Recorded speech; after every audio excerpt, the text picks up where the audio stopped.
situation we have here is that these characters, and I refer to them as pests, right? What they are doing is destroying our country, but not on my watch. No street, no turf, no block shall belong to these cockroaches, right? It's no longer business as usual. Happy hour is over.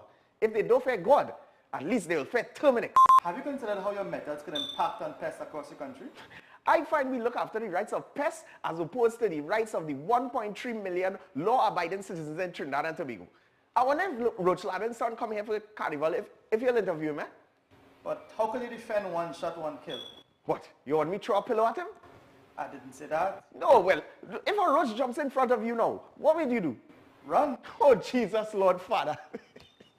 Pests bothering you? Call Terminix at 672-5007 or 672-0042 or visit our website at terminix.co.tt for a free quote and consultation. Join our fight against pests.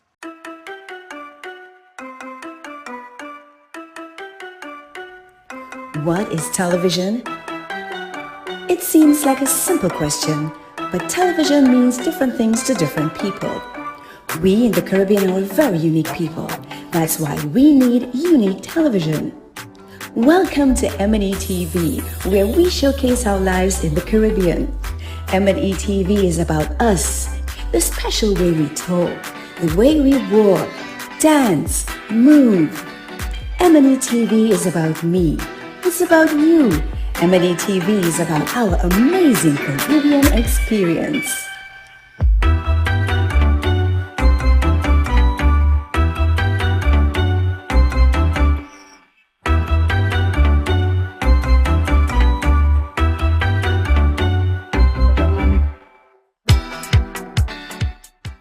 It's here at a newsstand near you. It's the Guardian Lucky Number Draw. Your daily chance to win $1,000 instantly when you purchase the Trinidad and Tobago Guardian. It's quick and easy for your chance to win. A unique number will be printed at the back of each Guardian newspaper daily. Purchase your Guardian newspaper, then join JW for the daily Guardian Lucky Number Draw, the winning number on just before the nightly news on CNC3. If the number drawn matches the unique number at the back of your Guardian newspaper, then $1,000 is yours.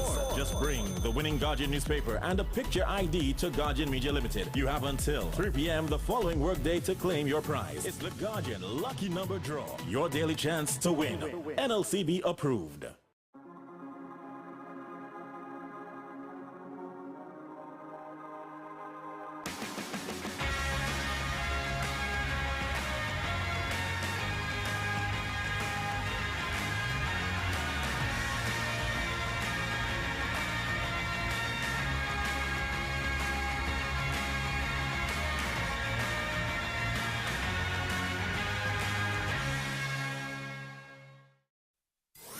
Are you at home, feeling isolated? Don't worry, we will bring the world to you. The nation's first and leading newspaper, the Trinidad and Tobago Guardian, is extending a special home delivery for 30 days for just $99. Yes, for just $99, you can get the T&T Guardian newspaper, the fastest growing and most read newspaper, most credible and highest reader value, and voted tops for best publication by more readers than any other newspaper, delivered to your home. It's easy to subscribe to our home delivery. Simply call us now at 225-4465 extension 4274 and speak to one of our customer service representatives, and we will bring the world to you.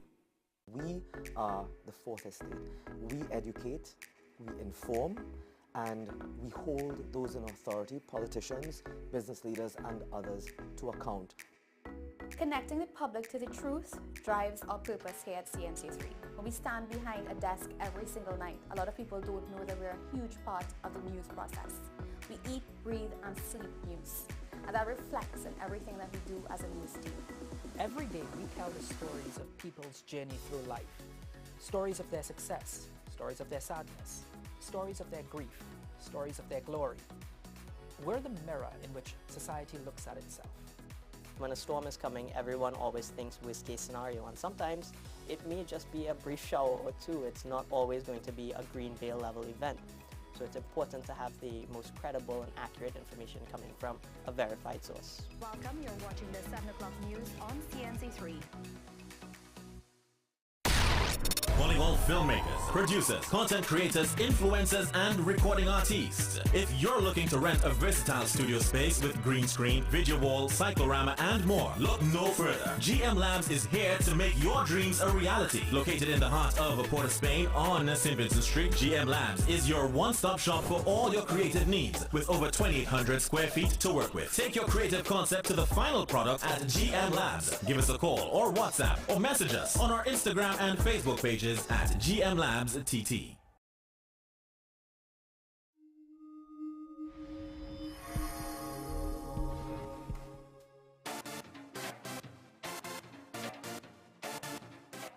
Everyone has a unique story to tell. Help us tell your stories. We all see the negatives happening here in Trinidad and Tobago. Let us begin the conversation with inspiring content. Targeting change. Inspire TT. Be the change.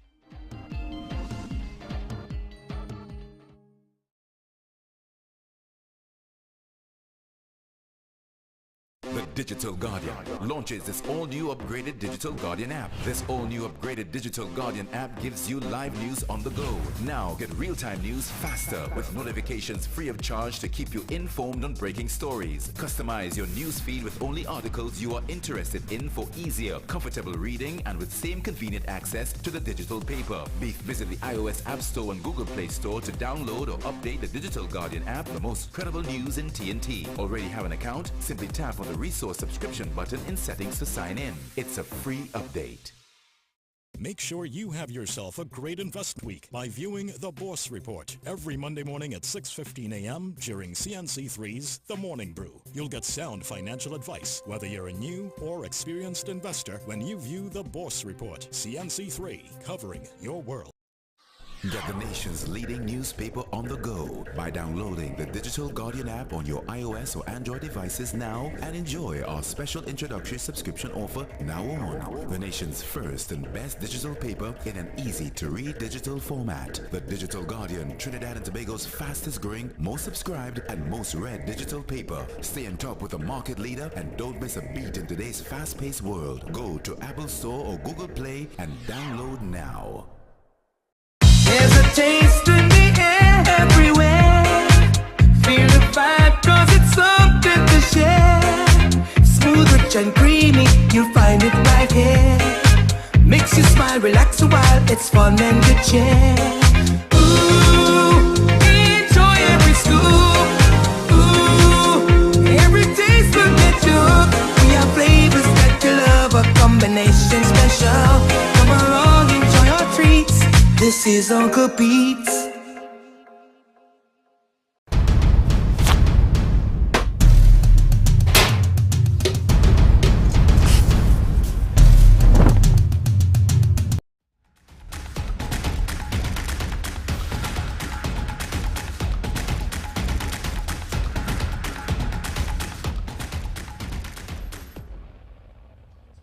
We're back live at the Arima Velodrome, a very hydrated looking Arima Velodrome. It's been a week of inclement weather, but it's given way to a brilliant Saturday evening here. This is the Ascension tournament at the Arima Velodrome.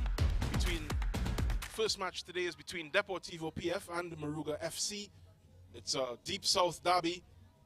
Second time these teams have met this season. We're expecting a very exciting match. Both teams have improved. As we look at the pitch once again, you can see it's much greener than the teams would have met earlier this season. We're expecting a game of fast-flowing football from both sides. Deportivo PF would have triumphed the first time these teams played. They beat Moruga 2-1 in their previous match. That was on May 21st. Moruga FC has continued to improve since then. They got their first point 2 weeks ago against Kunupia FC. It was a 0-0 draw. Now let's look at the highlights from last evening's matches at the Phase 2 Hospital grounds. One of those matches was postponed. The first match between Kunupia and CSW. Second match between the host team Rangers and AC POS came off. Josiah Edwards opening the scoring in the third minute. Good strike there. Second, of course, was shortage of excitement as he put that into the back of the net. Yeah, and there we see the celebrations as well from that goal. The league leaders Second will come in the 13th minute. Cross would be kept alive by Just give us a moment for this to come up, and it's a good cross back into the box. Guerra's header. Well saved there. Lewis and Edwards again. We see a clearance, and this time Corbin. Shot again, saved by the keeper, but goal in the 13th minute. That was from Atula Guerra. He's a league-leading goal scorer for a reason. He's had a couple this season. Goal number 11 for him. The midfielder, the experienced Trinidad and Tobago midfielder. ACPRS will not be held for too long. They were positive in some splits, causing some trouble there in certain spots, but the Locator Rangers keeper was well on his job. It's Tula Guerra again looking for that opportunity to find that far post, not finding it. It was a bit of one-way traffic for the Rangers. ACPRS keeper, of course, under the cosh for several minutes of this game. That ball almost chipped in on that occasion, and then Dwayne Muckett finding the goal for ACPOS in the 43rd minute. Dwayne Muckett, a late addition to this team, slipping just before, but that delivery was good enough to find the top corner due to deflection. Muckett again was looking for goals and trying to get ACPOS level. ACPOS striving for that equalizing goal, but unable to find it. In the 62nd minute, though, Jamal Crichton would score first of his 2 goals. Just put the match a little out of reach for ACPOS.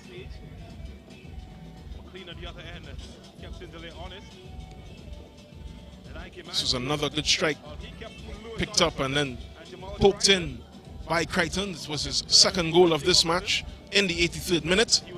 Made it 4-1 at that point. Then very close to the end, Nikhil Stevens getting his 2nd goal in as many matches for ACPOS. A very decent header at the far post. Very easy for him to make it 4-2 at the Phase 2 Locator ground. But today's match between Deportivo PF and Moruga FC promises to be another very exciting occasion. With me I have, back for the first time, Ian Wason returns to the booth with me. Ian, how do you feel about today's match between Moruga and Depo? Well, it's a very interesting game for Deportivo. Deportivo have a chance to go 3rd if they beat Moruga. They will at least, even if at least temporarily, overtake Defense Force, who have a game later, 2 hours after. But they have a chance to go 3rd for the first time this season. And of course, they want to take that with both hands or both feet. Yeah, and we heard from the players from both sides about their expectations about this match in the pre-match interviews. Well, I think every game the target is the same, to try to get 3 points. And I think that we won't underestimate any team. We take every game as a final. So I think that's the intentions going into today. But of course, Deportivo didn't really suffer too much during the international games where you would have lost at least 3 players on international duty. Tell me, what is the key of achieving that despite losing 3 of their better players? Well, I think that our team on the whole is a strong team. I think that even though we had lost 3 key players, I think that we still found a way to win games and win them in a likable manner, in a good manner. And I think that today, with a full complement more or less, I think that we would be a force to reckon with. And of course, with Defense Force, Police and Rangers ahead of you on the table, about 10 points must be separating Deportivo and the Rangers at the top. What do you see for the rest of the season? Well, I think that initially our aim was to attain the first prize, but I think that in a realistic view, I think right now that the top 3 is a good finish for us. In our camp, that's a good finish for us. So I think that's what we're pushing hard for right now as we are in 4th. All right, thank you so much and all the best. Yeah, man, thanks. Not the season that Moruga were hoping for when they came in, but what are some of the takeaways that you will take so far with this season? To be quite honest, we see this as a experience, right? One where young persons would be able to showcase their talent from Moruga is a rural community, you know. The exposure here so far is not the best that we would have anticipated, but we here growing and looking to upset those that are clearly looking to upset, basically. Now tell me about well, of course it's Moruga, it's a community, a close-knit community. Tell me about that, the closeness of the team, the community-based team.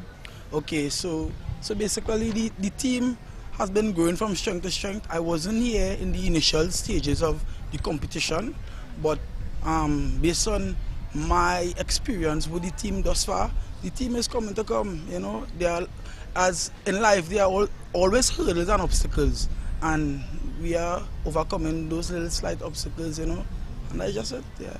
I noticed Moruga warm-up kit is the Brazil kit. Yeah. Tell me about that. No, well, I mean, Brazil is a favorite for majority of footballers, you know, in Trinidad, and Moruga is not different. I mean, the Brazilian style of football is similar to our soca warriors, you know. They see it as the samba versus the soca, you know, that kind of way. So I feel as though everybody, you know, integrated with that where that is concerned. All the best and thank you so much. Appreciate it. So there we hear the ambitions of both teams as we look at the standings. Terminix Locator Rangers are on top, as they have been perpetually almost for this season, on 38 points. Police FC are on 30. Defence Force are on 28. They play later this evening. Deportivo PF, the team in focus in this first match, are 4th on 27.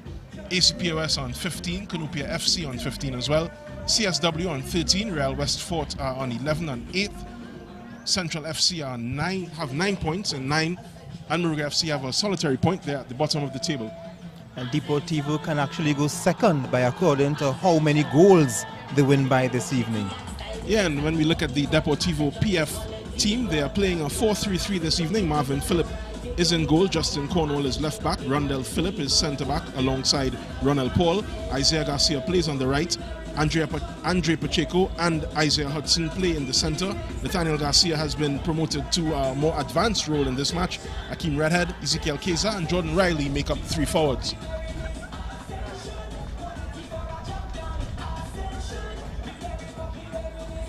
Moruga FC plays a 4-5-1 in this match. They have a new keeper in Ailes Goodman. Tyrone LaFortune plays at left back. Akel Phillip and Rodney Young, the captain, are at centre back. Shondell Young is at right back. Tyrese Reefer, Tagana Sparks, Carl Spencer, Ronaldo Edwards and Jabari Graham make up the 5-man midfield. Kevin Turner, big man, is at front of this attack. He is the number 9 and the target man this evening. Well, he started the season in goal actually. He started the season on the other end on the field. And I remember the coaches and the staff, they were always saying that he wasn't really supposed to be the keeper to begin with. And he's actually a striker, so I'm glad to see him playing in the position that he was supposed to be playing. And let's see if that could work out good for him. Referee Cecile Hines has a big smile on her face. She will have the whistle in this match. Odile Brewster is AR1, Miguel Joseph is AR2, and Keelan Backus is the 4th official. Cindy Mohammed is the referee's assessor for this match. As we look at them just taking the toss with both captains, that is in your picture Marvin Phillip and Rodney Young, the centre-back for Moruga FC. Both men charged with leading their side at different positions. They'll be hoping for a very positive result in this match. And of course, Marvin Phillip, the national goalkeeper, back from international duty in the CONCACAF Nations League, where this country picked up 3 wins out of 4. And of course, the loss being against, please remind me, but that loss was against Nicaragua, I believe. And of course, that spurred on Angus Eve's men to 3 straight matches where they got wins. So let's hope that the next 2 games they play later in the year, they can get the wins and ultimately qualify for next year's Gold Cup and the qualification to the League A of the Nations League. Certainly several leaders in this Depo PF team, and Marvin Phillip chief among them. They will have a good opportunity against this Moruga team. As we spoke before, they won their earlier match and they are hoping really to duplicate that result in this second round of the Ascension tournament. Eager to see how Moruga come alive in this game. Of course, Rian King Allen, one of the players who have been having a good season on one side. Then Atiba Charles, who has also been having a good season. But they will both start on the bench, and I'm sure that they will feature sometime in the game. Speaking of benches, Moruga has a full complement as this match kicks off. Depo PF team seems to be social distancing on their own technical area. As this ball goes for a goal kick, it will be Moruga FC's ball. And of course, right away the rhythm section is on. And of course, the crowd will be building up as we go along in this game. And of course, it will culminate in the second game where Defence Force play Real West Fort. Yeah, two very keen contests this evening. Both teams have a team from the top half playing a team in the bottom half. Of course, Deportivo looking to go second at the table. If they get the required number of goals to put them past Police. They started this game with a goal difference of 16. And of course, if they get the win and they score a 3-0 win or a 3-goal win, they can overtake Police and go second on the table. And of course, Defence Force and Police yet to play this game week. So a lot could happen between today and tomorrow. Yeah, the top four don't want to make any mistakes, especially against the lesser fancy teams that have shown themselves to have a little bit more in the tank in the second half of the season. So we look at Jordan Riley there, one of the three forwards for Deportivo PF. This is a Moruga throw. It's covered by Garcia. This is Nathaniel Garcia looking for an option. It's good pressure from Moruga early on, unable to make it pay. They continue to press Deportivo PF, a team that plays with a very relaxed rhythm, has to be said. They don't seem to get flustered much in this Ascension tournament, despite the quality of teams and quality of opposition that they've had to play so far. And they themselves will fancy themselves as one of the top teams. In fact, they can go second, as I've mentioned. And of course, they have the current national goalkeeper in their lineup. And of course, they lost 3 players to international duty. And they have the famous Nathaniel brothers, part of the Garcia family, the siblings. Yeah, certainly a lot of talent in the Garcia family as this ball comes across and it's claimed by Goodman. His first run out in goal for this Moruga team, who play in a fluorescent and black kit today. Both of their colors are, unmistakable. They play in an orange kit as well. Today they choose the green. Here's Pacheco looking for Garcia. Isaiah Garcia on that side. It's good defense from Moruga though to just repel that attack. It's only cleared as far as Pacheco, who tries to cross this one into the box to Jordan Riley, seeking him out there. Less than convincing, but eventually it's collected by Goodman for Moruga. Crisis averted.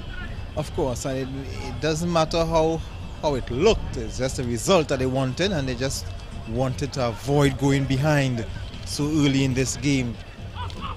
Not even 5 minutes in. Yeah, Moruga with 1 clean sheet this tournament, and it was in that 0-0 draw against Canupia on June 18th, which accounts for their only point in this tournament so far.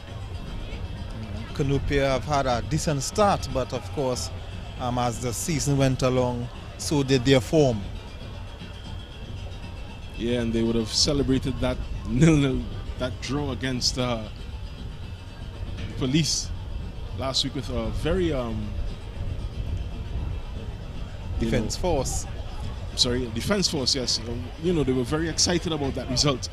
Defense force themselves dropping 7 points in the last 3 games. They would want to kickstart their campaign this evening. This is an attack looking for. This was a good attack, a good eye-opener for Moruga, putting PF under a bit of pressure, but crisis averted comfortably. The ball was aimed to Edwards and Turner.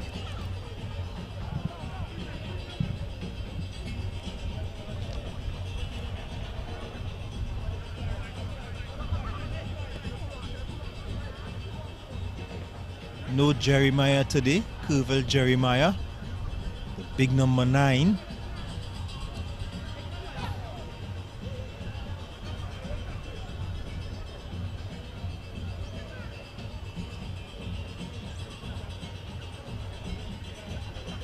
Ball looking to go forward. No problem for the goalkeeper, Miles Goodman, who would have been in an addition to the team as the season went along. Didn't start the season. Of course, Curville Turner started in goal. Now he's wearing the number 9 for Moruga.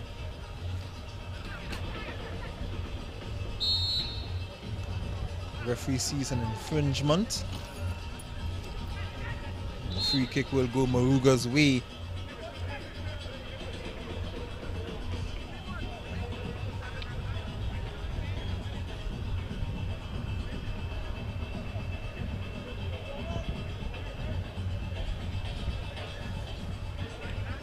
Upfield from Goodman. Played a nice 1-2 with the referee. Turner looking to turn. No pun intended. But he's showing a bit of his skill. Yeah, and for a big man, he has shown some good feet in this tournament so far. Hasn't achieved the heights that he wanted to, but certainly very promising for Moruga.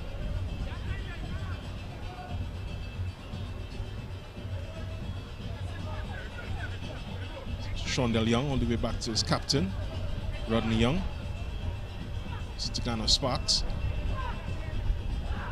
trying to escape the attention of Andre Pacheco. It's a good 1-2 with Shondell Young.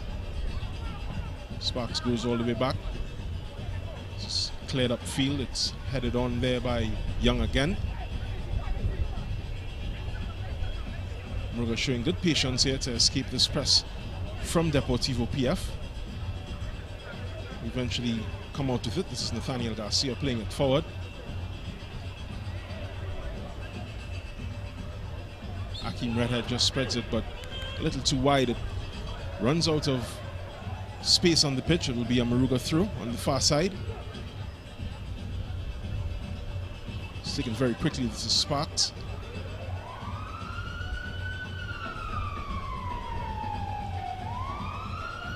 Moruga going toe for toe with Depot so far. But as we've seen, the latter stages of the game will determine how this performance ends up for them. Fitness has been one of their main issues. They started to train just about 2 weeks before the tournament and they've been playing catch-up ever since. But it has to be said that they've been consistently improving since then. Yes, of course.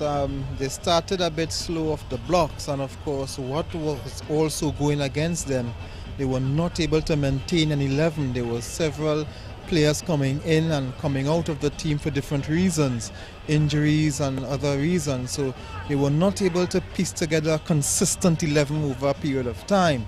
And that would have affected their play. Sometimes we see Curville Jeremiah. Today he's not here.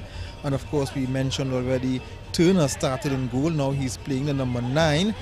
So they have had their issues in terms of personnel. But once they get it together, you can sense they can put together some good matches. And even today we have a couple of changes. Of course, we're seeing first-time keeper, as Jordan Riley fails to control this and eventually gets it back off of his man. It's Shondell Young, spreads it to Isaiah Garcia, who's looking for a cross. He's been very effective from these wide areas, always full of running. Almost got the return pass there from Ezekiel Keza, who is playing at center forward in this three-man attack for Deportivo PF. More from both of those players, I'm sure, will come. This ball just holds up against a westerly blowing breeze. It's eventually claimed by the Deportivo PF midfield. This is Pacheco to Garcia. Garcia decides to go the other direction. He's looking for Riley. Does Riley have the legs to get it? Doesn't. So it'll be another Moruga goal kick.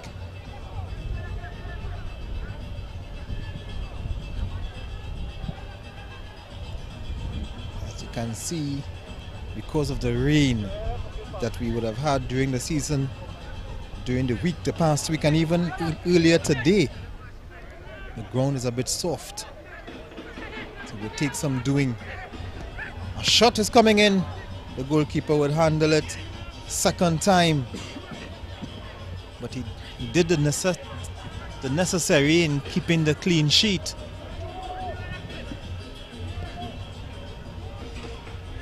Ball cut away by Garcia. Garcia looking to find his man up front, but Swiped by Rodney Young there, just allowing it to roll straight to his keeper.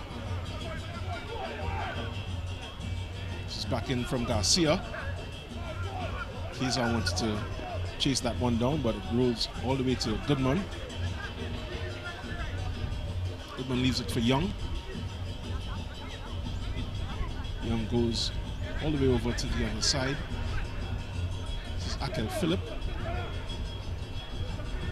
It's good hold-up play here in the middle for them. This is Carl Spencer with Tigana Sparks. Ghana Sparks just keeping his composure. He's playing with a very cool head. Yeah, he did not want to be too cool. We've seen what little mistakes can do to this Moruga team. They have to maintain their concentration and maintain their tightness really in these areas. The more that they continue to press this Deportivo team and really show some control in these areas, it's the better it may turn out for them. There's something looking good here for Deportivo. Partial clearance, still in danger, but the referee spotted an infringement and awards the free kick to Moruga. Moruga yet to get off a shot to test Marvin Phillip yet. Of course, they're missing something in the middle. Maybe the energy from Tibor Charles and Ryan King Allen.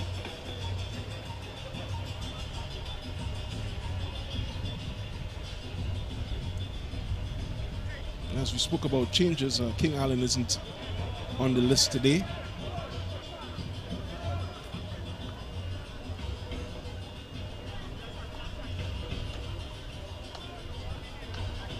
Isn't in the starting lineup. Maybe a tactical decision to introduce him later on and put some more energy in this Moruga attack. Certainly one of their better players in this tournament so far. As Nathaniel Garcia gets us restarted, he switches it all the way to Riley. Riley again unable to just control this ball. It goes for another Moruga goal kick.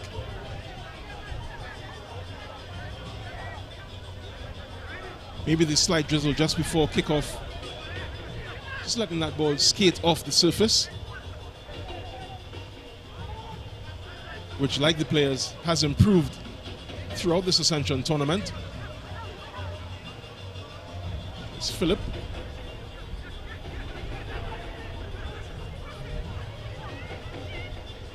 It's all the way back to Goodman. Goodman to Young. Young to Shondell Young. It's Pacheco's ball. He would pass it to Nathaniel Garcia. Garcia just losing out on that occasion. Tyrese Reefer sends it upfield. This is Kirval Turner finding the outlet. He's looking for the return pass. Gets it. He's fighting with Isaiah Garcia. As well to just give it to Rondell Phillip. Gets a throw for Deportivo PF, which should release some pressure on them. Yes, of course, and for a moment thought something was building up for Moruga, but of course Garcia was too much for Turner. Garcia can be a handful. He's a very small player, but very strong, very quick, very focused on his goals. We heard it from him a couple of weeks ago saying that nobody can outwork him. And certainly he's proven that in several of these matchups that he's had to handle this season. Come Depot just slipping Jordan Riley here on the right side. Again, unable to find the right pass for their outlet player. Riley seems to be a bit disappointed by the service he's been able to get so far in this first half. It's only 16 minutes.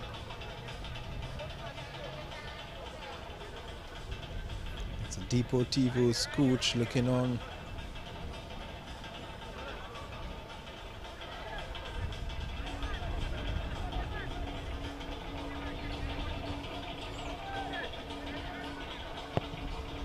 Deportivo not with a very deep bench today. Don't have all their options. Infringement. Pacheco going to ground. But among those options for Depot PF, that's a yellow card. First of the match, that has to be said. Akinola Gregory is on the bench. Houghton Hector is also on the bench for Depot PF, and those are two players that we can count on for good performances, or have been able to count on. Yes, of course. The name Houghton Hector is a well-known name in these circles. Former W Connection player, former Trinidad and Tobago national player. Two players behind this free kick are also well known. This is Nathaniel Garcia and Andrew Pacheco. Both can really hit it. Both will fancy themselves to test Goodman. From this free kick, it's a packed wall for Moruga. Riley just stands on the end.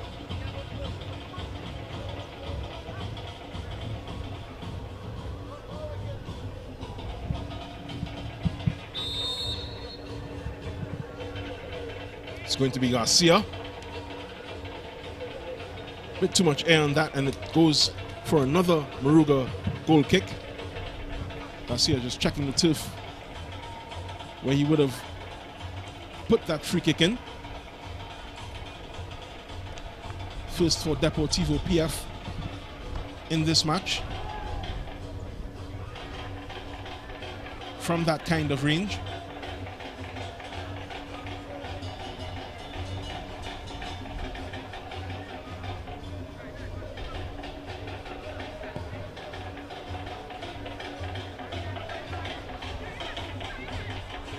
First touch wasn't good. He allowed Nathaniel to Kesa, the ball coming across. Yeah, and Jordan Riley finally getting a ball to feet on that occasion and unable to find his two players on the far post in Akim Redhead and Kesa. We see the assistant coach for this Moruga team passing on some instructions. He's taken over since the regular coach not available today, Dernell Maskell. No stranger to the role, but here come Deportivo PF. Winning the ball high again, this is Garcia to Riley. It's a good turn there from Redhead. Gets to Isaiah Garcia. Just managing to keep possession of the ball. It's Kazar. So that was Isaiah Hudson in a higher position. A shot from Pacheco is just deflected into the path of one of his players. Pacheco gets it back in. This is good defense from Moruga to repel this attack once again. This is Nathaniel Garcia slipping in Isaiah Hudson. Another good piece of defending from the number 16 for Moruga. That is Darren Moore. I think Moruga is certainly missing Ryan King Allen. That energy and skill in the midfield. Turner is really begging for service as we see the goalkeeper Miles Goodman with a good catch. Maybe he can send a Turner on his way, but goes back with Nathaniel Garcia. Kazar just dropping low to take a touch in that ball. Garcia switches it over to Isaiah Garcia. This is Akeem Redhead to Isaiah Garcia. Another good piece of defending there from the Moruga right back, Shondell Young. Wasn't a bad ball. Wasn't a bad ball from Redhead. Nice return ball. Shondell Young there just ensuring that it didn't come to anything for Depo PF.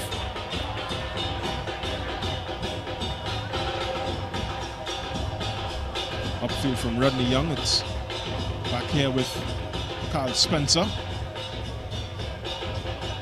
Back with Depo PF. This is Kazar.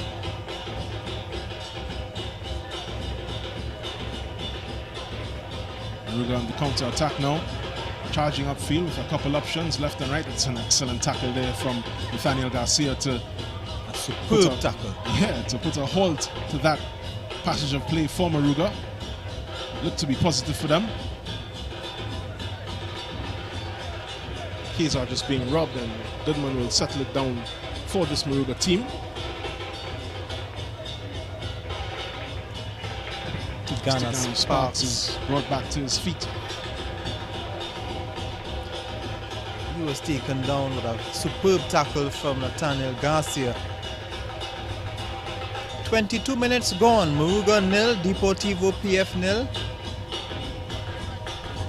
Deportivo looking to go possibly second on the table, but Moruga looking for their second point of the tournament.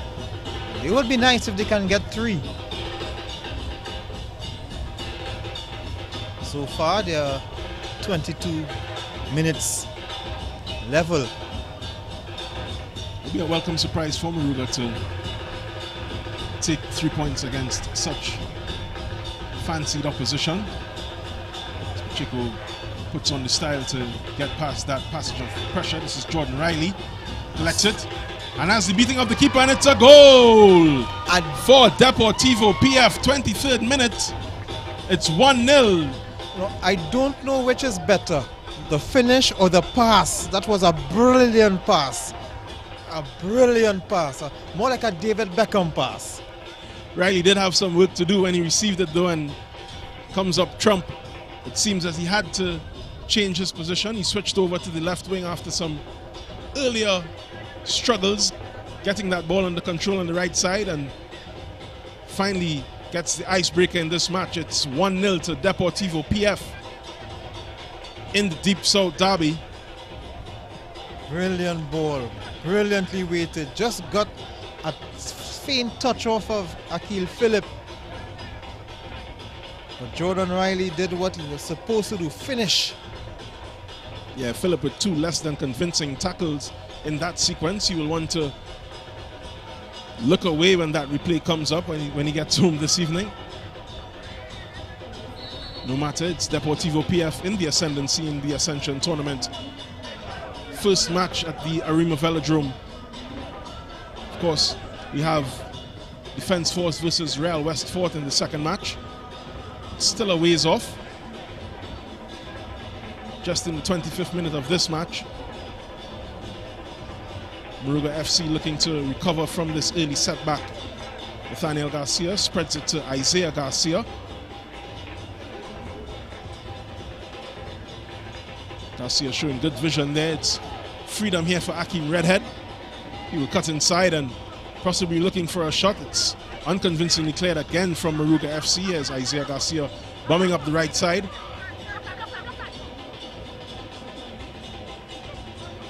This cross goes to a Moruga player, but it's spliced into Riley's path. Fortunate there. One thing I like about Deportivo is they're not playing greedy football.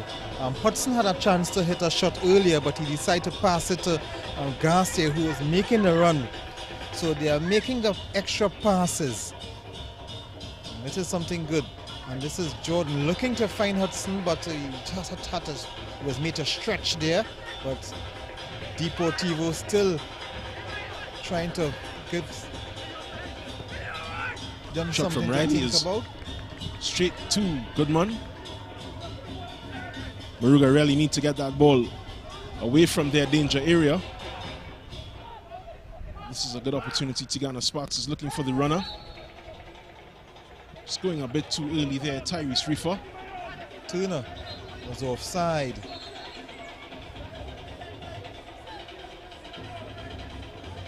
We see a very vibrant discussion between these two players here. Tigana Sparks and Carl Spencer, who are at the center of this Moruga midfield. They want to get their wires, want to uncross their wires as this match goes on. They have a deficit to chase. This is not what you would want to see if you were the trailing team. Discrepancy with the two players, a disagreement. Could have got more heated, but they have to focus. They have the ball, they have the free kick, and they have to work together because they are down, especially they are down. Now we have the referee speaking to two players on the same team. How often do you see that? Yeah, referee Hines just intervening between these two players. Not a good look here for Moruga FC's midfield, but they'll hope to get past that. They have a good opportunity here from the free kick to find a way back into this match, ease their tension. Nothing can do that better than a goal. Here comes the free kick. It's right into the wall, and another follow-up effort goes into the waiting hands of Marvin Phillip. I don't think he would really... I really want to know if he was expecting that effort to beat the national goalkeeper. As we are looking at two players on the ground, one looks like Hudson.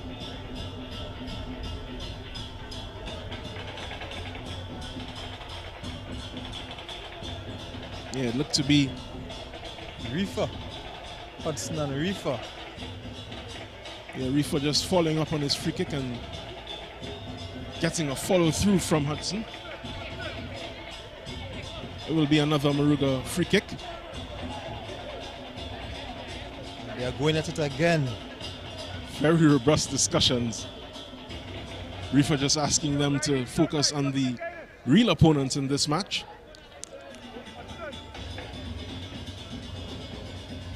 Rodney Young also taking control of the situation. It seems to be getting out of hand between these two. They will need to be separated. They may want to keep some of that aggression for Deportivo PF. The halftime talk will be very interesting. But in the meantime, this is a Moruga FC free kick. Two players stand over it, Ronaldo Edwards and Tyrese Reefer. They will want to do better than the last time. It's going to be Reefer again. It's better and it's a goal! Oh my goodness. It is a goal. He got what he wanted to do. Well executed, and Marvin Phillip, tongue out of his head, knows that is a major gaffe. Moruga FC are level again.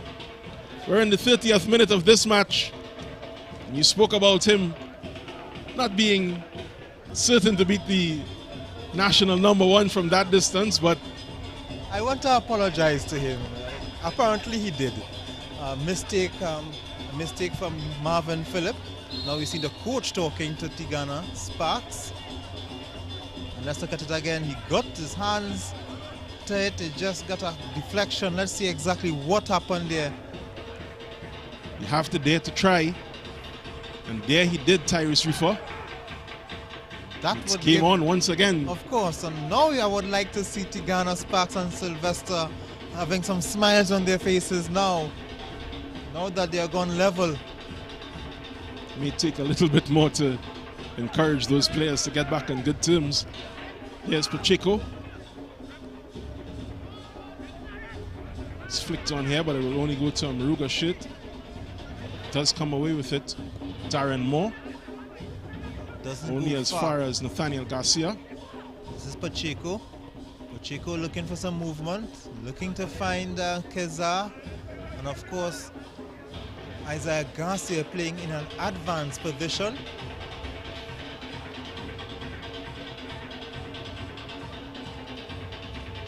Redhead leaving the throw for Garcia. Garcia exchanging passes with Pacheco. Looking for Hudson. Here comes Moruga, only reaching as far as the half line. Redhead looking for the opening, but off the back of a defender. Eventually cleared by Akin Phillip. So Deportivo PF working to restore their 1-goal advantage. It didn't last that long for them.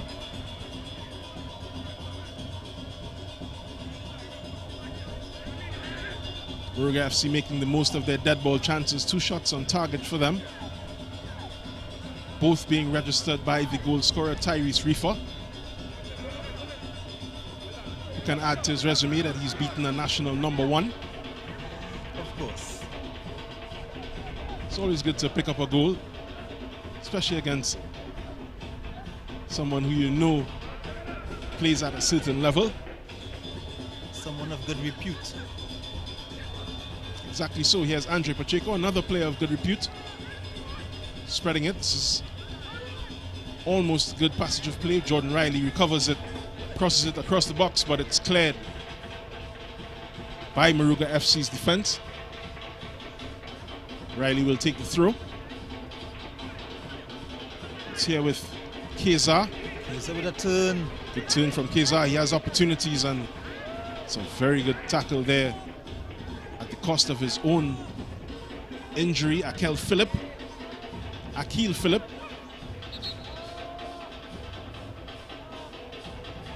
Put his body on the line for his team, but he seems to be in a spot, some real discomfort. He put that tackle. Now we're looking at the Deportivo PF bench, just 3 players on the bench.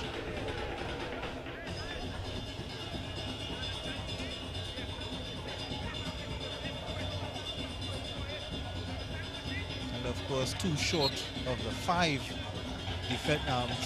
substitutes that are allowed by FIFA, and FIFA recently making it permanent that teams, even in international football, and it will be for the World Cup as well, to have 5 substitutions. Of course, it was raised to 5 from 3 during the COVID-19 pandemic. There we see that incident, last-ditch tackle there from Akil Phillip, the Moruga FC centre-back. It's now being rolled onto the stretcher by the Direct Action medical team. Ever present and very much essential to this Ascension tournament. They have been providing a very good service during the games.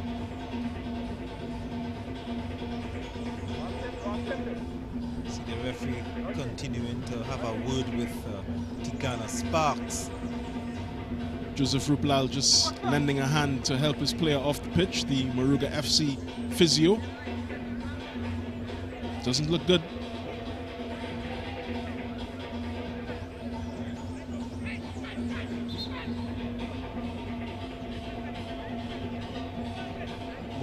they have a couple of players, 3 players warming up. For now, they play with 10 men and try to clear it. This is Nathaniel Garcia recovering for Andre Pacheco. Pacheco to Riley, gets it back and sends Riley through with a intelligent through ball, but very well spotted there by the Moruga FC central defense.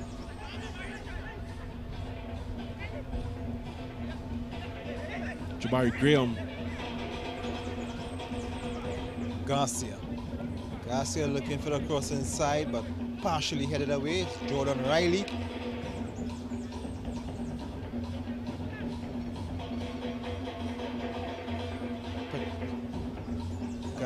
Garcia, this is Kiza intercepted here, and Moruga would come away with it, having some problems to get the ball out of their defensive third. Turner is starved for service clearance from their captain, Rodney Young. Isaiah Garcia gets us restarted. It's with Andre Pacheco. Back to Garcia. All the way back in defense it goes. Back again to Pacheco, who may be looking for a shot pass on that occasion. Ezekiel Keza was cut out though. It's good pressing to recover from Moruga. This is Shondell Young. Carl Spencer just putting it back into his defense for his captain Rodney Young. Garcia getting in a tangle in the midfield. Out that pass, cut out, back to Garcia. Garcia returns it to his defense. This is Rondell Phillip. All the way back to Marvin Phillip. Couple Garcias, couple Phillips, couple Youngs. Couple goals as well. Depot PF and Moruga FC are locked at 1-1 in the 37th minute of this match at the Arima Velodrome. This is Riley. Only one of his kind. This ball is through. It's a good touch there and almost for Ezekiel Keza. Unable to run it down and find it into the back of that empty net. Good opportunity for Ezekiel Keza to make it 2-1 for Deportivo PF. Credit to the goalkeeper as well, who saw the danger and came out to throw off Keza. If he had remained on his line, definitely Keza would have gotten a goal. But good work by the goalkeeper. There's a very ominous storm cloud floats over the velodrome. Of course, with it, you're seeing the rainbow, which means there is some droplets in the sky. But this is ball looking forward for Hudson from Garcia. But it was overweighted, and it will be a goal kick for Moruga. After 37 minutes, it's a 1-1 game between Moruga, bottom of the table, and Deportivo PF, who are currently 4th. They can go 3rd and possibly 2nd with a win today. And of course, it would also depend on if Defense Force get a good result against West Fort. But here is Keza trying to start something here. He's this, and he's offside. The offside has gone against Redhead. But even so, he couldn't get it past the goalkeeper, who got a foot on it. Miles Goodman. Goodman is doing some good work today. Moruga FC are preparing a very early sub. It's the 39th minute of this match. First half sub has been. And that is because Akil Phillip haven't recovered from the tackle that brought on the injury, so it would allow their sub. This is Ryan Davis, who is introduced for Akil Phillip. Looks to be slotting into the defensive midfield position. Here's Isaiah Garcia. Garcia to Nathaniel Garcia, and Pacheco just putting it forward. It's Hudson losing out. This ball balloons all the way over to the left wing. It will not be controlled by that Moruga player, with Isaiah Garcia just on his case. Number 10, Ronaldo Edwards, unable to make the best of that opportunity for Moruga. This is Philip finding Keza, who's very low for a center forward. Pacheco just puts some pressure on Philip.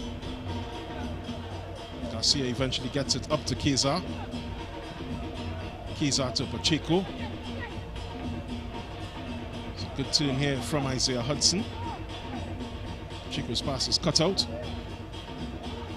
There we see confirmation of the sub, Ryan Davis for Akil Philip.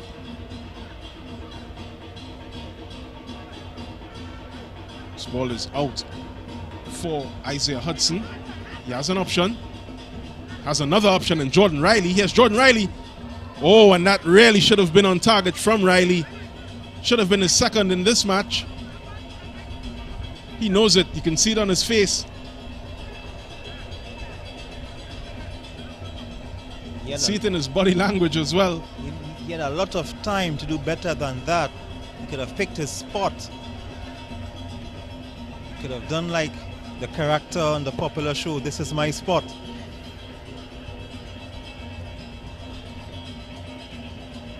Certainly no big bangs there from Riley after opening the scoring in this match. This is Isaiah Garcia throw. He's looking for the forward line.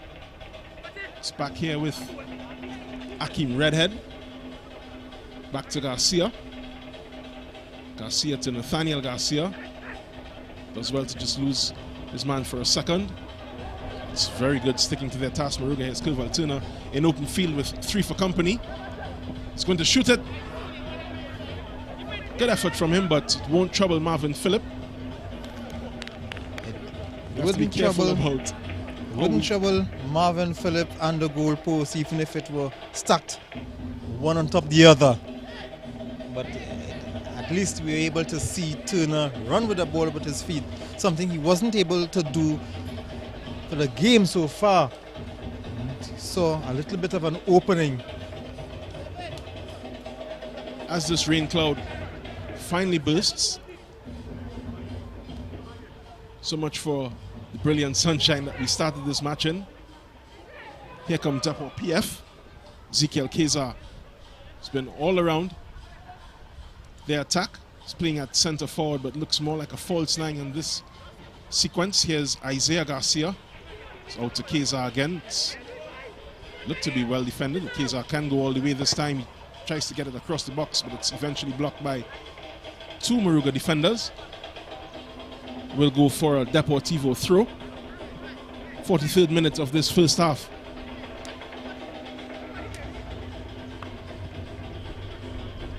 Clever little back heel there, but it didn't work in the favor for Keza.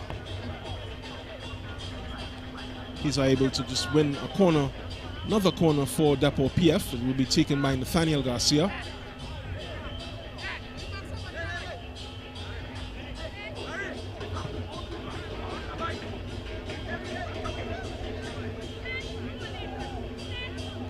Here's Garcia's corner. Cleared by Moruga, but only as far as Andre Pacheco. A wonderful save, has to be said, from Goodman, Miles Goodman. His clearance not so much. Very good technique from Andre Pacheco to keep it low. Miles Goodman will be encouraged by the first half that he's had so far. Yes, of course. He's been doing quite well between the uprights, as we see Akil on the bench, receiving some further assistance. The ice pack.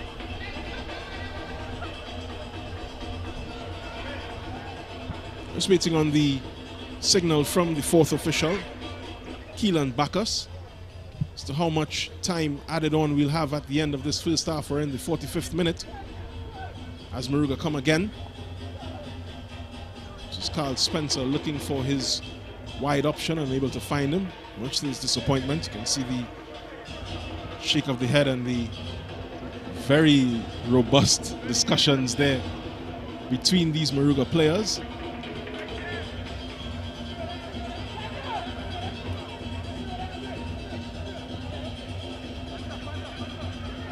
It's PF looking for Riley on that left side. Careless there from Moruga, but they survive. It's Rodney Young. It's poke free and almost tripped back in, but it's good awareness there from the number 3, the substitute Ryan Davis, first half substitute for Akil Phillip. Tigana Sparks hoping to spark the second part of this comeback. They've already done the hard part and got back level. Have Moruga. Here's Ronaldo Edwards. Stopped by a combination of Rondell Phillip and Andre Pacheco. They aren't able to release Jordan Riley. 1 more minute of time added to this first half. We're just about 30 seconds away from the end. What has been a very balanced first half, it has to be said, despite the placing on the standings from both of these sides. Yes, of course, but I think Moruga would have wanted to have more possession in the attacking third. Not much of the action on that side of the field. Balance on score, but of course the possession has been mostly Deportivo PF. They love to keep the ball, they love to take care of it and prepare it well for their forward lineup. They also have been able to get a lot of goals from their midfield, so it does serve their cause to retain possession. Just allow their players to play around and fall into these little areas in the opposition half. Isaiah Garcia will take this throw, which may very well be the final action of the first half. And it is. Referee Cecile Hines calls first half to a close. And at halftime, it's 1-1 between Deportivo PF and Moruga FC. The whistle signaling also a bit of a downpour here at the Velodrome. You can see some players contemplating the kind of first half that they had. And I think, of course, Moruga will be the happier of the both teams based on what actually took place in the first 45 minutes. Deportivo would have had more of the ball, but of course it doesn't reflect on the score. So Moruga would be happy of the both teams, and they would want to trash out whatever issues Tigana have with a couple of his teammates. And of course, trying to get that ball to turn a bit more. He's been starved for service. He's been starved for service. So of course, they would want to get perhaps maybe Rian King Allen, who is on the bench. Of course, let's see if he can inject something in the second half. But let's look at the first half highlights.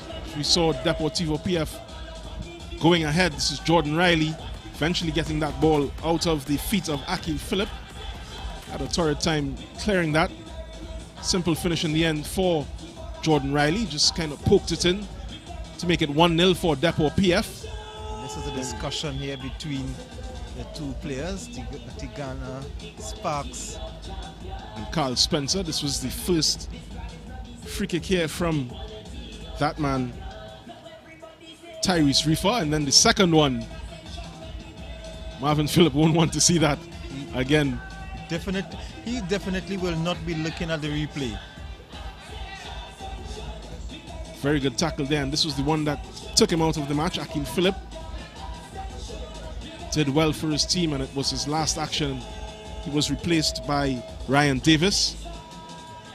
PF almost had their second, but Ezekiel Keza was unable to just collect it after getting past the keeper. Jordan Riley should have made it 2-1 here, but that shot was well wide of the post by his standards. So far, it's 1-1 between Deportivo PF and Moruga FC at halftime. We'll be back with the second match, the second half of this first match of a doubleheader at the Arima Velodrome. This is the Ascension Tournament. Stay with us.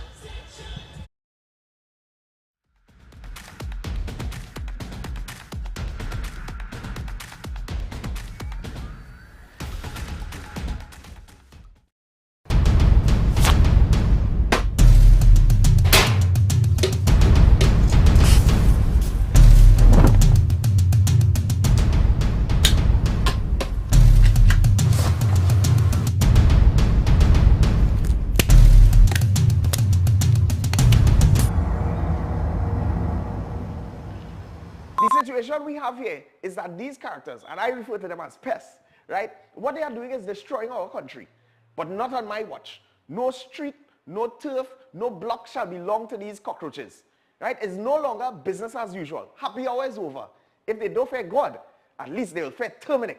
Have you considered how your methods could impact on pests across the country? I find we look after the rights of pests as opposed to the rights of the 1.3 million law-abiding citizens in Trinidad and Tobago. I wonder if Roach Ladden's son come here for the carnival if you'll interview him, eh? But how can you defend one shot, one kill? What? You want me to throw a pillow at him?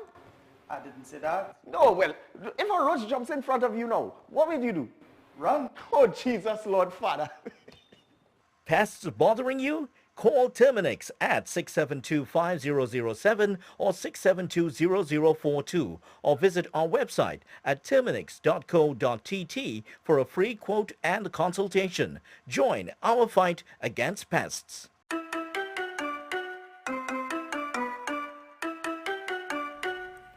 What is television? It seems like a simple question, but television means different things to different people. We in the Caribbean are very unique people. That's why we need unique television. Welcome to M&E TV, where we showcase our lives in the Caribbean. M&E TV is about us, the special way we talk, the way we walk, dance, move. M&E TV is about me. It's about you. M&E TV is about our amazing Caribbean experience.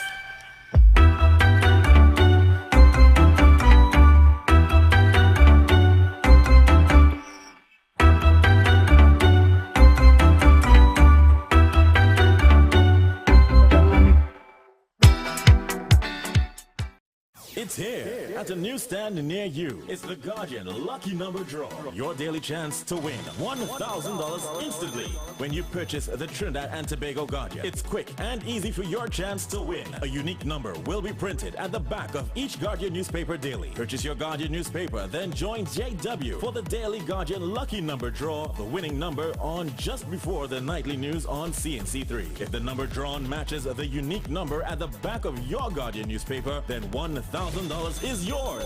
Just bring the winning Guardian newspaper and a picture ID to Guardian Media Limited. You have until 3 p.m. the following workday to claim your prize. It's the Guardian Lucky Number Draw. Your daily chance to win. NLCB approved.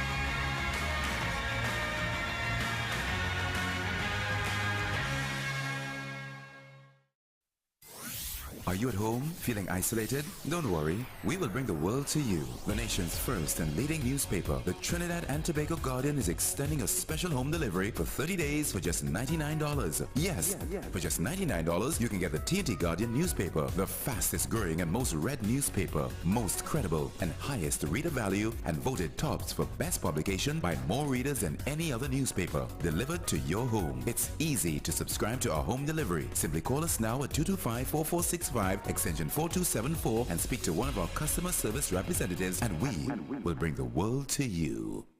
We are the fourth estate. We educate, we inform, and we hold those in authority, politicians, business leaders, and others, to account. Connecting the public to the truth drives our purpose here at CNC3. When we stand behind a desk every single night, a lot of people don't know that we're a huge part of the news process. We eat, breathe, and sleep news, and that reflects in everything that we do as a news team. Every day we tell the stories of people's journey through life. Stories of their success, stories of their sadness, stories of their grief, stories of their glory. We're the mirror in which society looks at itself. When a storm is coming, everyone always thinks worst case scenario, and sometimes it may just be a brief shower or two. It's not always going to be a green veil level event. So it's important to have the most credible and accurate information coming from a verified source. Welcome, you're watching the 7 o'clock news on CNC3. Volleyball filmmakers, producers, content creators, influencers, and recording artists. If you're looking to rent a versatile studio space with green screen, video wall, cyclorama, and more, look no further. GM Labs is here to make your dreams a reality. Located in the heart of Port of Spain on St. Vincent Street, GM Labs is your one-stop shop for all your creative needs with over 2,800 square feet to work with. Take your creative concept to the final product at GM Labs. Give us a call or WhatsApp or message us on our Instagram and Facebook pages at GM Labs TT.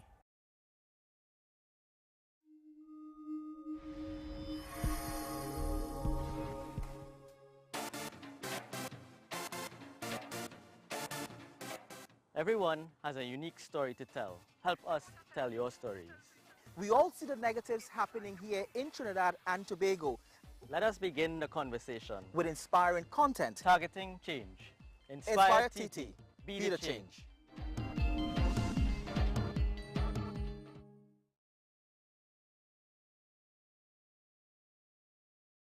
The Digital Guardian launches this all-new upgraded Digital Guardian app. This all-new upgraded Digital Guardian app gives you live news on the go. Now get real-time news faster with notifications free of charge to keep you informed on breaking stories. Customize your news feed with only articles you are interested in for easier, comfortable reading and with same convenient access to the digital paper. Visit the iOS App Store and Google Play Store to download or update the Digital Guardian app, the most credible news in T&T. Already have an account? Simply tap on the resource subscription button in settings to sign in. It's a free update.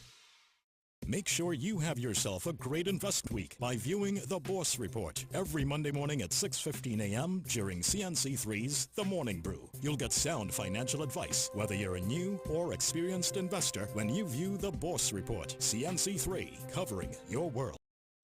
Get the nation's leading newspaper on the go by downloading the Digital Guardian app on your iOS or Android devices now and enjoy our special introductory subscription offer now on. The nation's first and best digital paper in an easy-to-read digital format. The Digital Guardian, Trinidad and Tobago's fastest growing, most subscribed and most read digital paper. Stay on top with the market leader and don't miss a beat in today's fast-paced world. Go to Apple Store or Google Play and download now.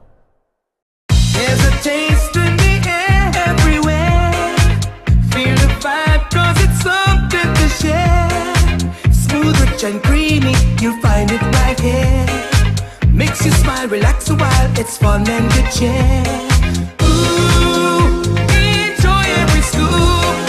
Ooh, every taste will get you hooked. We have flavors that you love, a combination special. Come along, enjoy our treats. This is Uncle Pete's.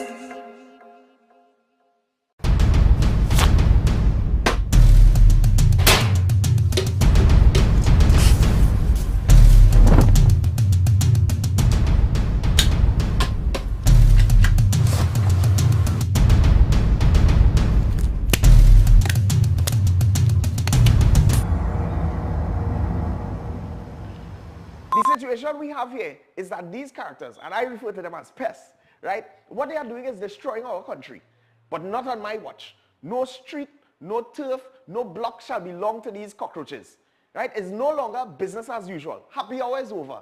If they don't fear God, at least they will fear Terminix. Have you considered how your methods could impact on pests across the country?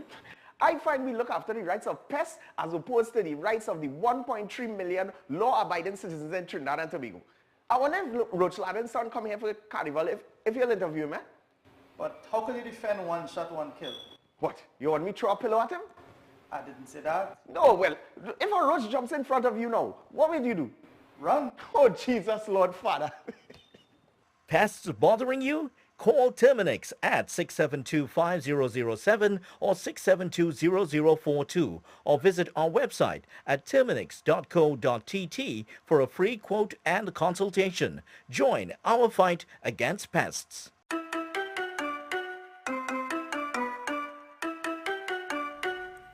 What is television? It seems like a simple question, but television means different things to different people. We in the Caribbean are a very unique people. That's why we need unique television. Welcome to M&E TV, where we showcase our lives in the Caribbean. M&E TV is about us, the special way we talk, the way we walk, dance, Move. M&E TV is about me. It's about you. M&E TV is about our amazing Caribbean experience.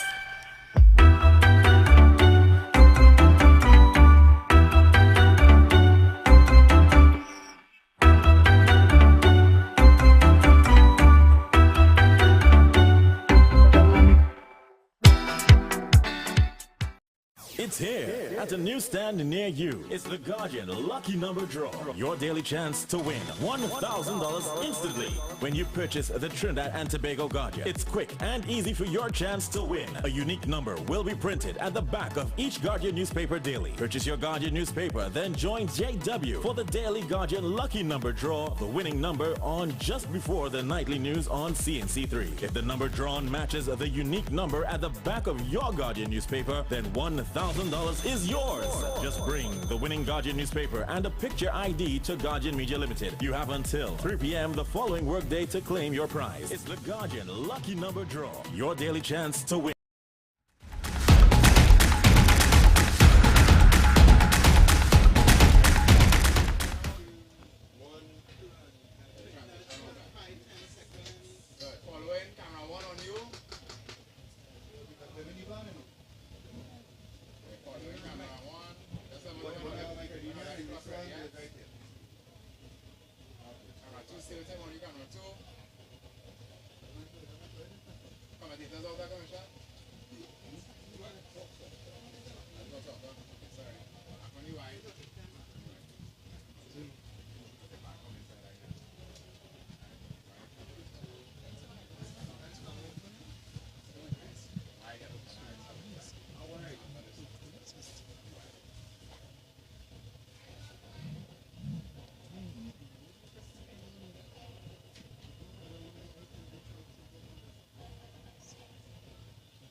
So back here at the Arima Velodrome, it's a game of two halves as far as the weather is concerned. It's a very rainy second half here between Deportivo PF and the Moruga FC. Score is still 1-1.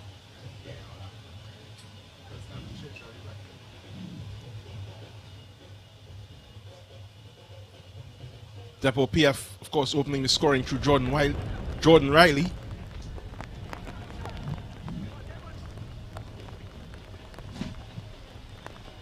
"47 minutes gone. We're in the third minute in the second half. And of course, the pouring rain. The rain would have started just as the referee would have blown the whistle for the end of the first half. And of course, it's going to make the ground a bit more heavier. And also, the ball will be skidding on the wet surface. So the shot over the bar. Hudson a bit nonchalant with that shot. Could have done better. But of course, he would want to blame the rain. There's nowhere to hide out there. Football is an all-weather sport. It's part of the excitement, adjusting to the conditions, as we've had to adjust to the conditions here in the commentary position. And of course, when I was playing a million years ago, times like this now, a lot of skate tackles would be flying all over the place. Yeah, certainly football in the Jurassic period when you would have played, you know, would have been a bit more rough and tumble.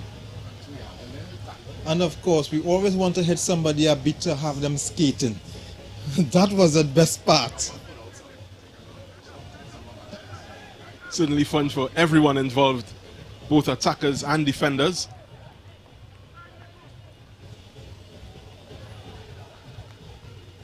This is Deportivo PF. Andrew Pacheco looking for Jordan Riley. Gets a touch. Attack is still going. This is Keza looking for an opportunity to find Riley again. Good defense by Moruga.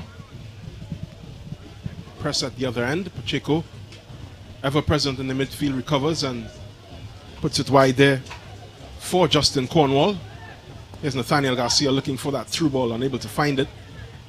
Good defensive structure from this five-man Moruga midfield as they again escape.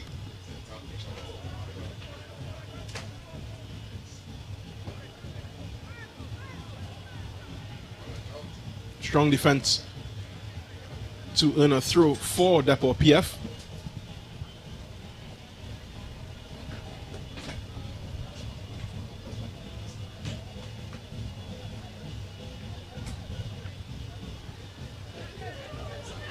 Here come Deportivo PF.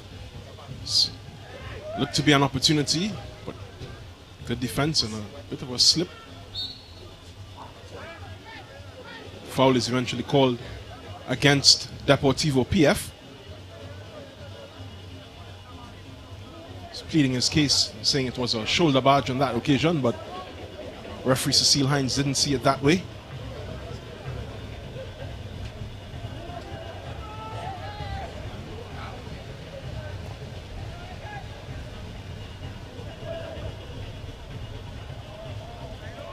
Moruga win a throw just on the edge of their half. It's tossed into forward line. It's repelled by Deportivo PF. It's back with PF from this throw.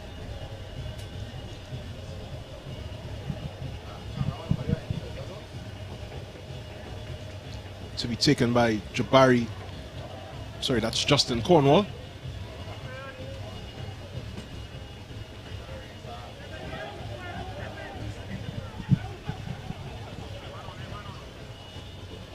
There you can see the relative gloom that has settled over the Arima Velodrome. Again, a very bright evening. Pacheco is exchanging passes with Rondell Phillip. Finds Riley on the right side this time. This is Isaiah Garcia steaming up the right side, looking for an option. Good looking cross. Oh, and just behind Nathaniel Garcia. Wanted to hit it on the volley. May have been better served by a touch. Ball from Carl Spencer isn't what was required to find Kervel Turner.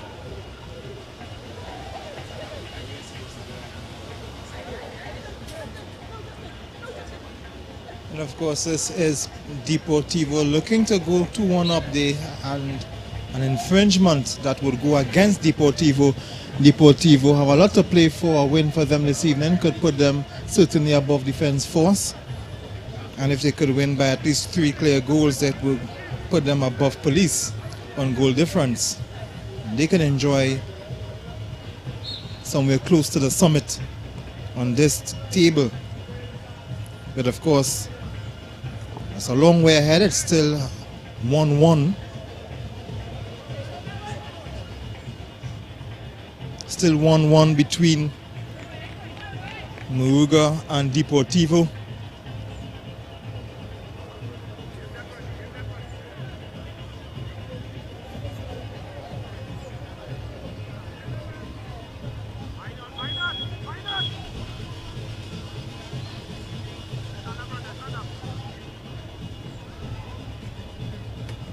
Still Moruga, still without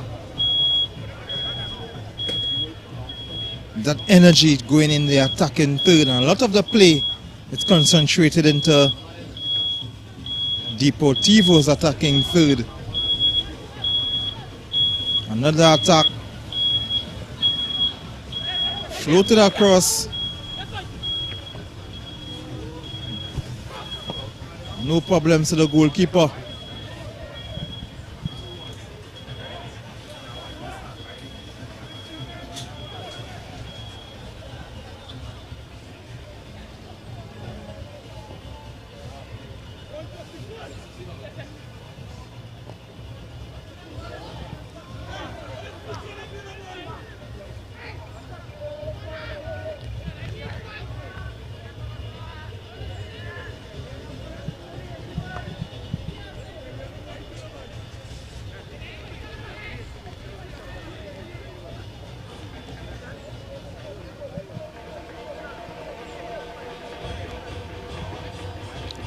This is a Moruga FC goal kick.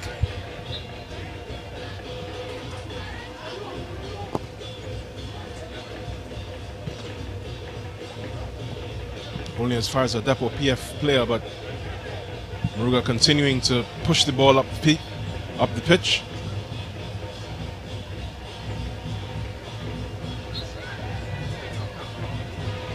Isaiah Garcia just impeded on his way up the pitch. Referee Hines will produce another yellow card. This time goes to Tigana Sparks. I hope Sparks would have ironed out whatever issues they had at half time. It looks like they're more settled in the second half.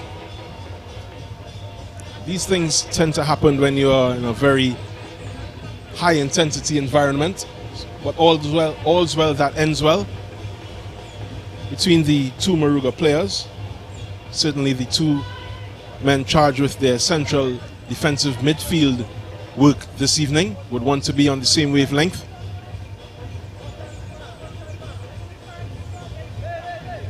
"56 minutes. This is Andre Pacheco free kick for Depo PF.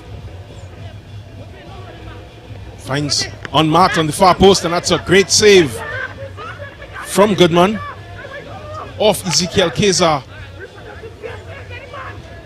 Goodman, of course, has been having a busy evening, but he's doing quite well in keeping Deportivo at bay, keeping Moruga level with the more fancied opponents.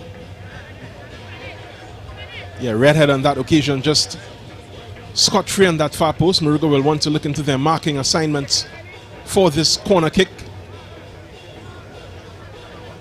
They certainly have enough men in the box to be able to cover all these Deportivo PF players that have come forward in search of the lead for the second time in this match. Here's the delivery. Looks pretty good, and it's cleared after a couple deflections in the box. It's Nathaniel Garcia. Turns well to get away from his defender. Finds Riley. Back to Garcia. The first touch was letting him down on that occasion. The first touch from Garcia kind of evaded him, let him down. But this is Garcia looking to make amends.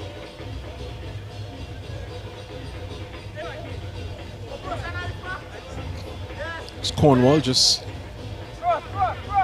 toiling against his defender. That's a good looking cross across the box. Sent clear, but Moruga will recover it. Looked to be recovering on that occasion, and Rondell Phillip just sorts it out for Depo PF. Good feet from Justin Cornwall. And a wonderful ball up pitch. This is Ezekiel Keza. Should have spotted Jordan Riley just underlapping. Didn't, and Moruga come the other way.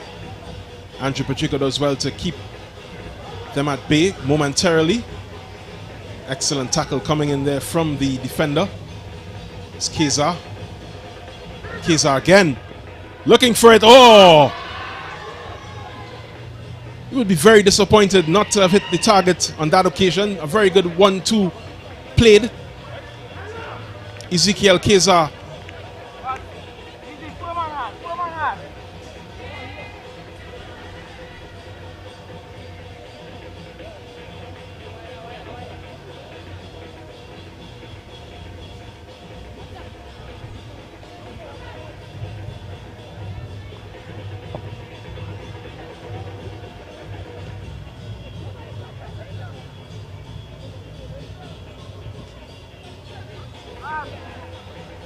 This is Deportivo PF. Hudson with the shot. It's wide. Goodman will recover and try to get Moruga going almost instantly. We're in the 60th minute of this match. First of two from the Arima Velodrome. It's again captured by Depo very high up the pitch, and this is an opportunity and another good save from Goodman.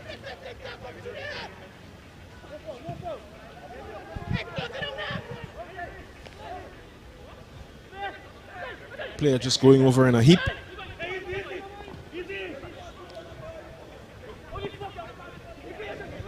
The rain would have left us, and of course but it would leave the field a bit heavy.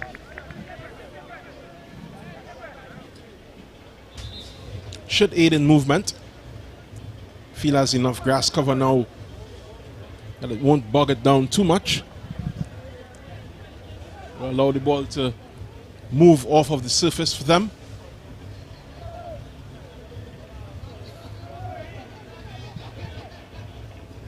As the Moruga FC physio goes across to tend to one of his players.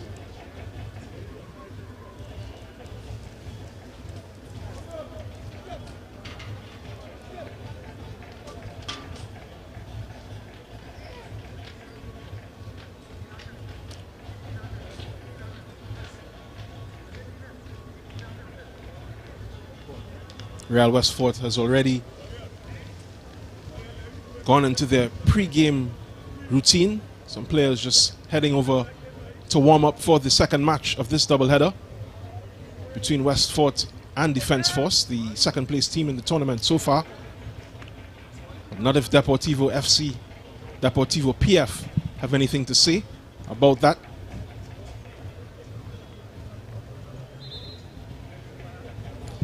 And of course, for them to say anything, they have a half hour to do so. They have just under a half hour to make a statement. And they're having some problems getting past Moruga at the moment.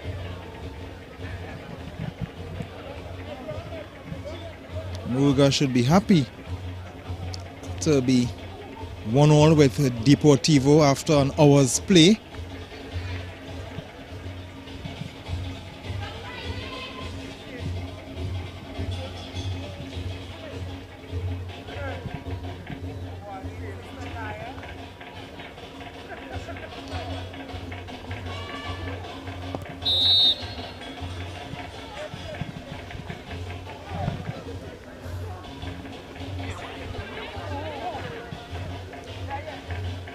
That was just an offside there on Deportivo PF. Much to the relief of the Moruga backline. This free kick goes up pitch.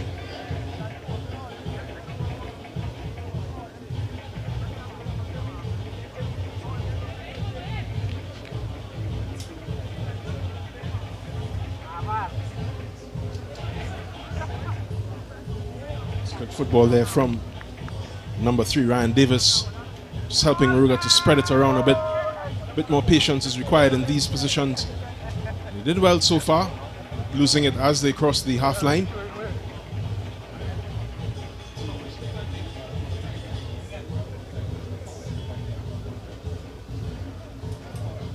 Patience, of course, is key to Deportivo PF's own game. They've used it to good effect here. Almost releasing Keza was Nathaniel Garcia on that occasion. Here's Moruga.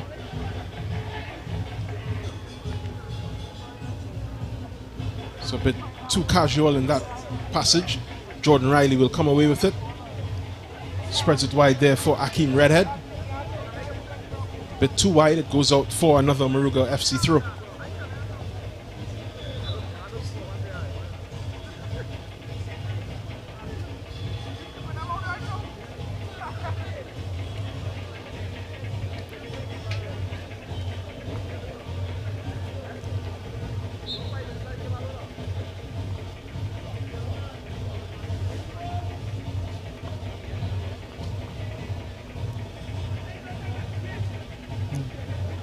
So it's a clearance here for Moruga, who trying to get an upset here against Deportivo. And they will be happy if they can do that, and they still have players like Ryan King Allen on the bench who can bring in some energy into the attacking third. You've seen how Turner was starved for some kind of service.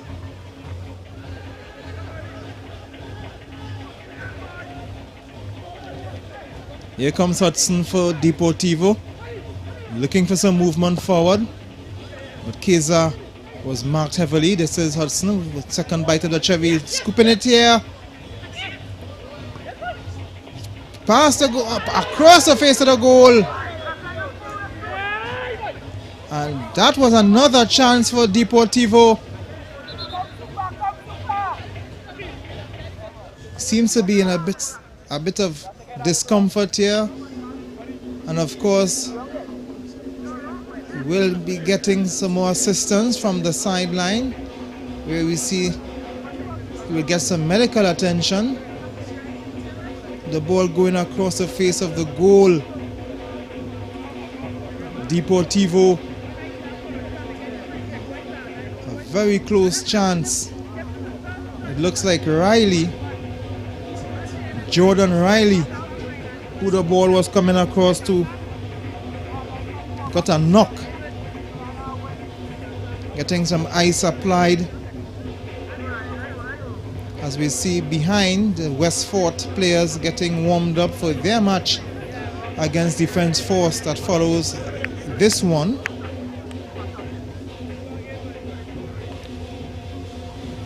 Good to see Riley back on his feet. Still not in the playing surface. So Deportivo will play for 10 with 10 men in the time being.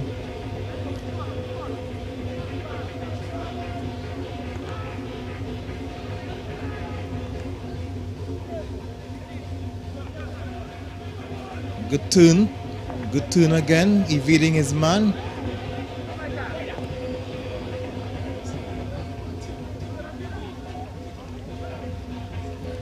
Ball looking, Ryan King Allen.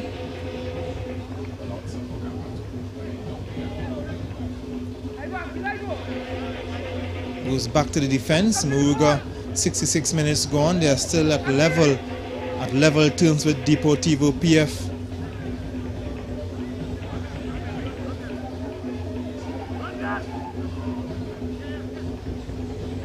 Marvin Phillip, who would have been not happy with himself for conceding that soft goal in the first half that allowed Moruga to equalize.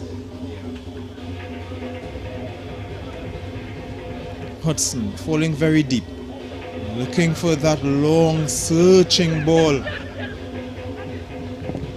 Shot from Garcia.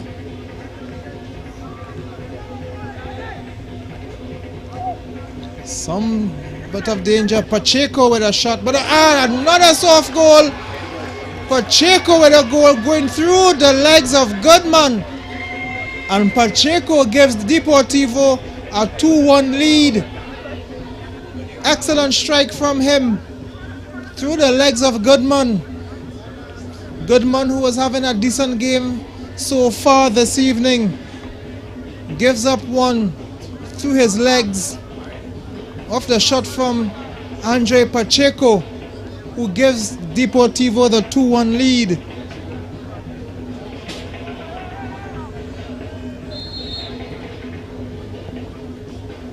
I don't know what that was all about from Ryan King Allen, looking to start something on the wings. But really, didn't work out good there. Just giving the ball right back to Deportivo. Hudson turning away from his man skillfully and niftily.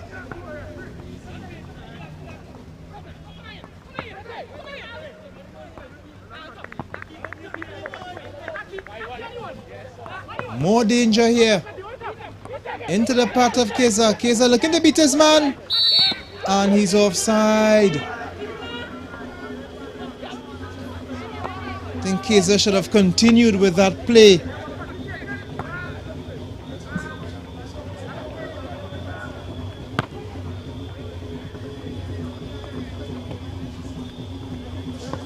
A battle at the back. Straight to PF again, Deportivo.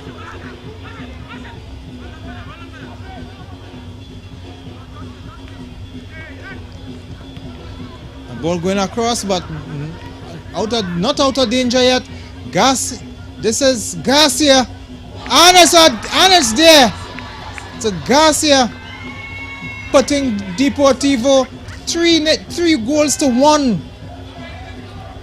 So of course this is what Deportivo wanted to see, a comfortable score line. All the time in the world for Nathaniel Garcia to put Deportivo 3-1 up front. So if it stands like this, they will go level on points with Police. At second on the table, behind leaders La Joquita Rangers. So Moruga have to find a way back for themselves from a 2-goal deficit.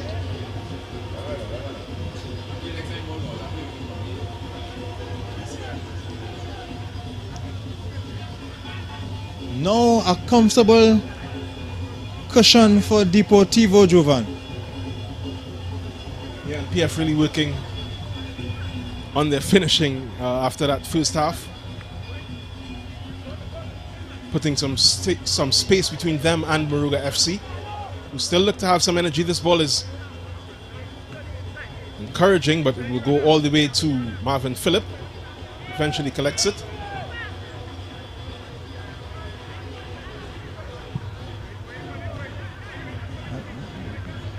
Deportivo would not have been too happy with the first half, or certainly happier this time around.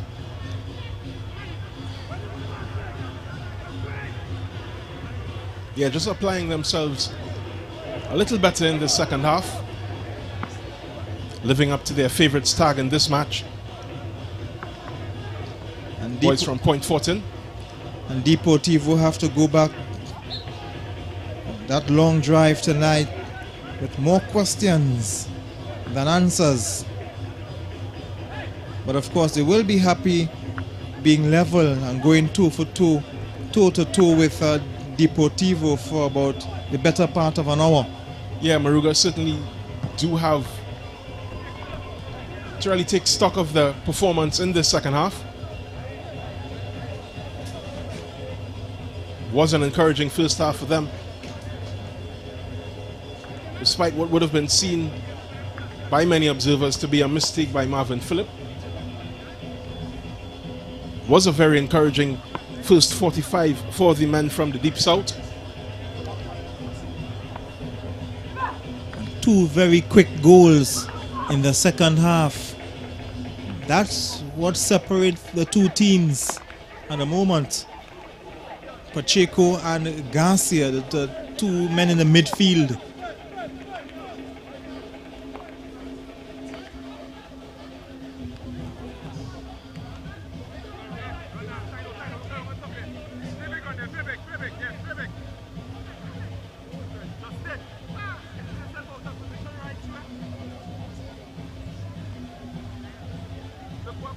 Just about 17 minutes to go. Deportivo enjoying a 3-1 lead.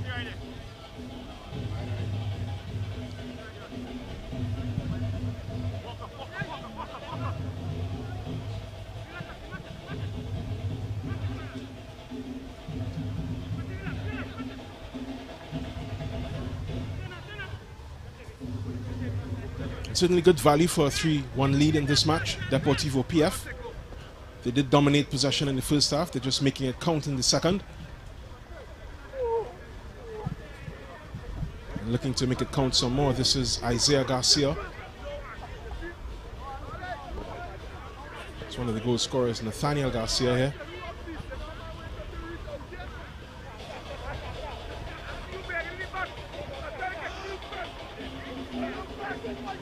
Phillips switch just finding a green shirt instead of the red, orange of Deportivo PF. But very astute defending to get out of that situation. Good football between Cornwall and Paul. The ever-present Garcia just losing his man with a couple body fakes there. Spreads it out wide to Jordan Riley. Did open the scoring in this match. His strike in the 23rd minute was quickly cancelled out by Tyrese Reefer's 29th minute free kick. But it's all Deportivo PF in this second half, and here they come again.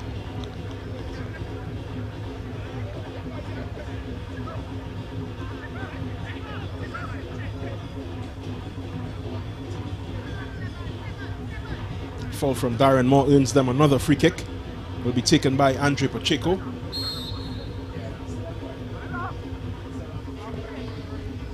Pacheco's looking for that far post. Eventually goes to Jordan Riley, who is offside.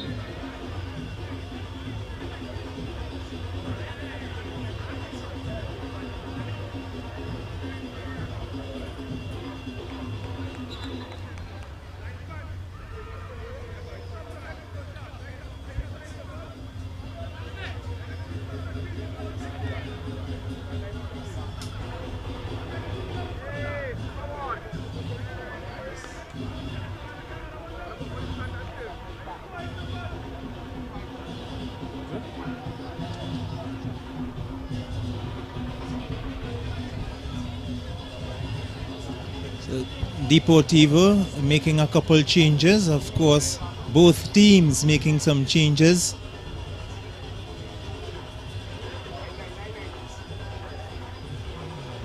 Jordan has seen enough in this game. Jordan Riley.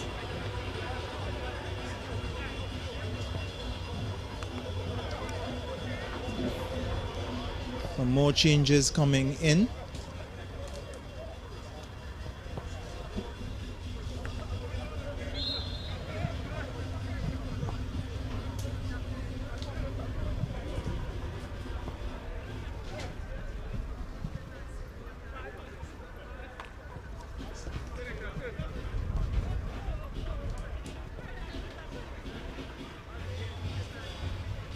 Just to confirm some of the changes you would have seen on the screen. Houghton Hector coming in for Riley.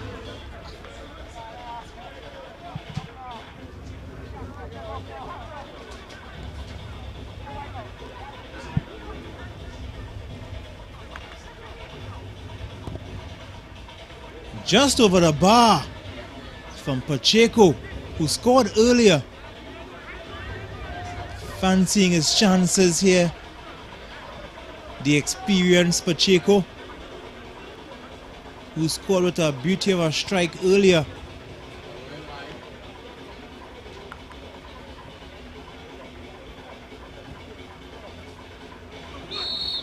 Offside is the call. Of course, Atiba Charles and Ryan King Allen bringing in some energy in the second half. Atiba Charles just slipping on the wet surface, the slippery surface.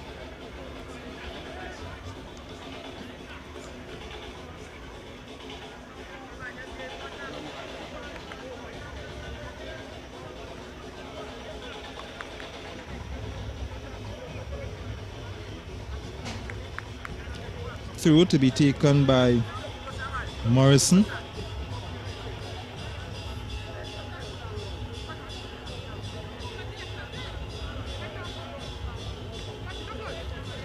Deportivo just knocking it around. Good 1-2.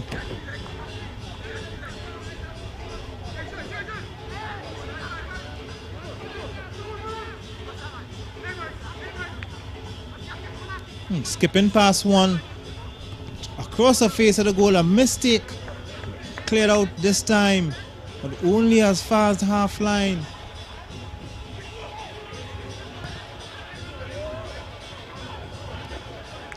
Burst of speed Good work, but the ball would just go over the line. It's a corner kick here for Moruga FC. They trail 3-1, just over 10 minutes to go in this game. They need to find the net twice. They need to pull back 2 goals against Deportivo, who are well on their way to go joint second on the table with Police. So of course they will overtake Defense Force, who play in the later game. They play Real West Fort FC. A very interesting game, Real West Fort and Defense Force. But let's see if Moruga can create a comeback now. That ball has gone somewhere into the International Space Station.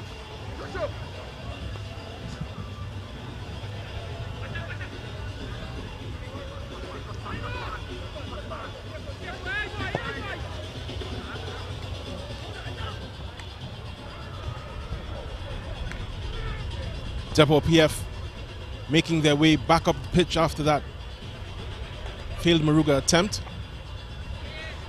Moruga don't seem to be too daunted by the task ahead of them. They have a 2-goal deficit to overcome with just about 9 minutes, 9.5 minutes remaining in this match.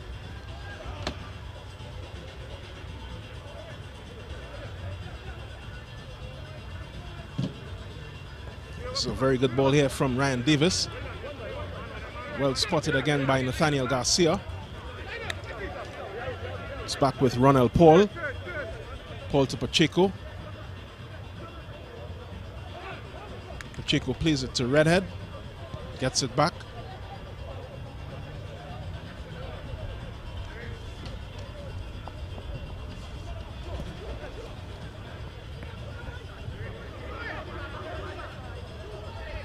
This is the substitute Anderson Morrison.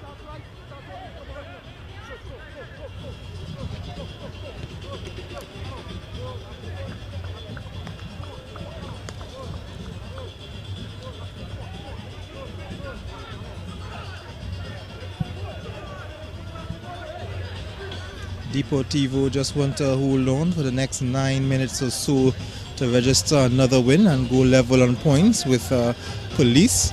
They will also be level on goal difference as well. So they will be joint second on the table.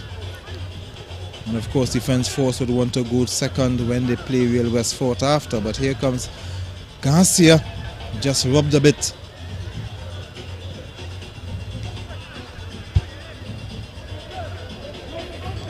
This is the next Garcia, Isaiah Garcia, looking for the return pass.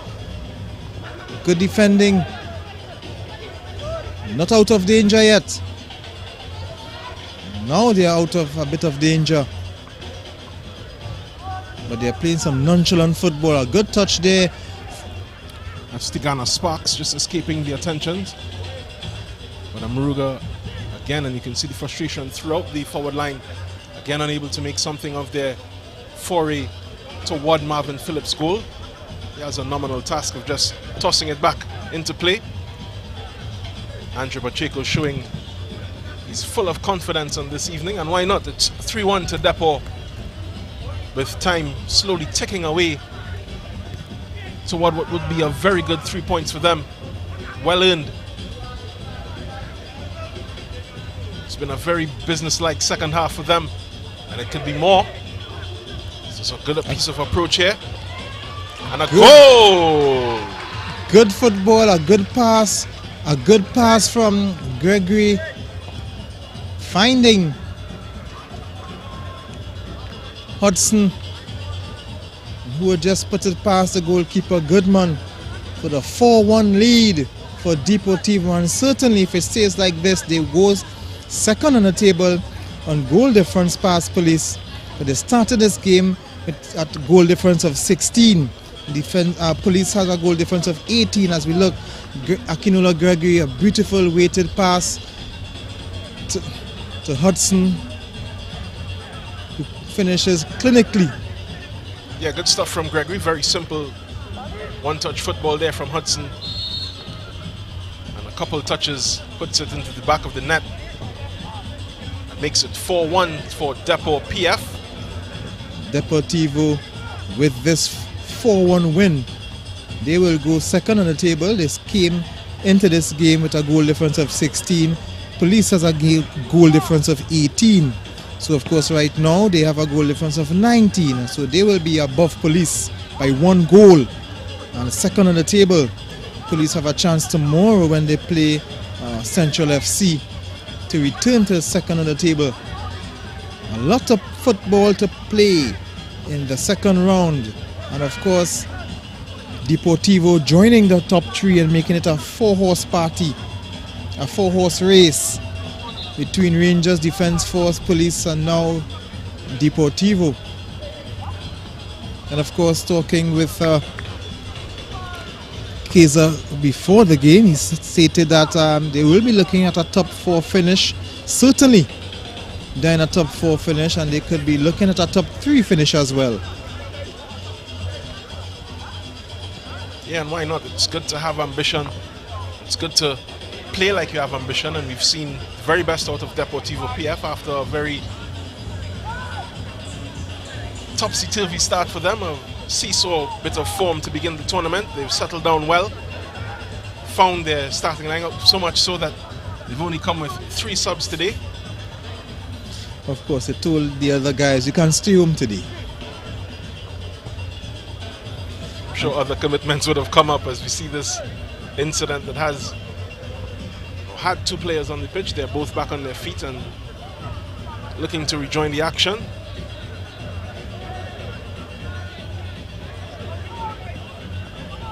Another team that would have made some good grounds in the last couple of games would be AC Port of Spain. Of course, they missed out last evening while they were being beaten by Rangers on a credible 4-2.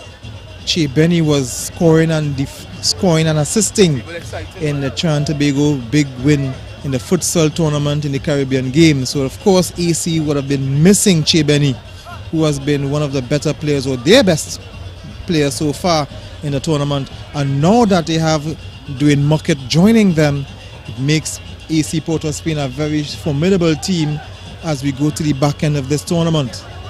Yeah, and Benny just transferring his form on grass at the Ascension tournament to the court of the Caribbean Games, scoring 6 goals in that 13-goal triumph by Trinidad and Tobago. He scored 6, and how many did he assist? Several. Certainly the man of the match for T&T, a man in ripping form. His fitness really has improved as the season went on. Looked to be a shadow of himself at the start of the Ascension tournament, but has surely played himself into form. And of course, Angus Eve will be having him in his thoughts as we go to play the last 2 matches in the Champions, in the Nations League, League B. Of course, looking to get that promotion to League A, and of course direct qualification to the Gold Cup. And I'm sure Che Benny's name will be close to Angus Eve's list. And of course another ball going across the face of the goal, but this time not making any contact with an orange shirt. Yeah, Akim Redhead looking to put his name in some headlines to make it a perfect 5 for Depot. That shot just going across Goodman's goal for a goal kick for Moruga. Or again, just hoofing that ball into the attack and hoping for somebody to take it down and cause some trouble. But here's Depot PF with a more measured approach. Houghton Hector playing a 1-2 there with Isaiah Hudson, the goal scorer. This ball to the far post is good, and some good last-ditch defending, but eventually in by Akinola Gregory. That's 5 for Deportivo PF. I was not about to say good dive and save from the defender, but of course persistence on the part of Akinola Gregory, and easy. It's 5-1 Deportivo over Moruga, and Deportivo in sole second place Look at the highlight of this one. Ball coming across the face of the goal. Good. Yeah, good defense there, but Gregory just sticking to his guns and no help coming in for the last two men in the Moruga defense. Unable to get it clear. That is 5-1. Can't fault defender for trying. Now going forward, moving past his man, looking more like a midfielder. Still unable to find that pass that would help them get toward or closer toward this Depot PF goal. Trying to do it himself on that occasion. Carl Spencer unable to.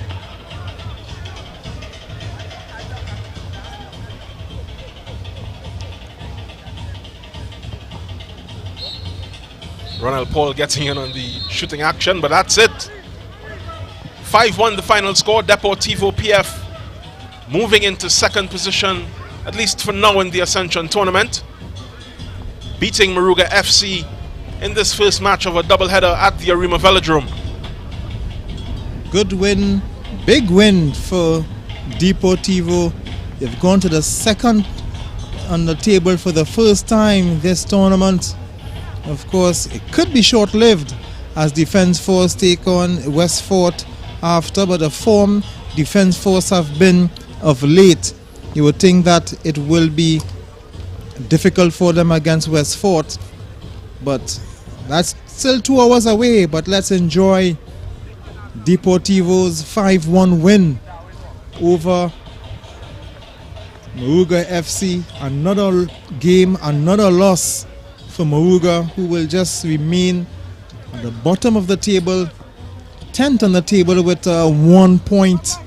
That one solitary point they got against Canupia. And Deportivo will enjoy life at the second on the table. Deportivo a 5-1 win over Moruga. Disappointment yet for Moruga. Another long trip down the highway with more questions and answers, and Deportivo PF will enjoy their second on the table. And we look at the first goal. Yeah, Jordan Riley just poking in after some good persistence there to keep his eye on the ball and put it in. Same can't be said for his defender. This shot was on goal by Tyrese Reefer. It was his second attempt, just slipping through the gloves of Marvin Phillip. This was Deportivo PF's second half. This attempt just going over bar. This ball from Isaiah Garcia came to Nathaniel Garcia, and he would have wanted to get that on target. Possibly a goal of the match pending there for him. Isaiah Garcia just earning a foul and a yellow card earned by Tigana Sparks.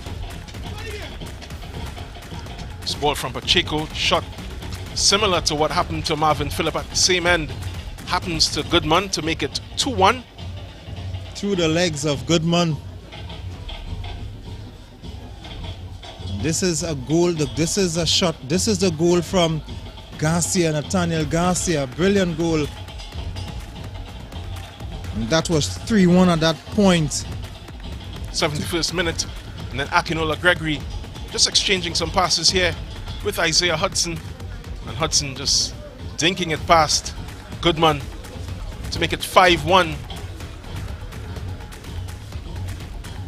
Then we see it again, good passage of play. Gregory, the substitute, showing up in the right place at the right time to give Hudson the opportunity to find the back of the net for 4, and here was Gregory getting his just rewards, just desserts, it has to be said. Good substitute performance, a goal and an assist. This was the 5th goal of this victory for Depot PF. Unfortunate for Moruga, but very good for them. Deportivo PF win 5-1 and move into second. Stay with us, we'll be back with the second half of this doubleheader. It's a match between the Army and Real Westfort. This is the Ascension Tournament, stay with us.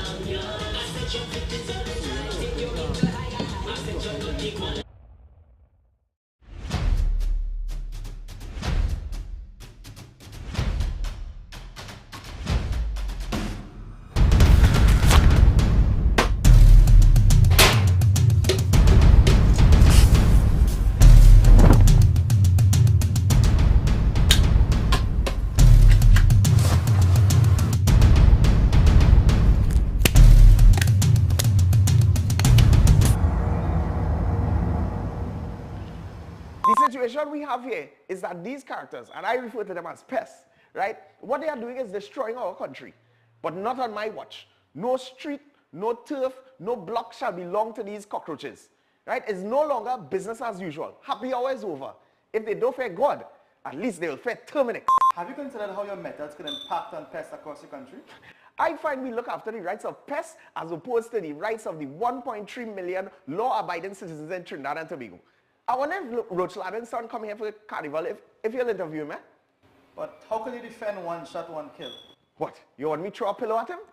I didn't say that. No, well, if a roach jumps in front of you now, what will you do? Run. Oh, Jesus, Lord Father.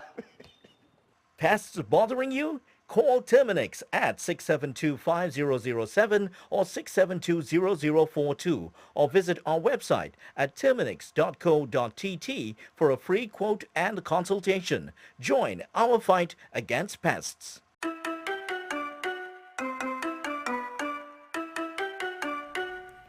What is television?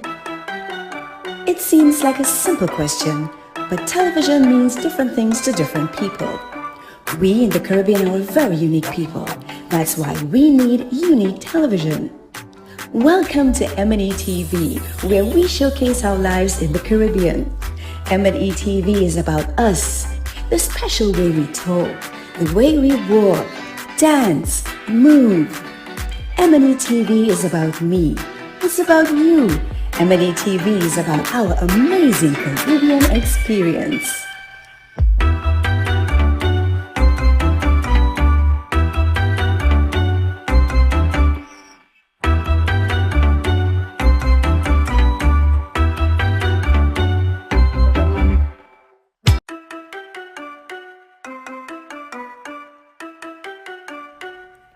What is television?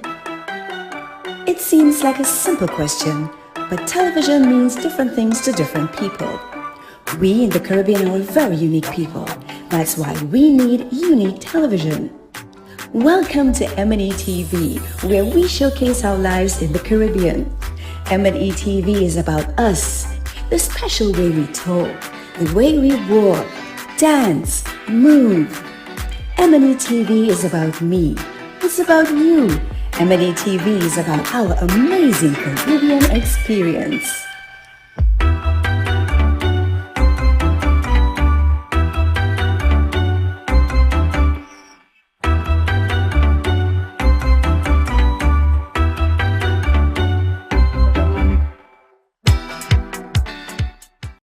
It's here at a newsstand near you. It's the Guardian Lucky Number Draw. Your daily chance to win $1,000 instantly when you purchase the Trinidad and Tobago Guardian. It's quick and easy for your chance to win. A unique number will be printed at the back of each Guardian newspaper daily. Purchase your Guardian newspaper, then join JW for the daily Guardian Lucky Number Draw, the winning number on just before the nightly news on CNC3. If the number drawn matches the unique number at the back of your Guardian newspaper, then $1,000 is yours.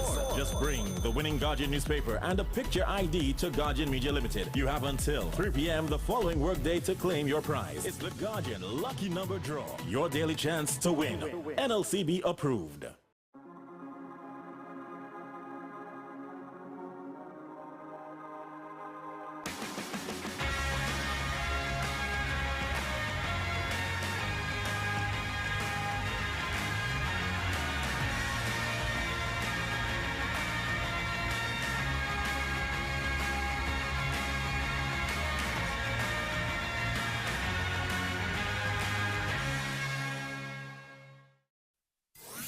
Are you at home feeling isolated? Don't worry, we will bring the world to you. The nation's first and leading newspaper, the Trinidad and Tobago Guardian, is extending a special home delivery for 30 days for just $99. Yes, for just $99, you can get the T&T Guardian newspaper, the fastest growing and most read newspaper, most credible and highest reader value, and voted tops for best publication by more readers than any other newspaper, delivered to your home. It's easy to subscribe to our home delivery. Simply call us now at 225-4465 extension 4274 and speak to one of our customer service representatives, and we will bring the world to you.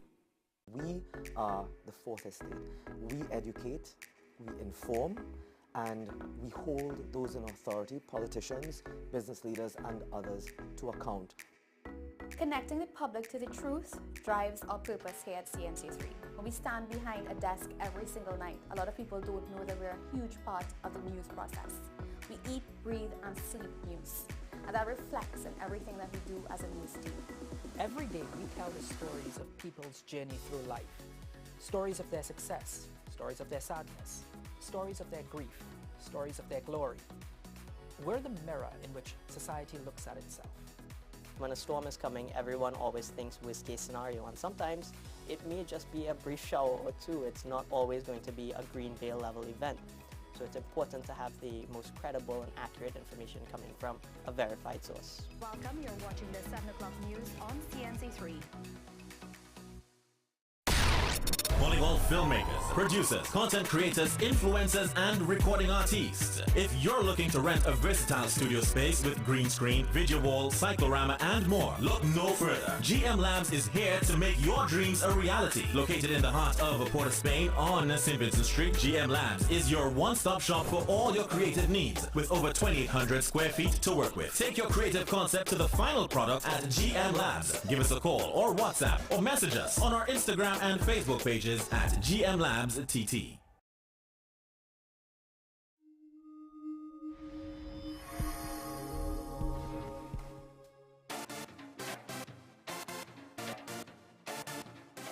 Everyone has a unique story to tell. Help us tell your stories. We all see the negatives happening here in Trinidad and Tobago. Let us begin the conversation with inspiring content. Targeting change. Inspire TT. Be the change.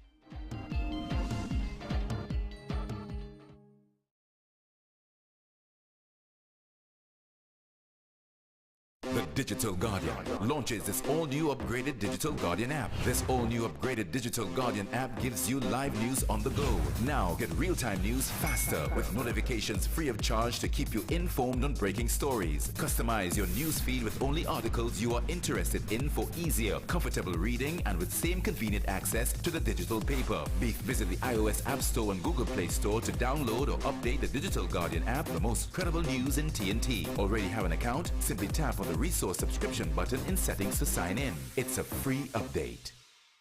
Make sure you have yourself a great investment week by viewing The Boss Report every Monday morning at 6:15 a.m. during CNC3's The Morning Brew. You'll get sound financial advice, whether you're a new or experienced investor, when you view The Boss Report. CNC3, covering your world.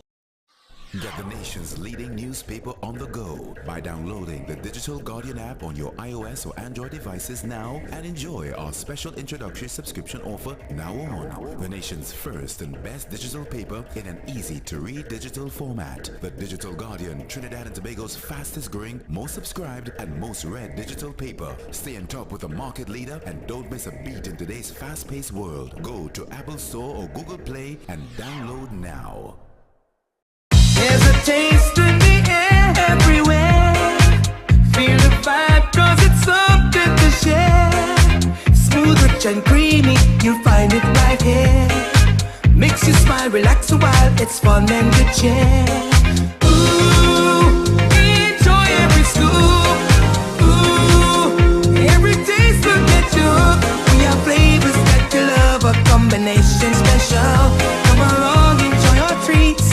This is Uncle Pete's.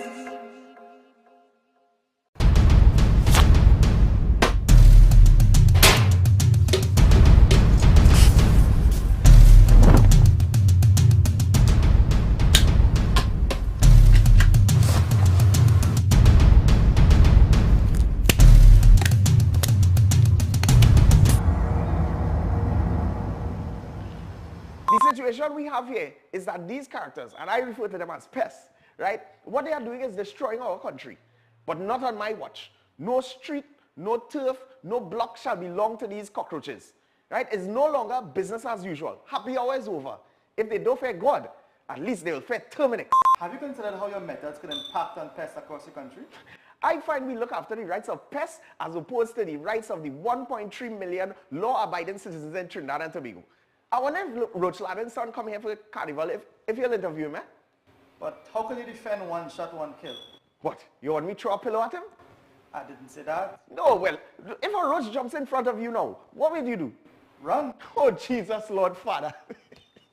Pests bothering you? Call Terminix at 672-5007 or 672-0042 or visit our website at terminix.co.tt for a free quote and consultation. Join our fight against pests.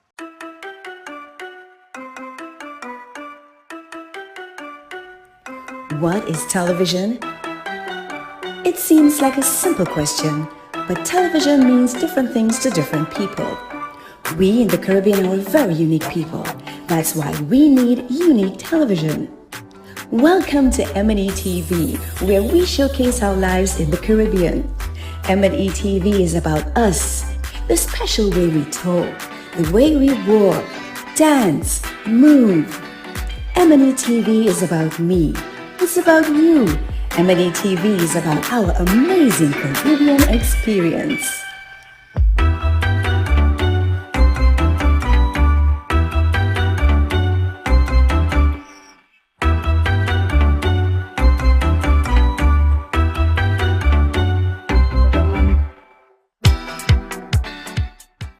It's here at a newsstand near you. It's the Guardian Lucky Number Draw. Your daily chance to win $1,000 instantly when you purchase the Trinidad and Tobago Guardian. It's quick and easy for your chance to win. A unique number will be printed at the back of each Guardian newspaper daily. Purchase your Guardian newspaper, then join JW for the daily Guardian Lucky Number Draw, the winning number on just before the nightly news on CNC3. If the number drawn matches the unique number at the back of your Guardian newspaper, then $1,000 is yours. Just bring the winning Guardian newspaper and a picture ID to Guardian Media Limited. You have until 3 p.m. the following workday to claim your prize. It's the Guardian Lucky Number Draw. Your daily chance to win. NLCB approved.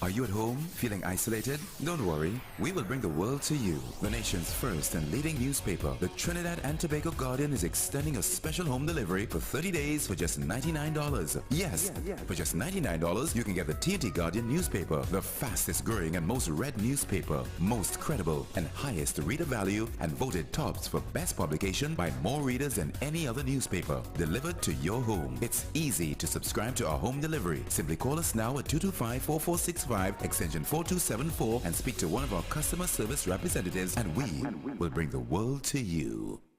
We are the fourth estate. We educate, we inform, and we hold those in authority, politicians, business leaders, and others, to account. Connecting the public to the truth drives our purpose here at CNC3.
To get 3 points, they have to earn their 3 points.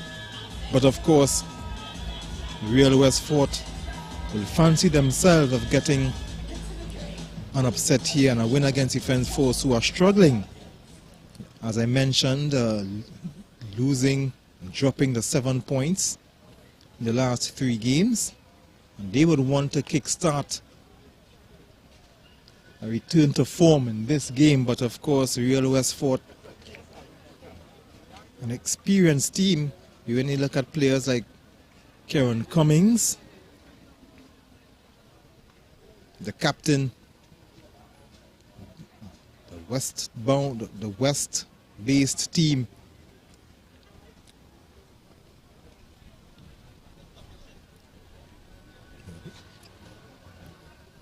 Just want to go through the starting lineups for both teams. Real Westfort, Cornel Thomas, Jamil Antwine, Akila Board, Karen Cummings, Gary Griffith, Brendan Creed, Cordell Samuel, Malik Kwau, Theon Brown, the goalkeeper, Luke DeWant, and Joshua Evans. When we're looking at Defence Force as they're getting ready for the kickoff, we have a change. Aaron Enel is in goal, replacing Biggett, and of course Curtis Gonzalez, the captain, Kevin Blackman, Jerome McIntyre, Jelani Felix, Brent Sam, Rivaldo Coriat is getting a start, Justin Sadu, Ackley Edwards, Kevin Goddard, Nathan St. Hilaire. That's the starting lineup of the Defence Force. And of course, Westfort playing a 4-5-1 formation and Defence Force a 4-3-3.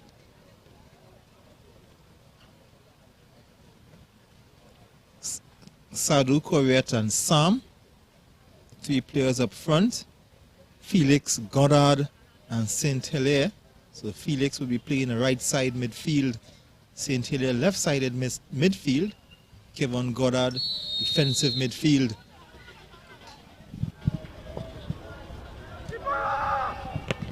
Defence Force looking for start the attack early. Defence Force need to get back in winning ways. They are the reigning champions. And of course, they have fallen as of yesterday because Rangers would have got their points, 10 points behind Rangers. And now they are even behind PF, Deportivo PF, and Police. Police still have to play Central FC tomorrow.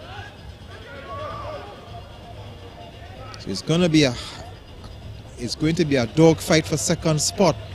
But of course, they would fancy, all the teams would fancy their chances in catching Rangers at the top of the table.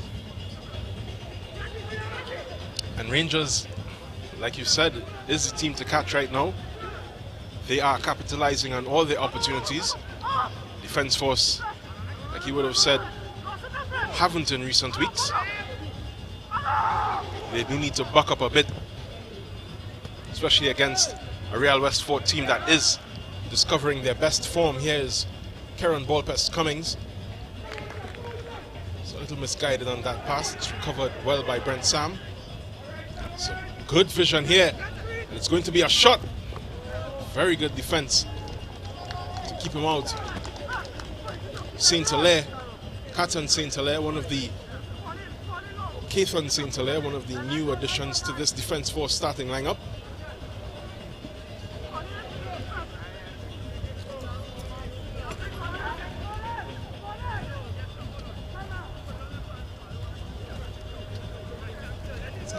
Early corner for Defence Force. They have some height in Brent Sam. He will be the target. Will be the target man in the Defence Force. Not a particularly good corner. Yeah, Sam getting his chance at the center of the attack.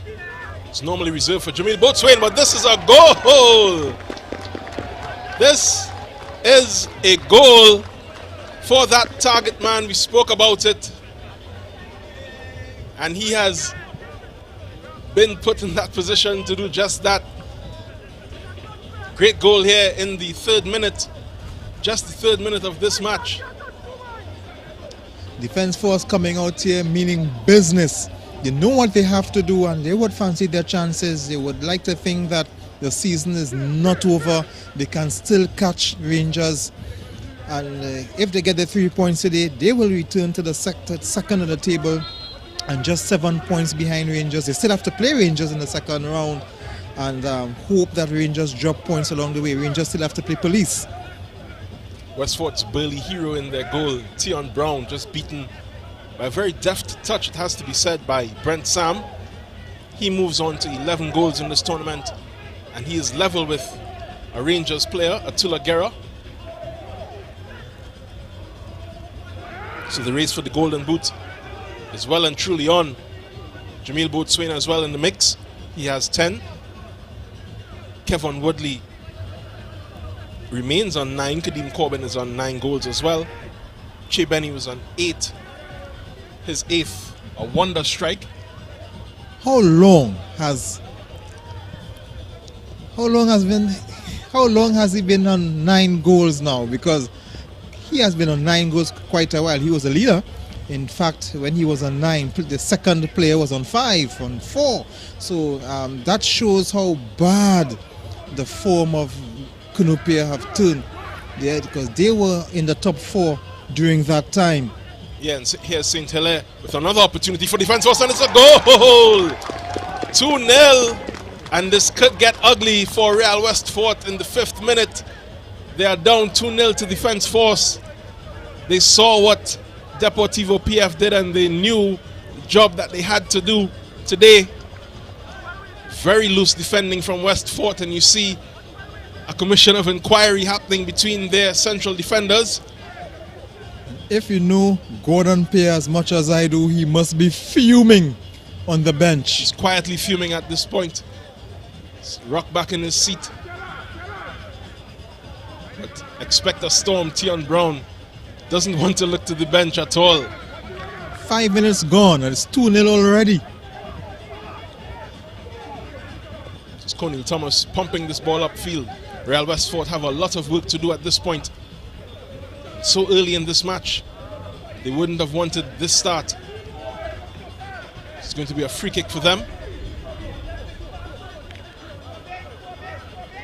You have to feel that Westfort need to put away every one of their chances. We've heard about their struggles in front of goal from different members of the team, including Mr. Pierre, who's still in his seat.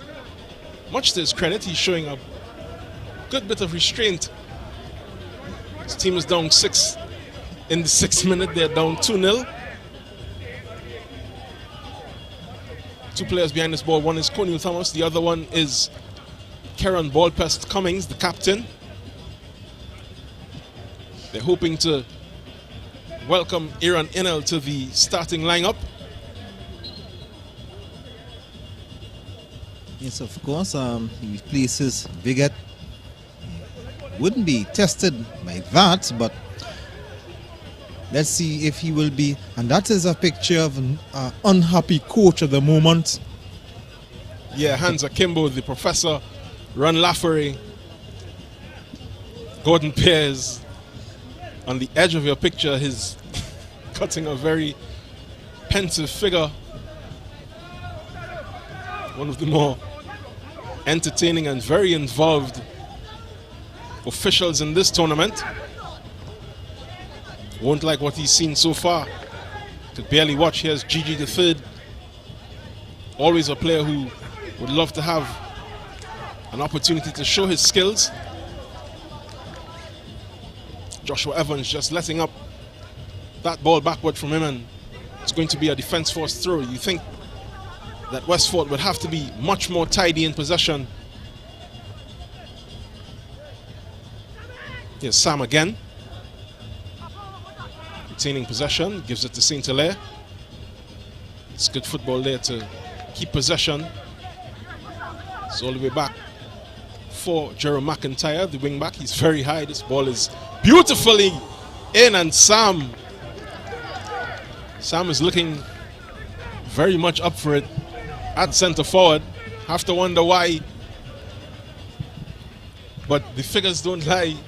Jamil Boatswain is also, well, was also on 10 goals before this match. Brent Sam just poking himself in front. Brent Sam means business, but that was a brilliant ball from Sadu. Yeah, Justin Sadu and Rivaldo Coriat playing as the two attacking midfielders for Defence Force. Both players very similar in the way that they approach their attacking play. Very stingy with possession.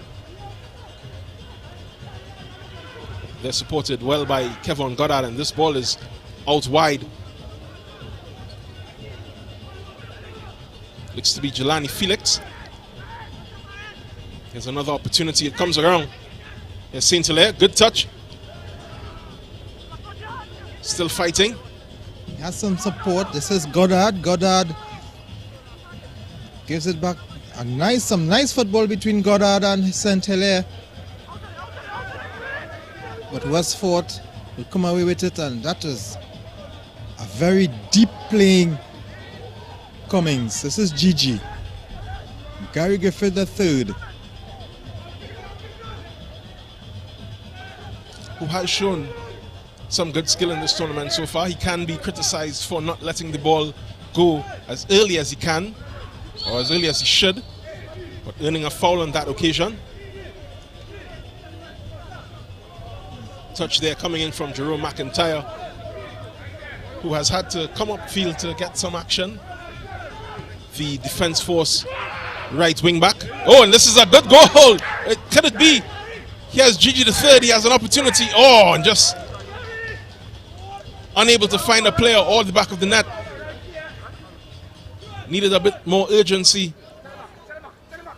He gets into his skill bag. Tried a spanner there, but I think he took out a wrench instead.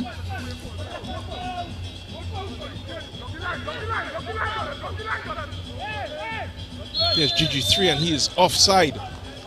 Just not looking across the line. I think they would have missed a glorious chance to pull one back, and I'm sure that the professor was not happy because the goalkeeper wasn't even in the picture. They should have done better than that. They should have.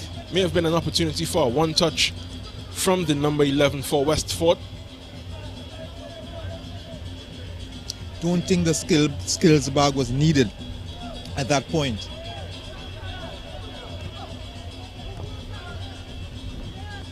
It's good pressure here from Cummings. He comes away with the ball.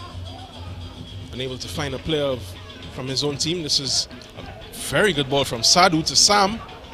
Pony Thomas will intervene and loses out to Sam. It's back into Saint Hilaire. Saint Hilaire has Sam for support. It's in the midfield. It's Goddard. Goddard has really shown to be a very good defensive midfielder, perhaps one of the best in the country, or the best defensive midfield in the country, and that's why he's been a regular, called up by national coach Angus Eve. Yeah, very much in the mold of, I don't mean to make any comparisons, but very much in the mold of N'Golo Kante, a small player that can recover the ball, can play it. The role formerly known as the Makalele role. There's some, when you think about the defensive midfielders, you think about players like Diego Simeone, Mascherano, Gattuso from Italy. These are the workhorses in the team. And all three of those players are under 6 foot. So it has to be said, a low center of gravity can serve you well in a defensive position. Simeon Bailey is, of course, the exception to that rule, the tall Police FC central defensive midfielder, and we see Sam just being offside on that move into the forward positions. Already a goal scorer. Brent Sam is hoping to rack up some more, probably put himself ahead on the Golden Boot race.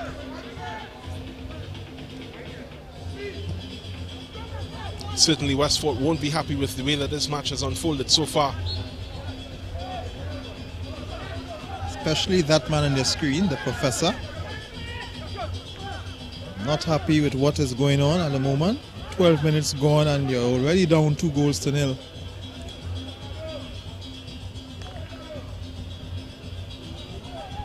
Defence Force take a lot of pride into their football. They have won the National League title more than any other team, dating back to the days of the Port of Spain Football League, then the National League era, then come to the semi-pro, the Pro League.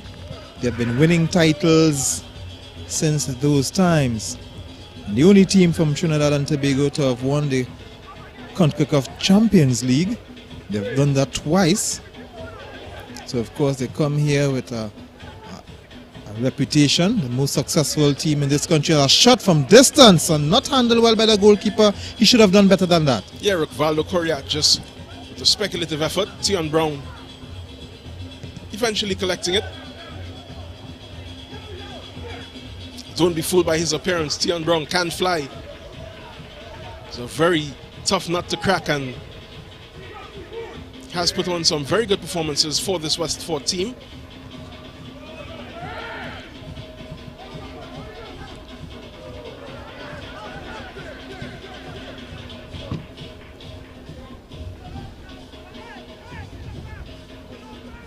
This is Cornel Thomas.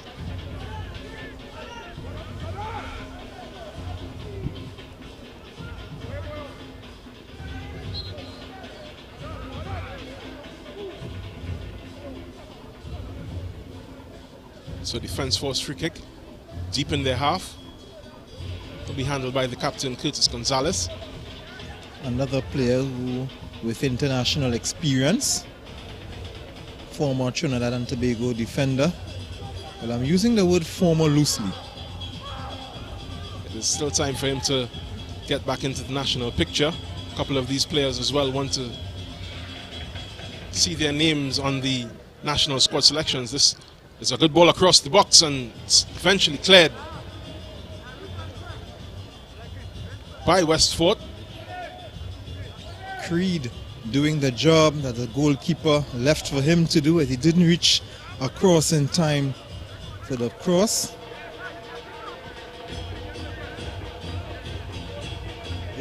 Good thinking to have Gary Griffith back, one of the taller players, or if not the tallest player in the Westford team.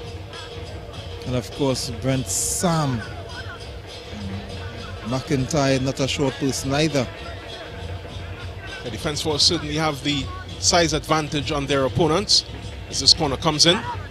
It's looking pretty good. The referee saw an infringement. Calls a free kick for Real Westford.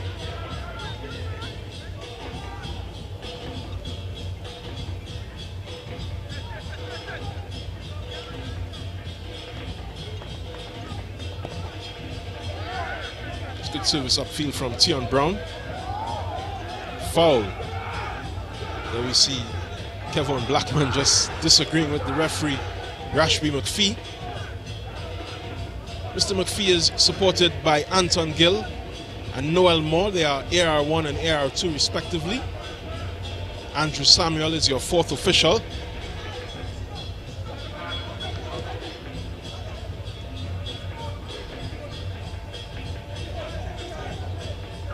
There's Creed. Earns a free kick for Westford off Gonzalez.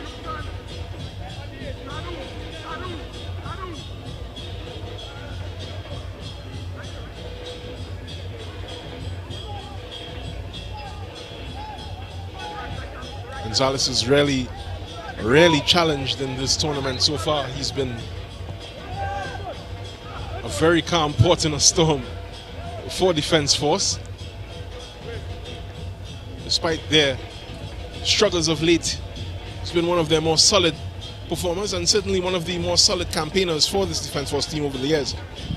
Yes, of course, Defence Force has some real long-standing players. Of course, on the bench, Juin Belshazzar, another standout player over the years for Defence Force, former captain as well. Yeah, and if you've seen Juin Baltazar on a futsal court, you would know why he remains a part of this setup. Great close control, a lot of tricks, but also a lot of discernment in the way that he unleashes those pieces of skill. Let me see Mr. McPhee with very detailed instructions to the Defence Force defenders.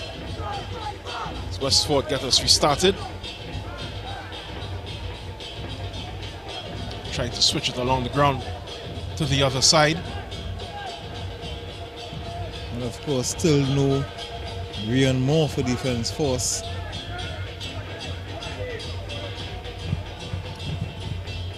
Moore making a return a couple weeks ago, but perhaps just a little worse for wear. Missed a couple weeks due to injury.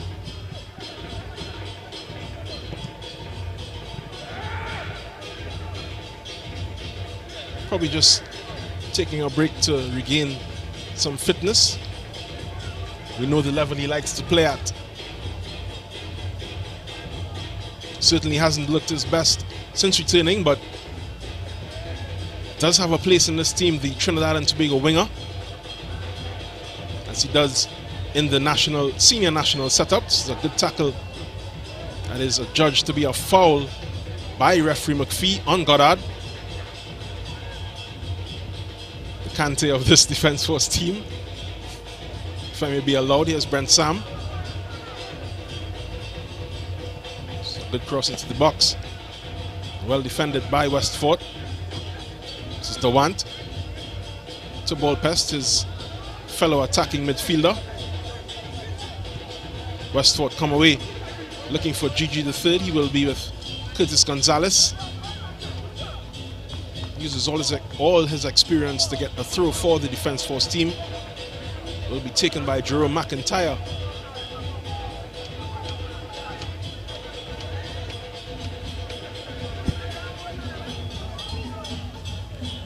Long throw for Defence Force. Sadhu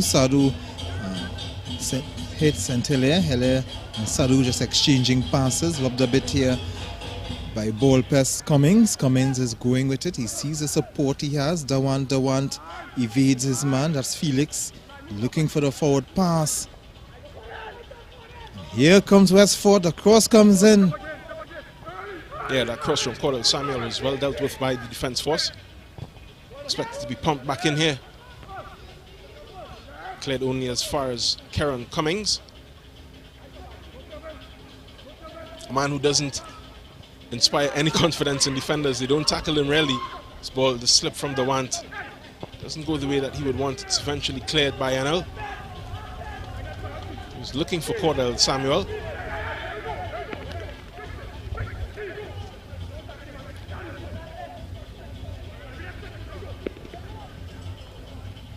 Two for Westford.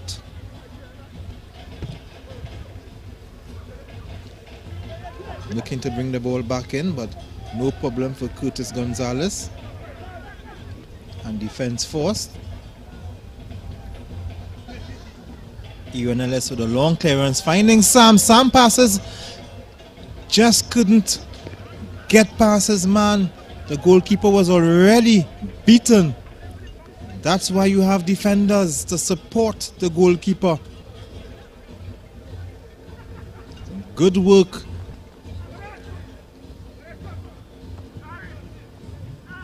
Good job by Conil Thomas.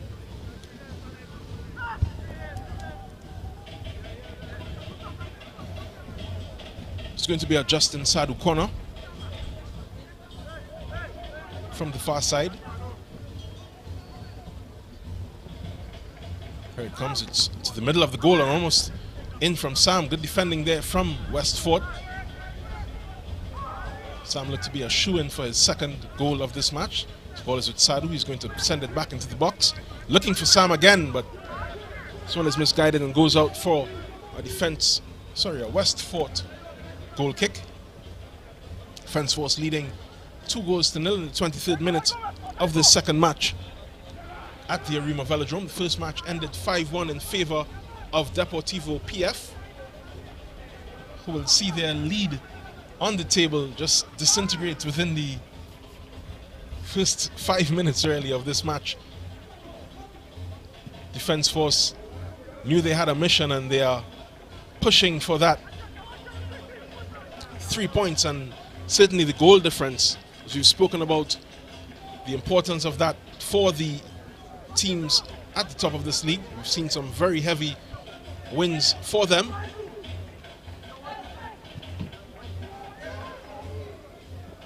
Army able to get an 8-0 win, 3-0 win, a couple of 3-0 wins. 5-0 against Canupia way back on April 30th.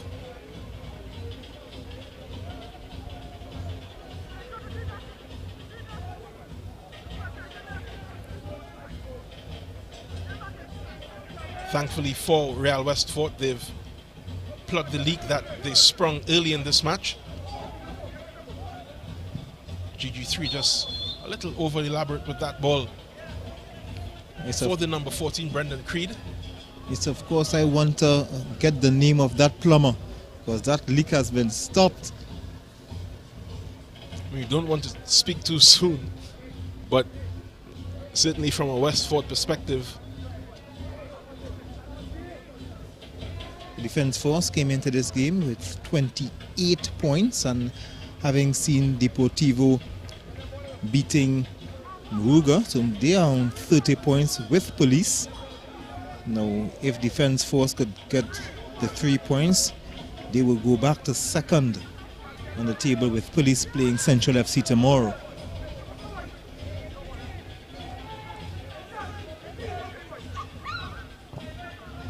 It will be very interesting when Police and Defense Force play, and of course Police and Rangers, and Defense Force, Rangers. Those will be interesting games. It has certainly been interesting between them. The first Defense Force Rangers match ended in a 1-1 draw. That was on the first weekend. Defense Force beat Police 4-2 in their meeting at Phase 2 a couple of weeks ago. Many weeks ago, May 13th. And they're up 2-0 in this match against Real Westfort. Team they would have beaten 3-0 way back on May 21st. So certainly the form going their way in this match so far. As we look to Defense Force attacking, they seem to have converted to a 3-man back line. Just momentarily, Kevin Goddard, the shield in front of that. Colin Thomas brings this ball under control for Westfort.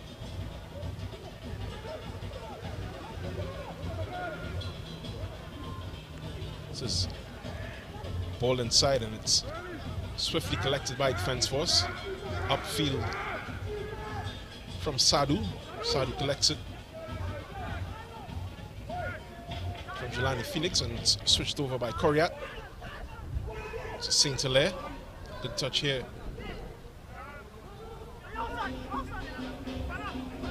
Coriat looking for some space. Good tackle. Great tackle.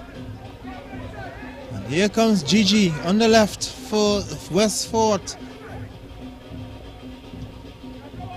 Good ball from Cummings. Didn't control it quite well. Put himself under some pressure. Cornel Thomas. I'm not sure what was the intentions of that ball.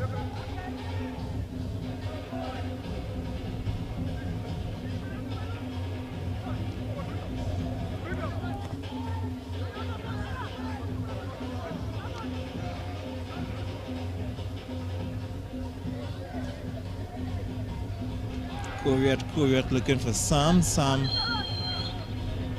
foul. That's the whistle. Joshua Evans guilty.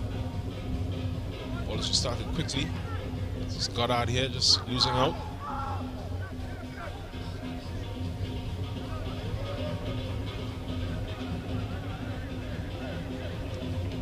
Ball from defense also trickle out for another goal kick for West Fort. As the professor is deep in his lesson, 28th minute of this first half, continues to instruct these players the way that he wants them to play exactly. He's a very exacting coach.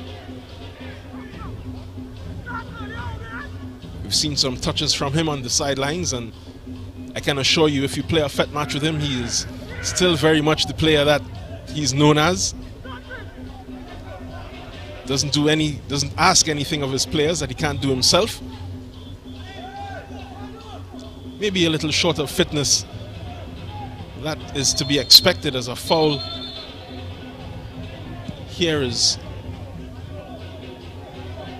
whistled by Rashby McPhee. Asks Kevin Blackman to be careful with the way that he approaches his defensive responsibilities. Here's Cornel Thomas.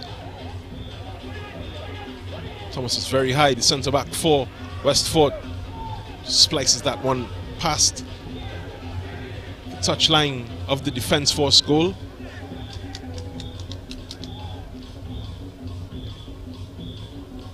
Probably saying to his players that he needed a little more movement from them in front of him. He did advance and was looking to create something positive.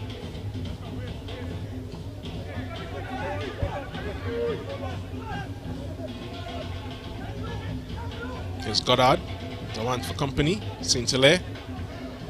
This is Rivaldo Coriat, back to Goddard. It's Justin Sadu. Good escape there from him. Here's Goddard, he has Sadu for support. Will spread it this time. It's all the way out to Felix. Sadu is another one of the players who have had a good spell for Defence Force this tournament. Almost an own goal from Cornel Thomas, but he would say he knew what he was doing. And he apologizes to Tion Brown. Tion Brown is under a lot of stress in this first half. It's only been half hour and he's down 2 goals. Cornel Thomas almost adding to that pressure.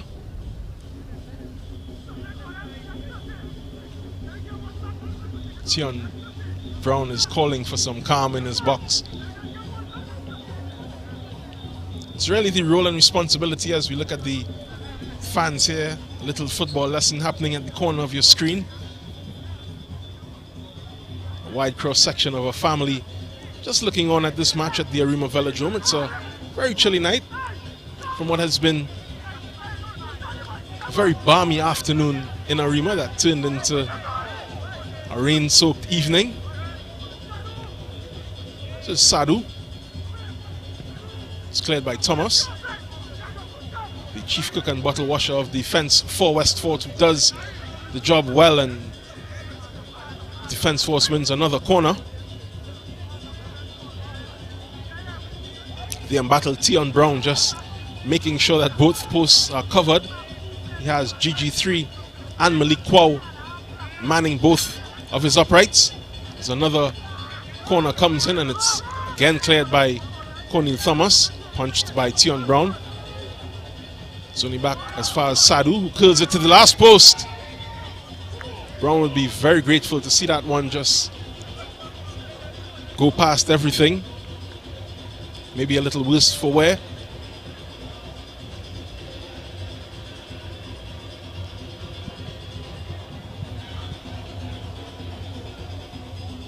Ron Lafferty giving some instructions to some of the West Fort players, having a word with the fourth official as well.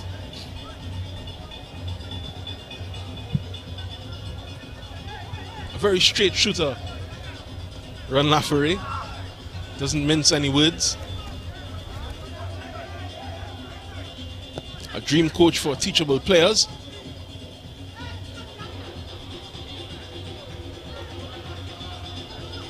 It's good defensive work here from West Fort. Here's GG3. It's robbed by St. Hilaire. Cleared up field by Gonzalez. Back to Gonzalez. It's well collected there by Akel Laborde. Looking for the ones, or that man Cordell Samuel on the far side. It's back with GG3 though. Ball is a bit short. Put Brendan Creed under a bit of pressure, but he does well to recover the ball and wins a foul off of McIntyre. It's taken quickly. It's with Karen Ballpest Cummings. Past Coriat. It's with Thomas here. He's asking for more movement. Doesn't want anybody there for the small goal touches. Don't need to be around the defense when they are in possession. It's a very good instruction there from the centre back for Westford. This is a good through ball. But Gonzalez is ever present and recovers it for Defence Force. Plays back to his keeper Enel. Clears it to Saint Hilaire. Meaty challenge there from Brendan Creed to keep Saint Hilaire honest.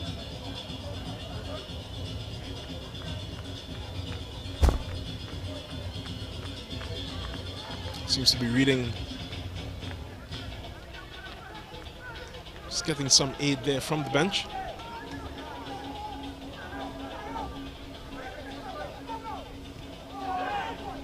Support out from Gonzalez to Laborde. Spreads it across to Samuel.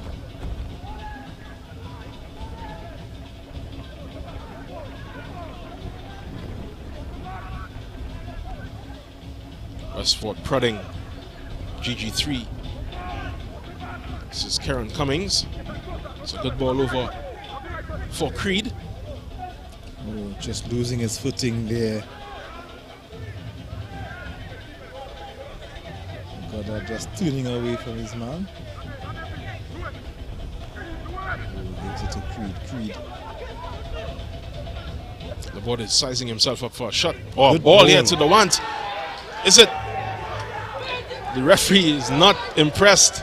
Tells him to get up. Luke DeWant is still on the ground, but he would have wanted a penalty on that occasion.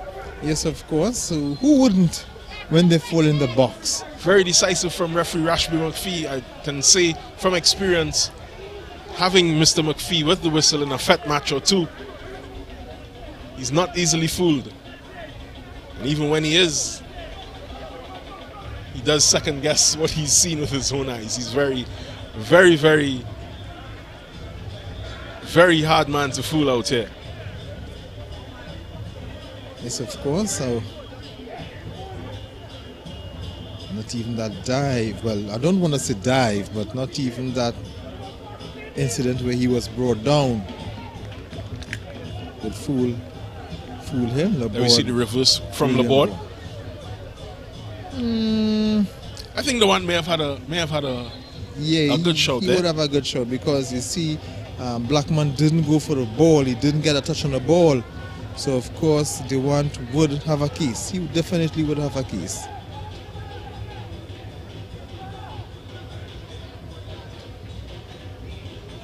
It's Laborde whose centre forward play doesn't produce much goals for Westford, but he has a good couple assists for the team from Diego Martin. Gordon Pierre, the chief cook and bottle washer on this Westford bench, lists himself as assistant coach, director, defender, if you will allow him to get on the team list. He's what you would call the minister of everything. Durant hasn't recovered from this knock. Direct action is brought into action. Pierre looks to the bench. Azrael Westford begins to prepare a substitute in the 57th minute of this match.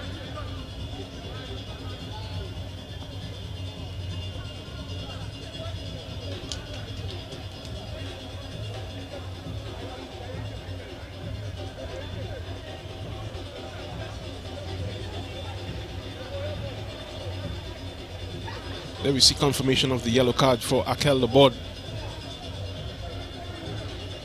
May have just talked himself into that caution.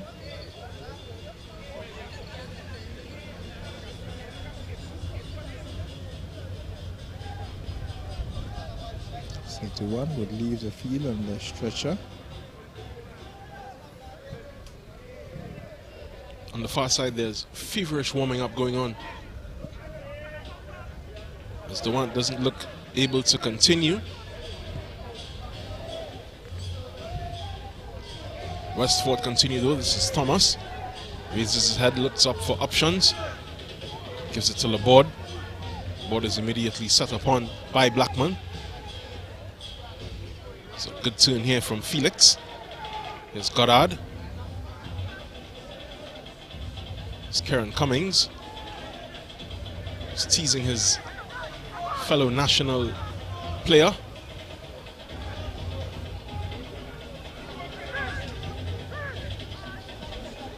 GG3 doesn't look that no-look pass doesn't serve him well on that occasion. St. Hilaire recovers. It's up to Brent Sam. Brent Sam rolls it. It's good coming here. And that was an opening for defense force from Felix, but didn't feel the ball there.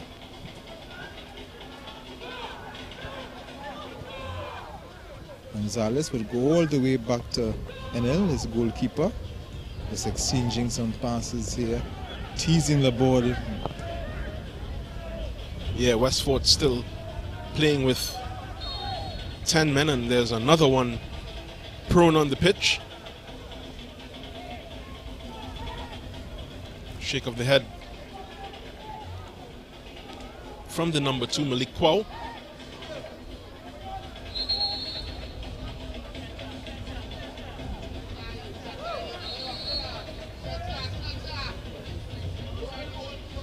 Calls for the direct action stretcher as more players are sent to warm up for Westford. These men have been kept busy this evening.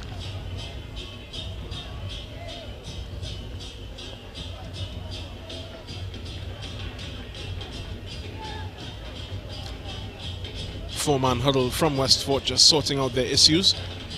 Akel Laborde, Kieran Cummings.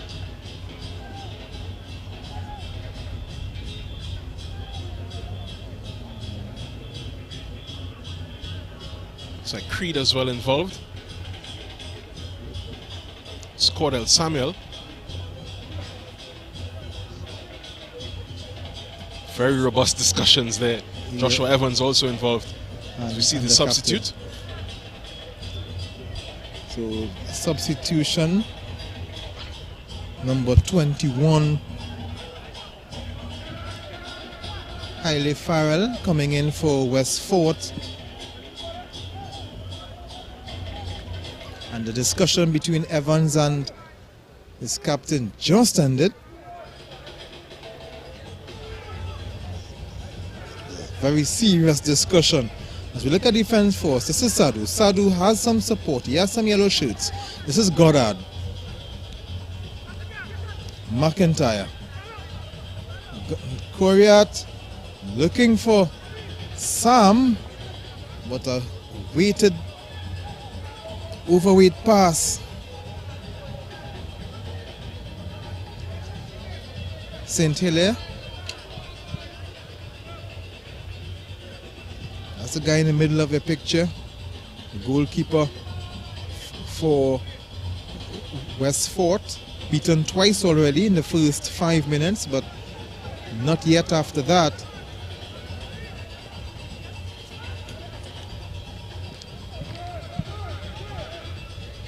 "41 minutes gone, defense force leading Westford 2-0.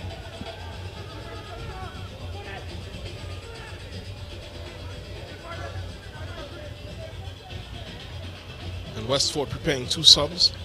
On the side is Haile Farrell and Akil Thomas.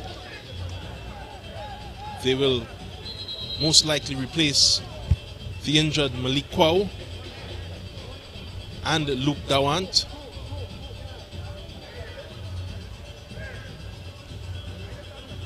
Both fell one after the other in this first half. There we see Kwao just trying his darndest to get back into the action, but he's already been subbed out. This is Thomas entering the action. This is Cornel Thomas. The free kick, it looks pretty good, but no one with the requisite height to address it. There's confirmation of the substitute. That is Akil Thomas's number.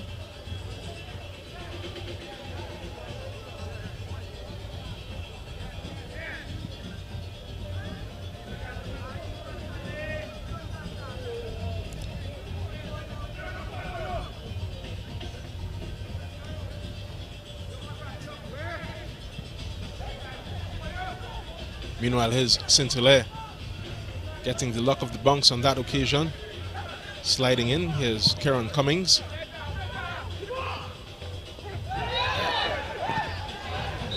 Some calls. I think he didn't drop the ball in time. The ball was still in his hand. So it's a free kick, an interesting free kick for Westfort against the run of play. Tricky area there for Enel. He did well to release it, but eagle-eyed there, Rashby McPhee, and we spoke about his inability to be tricked.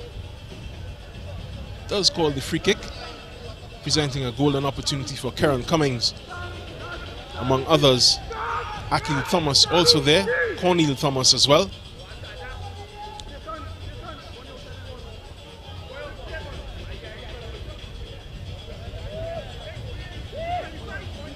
Going to be a very interesting free kick. Who do you think would take it? I see. Could be a right footer. Should be a right footer. Your guess is as good as mine. Kieran Cummings also edging up and preparing his left foot. This is more suited for a right footer.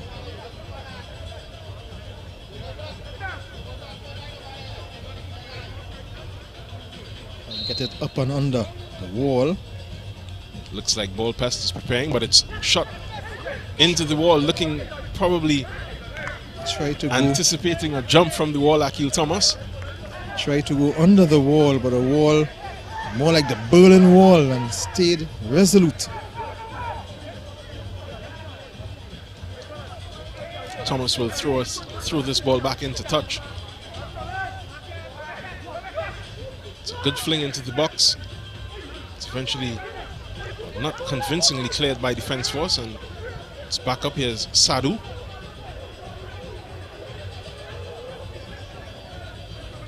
Recovered by Cummings.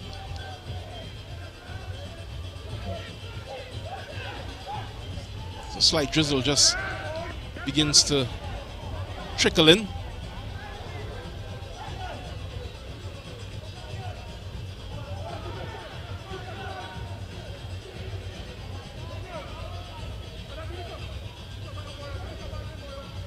In stoppage time in the first half. As we look at the fourth official, just about to raise his board, and that ball is not where Brent Sam would have wanted it. It was free at the last post. Tion Brown had misjudged the delivery. We have 2 minutes of time added on at the end of the first half. Just about 1 minute already played. Tion Brown gets us restarted. This is Cornel Thomas.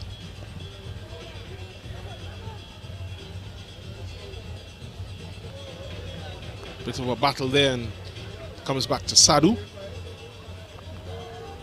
It's Jelani Felix. Kevin Goddard.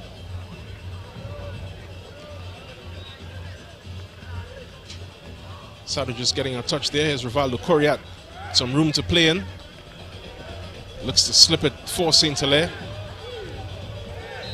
Does pretty well to state his case on that ball, but gets just a free kick as the fans scamper for shelter. And of course, another free kick in an interesting place for defense force. Brent Sam, like he's claiming. Looks like he's claiming the ball. He's fancying himself with that chance. Yeah, and he's already beaten Tion Brown. He'd hope for a second in this match to go clear of the goal scorers in the goal boot race. This is on target and a great save from Tion Brown. And that is your brilliant shot and an equal save.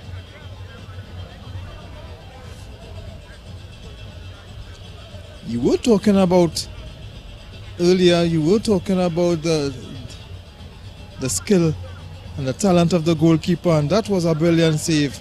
It was a superb free kick taken by Sam. Yeah, right down his throat, but he had to deal with it. It was dipping under that crossbar. Tion Brown just doing the needful. This ball is back in and doesn't come to anything, and that's the end of the first half. Referee Rashby McPhee brings us to the halftime interval. Score right now is 2-0 to Defence Force over Real Westfort. Goals began very early in this match, 2nd and 5th minute. As we see Kieran Cummings just asking his players to listen to his instructions. A man of his experience would want these players to really take him to heed, or take heed of his instructions. 2-0 halftime. Defence Force are in the ascendancy and looking good for their 2nd place in this Ascension tournament.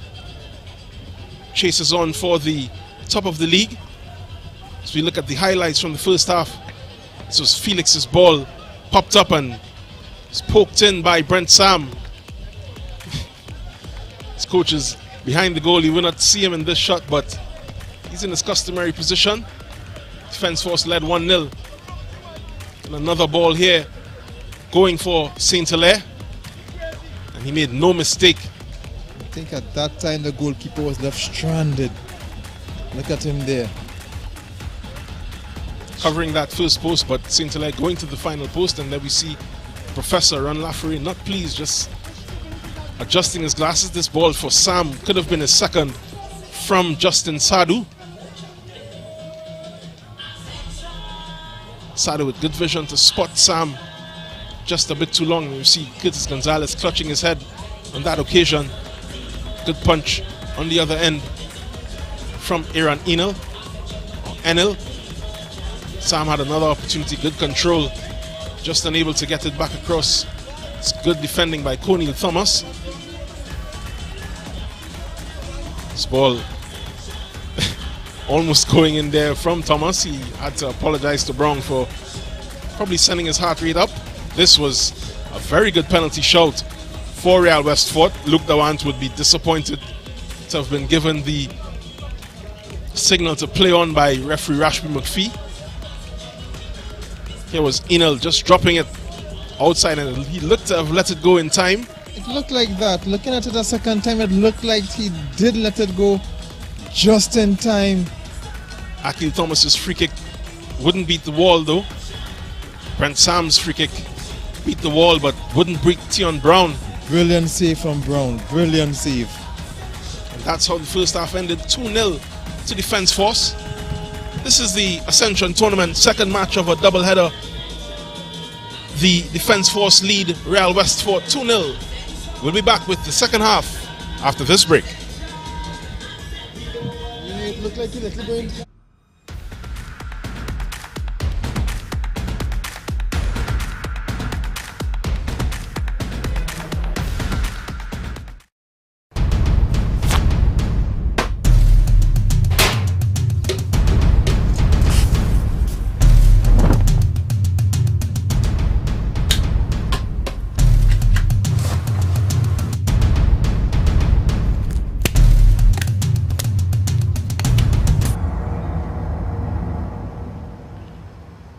situation we have here is that these characters, and I refer to them as pests, right? What they are doing is destroying our country, but not on my watch. No street, no turf, no block shall belong to these cockroaches, right? It's no longer business as usual. Happy hour is over.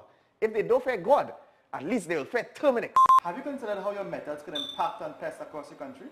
I find we look after the rights of pests as opposed to the rights of the 1.3 million law-abiding citizens in Trinidad and Tobago. I wonder if Roach Ladden's son come here for the carnival if you'll interview him, eh? But how could you defend one shot, one kill?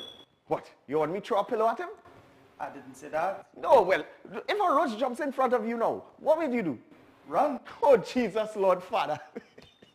Pests bothering you? Call Terminix at 672-5007 or 672-0042 or visit our website at terminix.co.tt for a free quote and consultation. Join our fight against pests.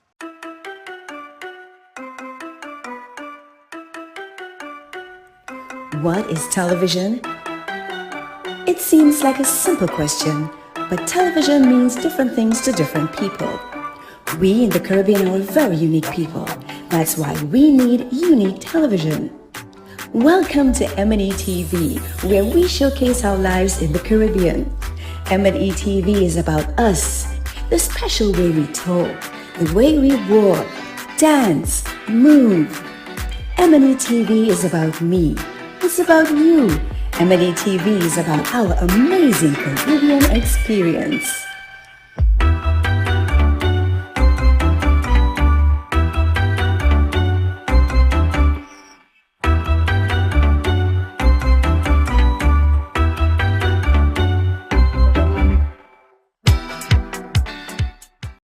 It's here at a newsstand near you. It's the Guardian Lucky Number Draw. Your daily chance to win $1,000 instantly when you purchase the Trinidad and Tobago Guardian. It's quick and easy for your chance to win. A unique number will be printed at the back of each Guardian newspaper daily. Purchase your Guardian newspaper, then join JW for the daily Guardian Lucky Number Draw, the winning number on just before the nightly news on CNC3. If the number drawn matches the unique number at the back of your Guardian newspaper, then $1,000 is yours.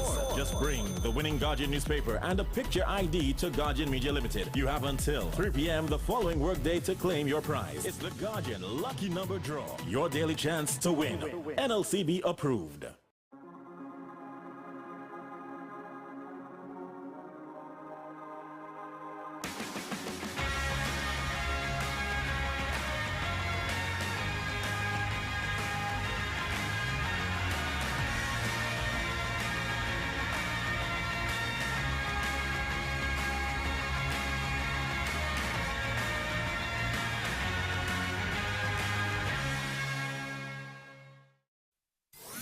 Are you at home feeling isolated? Don't worry, we will bring the world to you. The nation's first and leading newspaper, the Trinidad and Tobago Guardian, is extending a special home delivery for 30 days for just $99. Yes, for just $99, you can get the T&T Guardian newspaper, the fastest growing and most read newspaper, most credible and highest reader value, and voted tops for best publication by more readers than any other newspaper, delivered to your home. It's easy to subscribe to our home delivery. Simply call us now at 225-4465, extension 4274, and speak to one of our customer service representatives, and we will bring the world to you.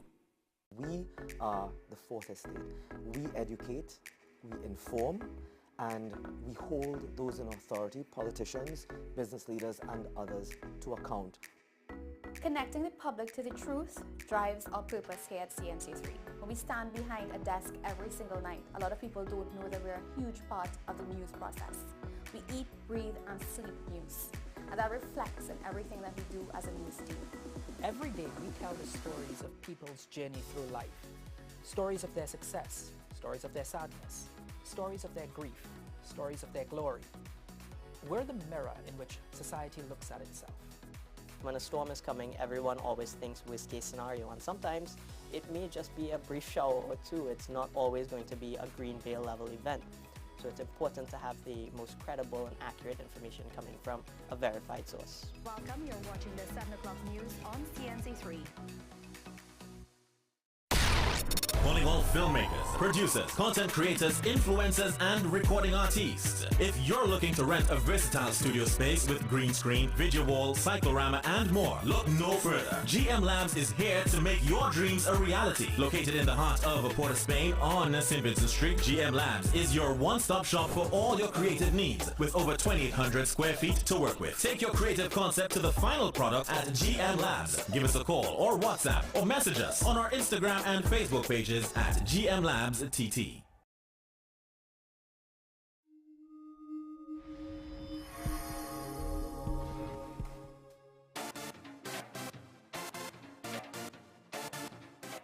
Everyone has a unique story to tell. Help us tell your stories.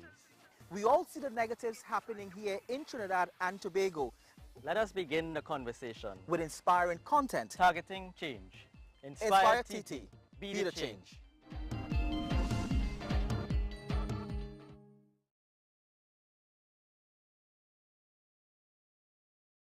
The Digital Guardian launches this all-new upgraded Digital Guardian app. This all-new upgraded Digital Guardian app gives you live news on the go. Now get real-time news faster with notifications free of charge to keep you informed on breaking stories. Customize your news feed with only articles you are interested in for easier, comfortable reading and with same convenient access to the digital paper. Visit the iOS App Store and Google Play Store to download or update the Digital Guardian app, the most credible news in T&T. Already have an account? Simply tap on the resource subscription button in settings to sign in. It's a free update. Make sure you have yourself a great investment week by viewing The Boss Report every Monday morning at 6:15 a.m. during CNC3's The Morning Brew. You'll get sound financial advice, whether you're a new or experienced investor, when you view The Boss Report. CNC3, covering your world. Get the nation's leading newspaper on the go by downloading the Digital Guardian app on your iOS or Android devices now and enjoy our special introductory subscription offer now on. The nation's first and best digital paper in an easy-to-read digital format. The Digital Guardian, Trinidad and Tobago's fastest growing, most subscribed and most read digital paper. Stay on top with the market leader and don't miss a beat in today's fast-paced world. Go to Apple Store or Google Play and download now. There's a taste in the air everywhere. Feel the vibe cause it's something to share. Smooth, rich and creamy, you'll find it right here. Makes you smile, relax a while, it's fun and good cheer. Ooh, enjoy every scoop. Ooh, every taste will get you hooked. We have flavors that you love, a combination special. Come along, enjoy our treats. This is Uncle Pete's.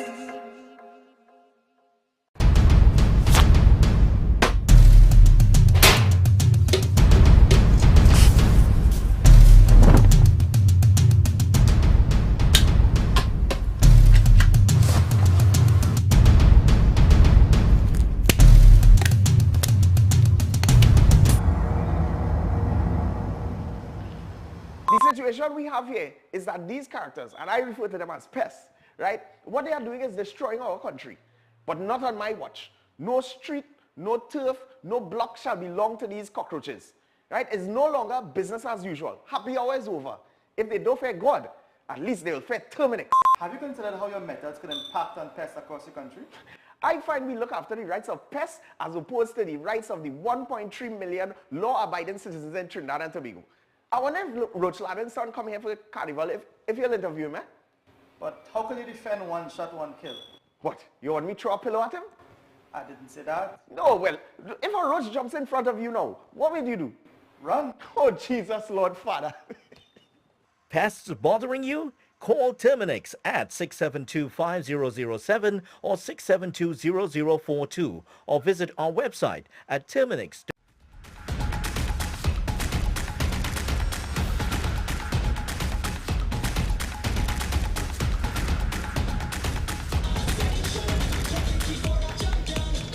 Second half of this match between Real West Fort and Defence Force leading 2-0 at half-time. Goals from Brent Sam and Caton St. Hilaire in the second and fifth minutes, putting Defence Force in the lead. You see referee Rashby McPhee and his assistants Noel Moore and Anton Gill. Fourth official Andrew Samuel is also part of the staff in red and black.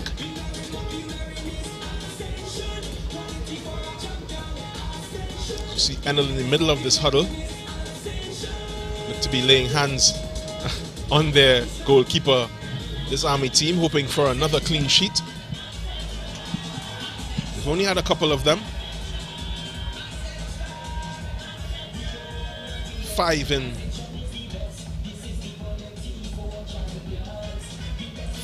13 matches. Real West Fort and their keeper Tion Brown, who's already been beaten twice, hoping to affect this game in a way that would see them finish in a more positive manner. They would have been disappointed with the way that first half went. There we see Brent Sam and Jelani Felix, the winger for Defence Force. having a conversation here. A friendly conversation, not like the conversations we saw in the first game. Yeah, and it's good to see players. It's building up that camaraderie before we get restarted here at the Arima Velodrome in this second match of a doubleheader. Real Westford attacking the goal to the right of your picture in the blue and yellow strip. Defense force in yellow and blue. Win the first throw of the second half. This is Felix.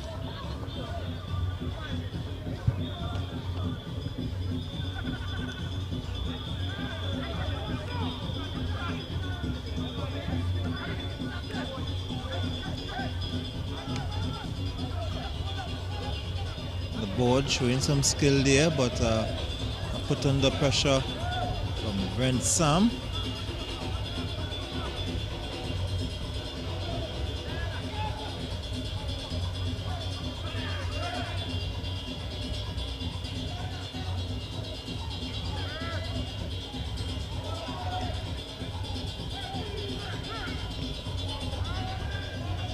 Ball played airborne the past few touches.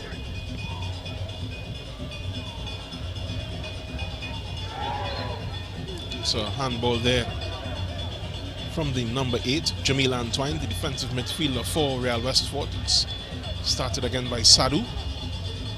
Spreads it to Saint Hilaire. Far side, he's going to cross it into the box to the far post, and Jelani Felix almost had it. Good defending. The ball was looking to go towards Felix, but Felix, I don't think that Felix was aware of the defender coming on to him, because he looked like he just waited for the ball to come to him. Yeah, great intervention there from one of the first half substitutes for Real Westford, Akil Thomas, the number 6. He and Hailey Farrell were introduced for Luke Dawant and Malik Kwao, who both had to leave early due to injury.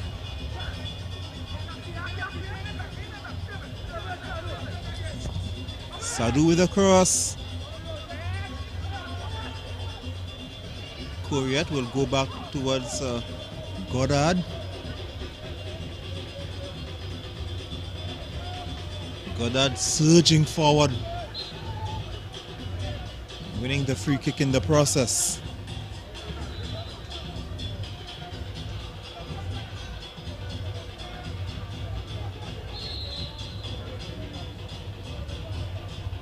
Referee McPhee just not satisfied that the ball was spotted properly, despite Coryat's desire to start us or restart us quickly. This is Gonzalez to Felix.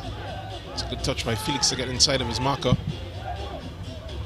It's out, and it's over bar there from Ackley Edwards, left back for defense force.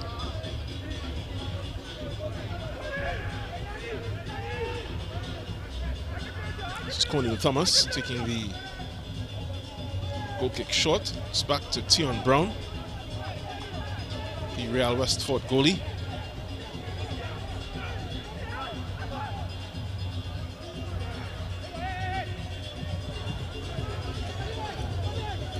Only as far as Goddard. Here's Coryat looking for the shot. Spotted Brown off his line and just unable to dip it under that crossbar. That occasion.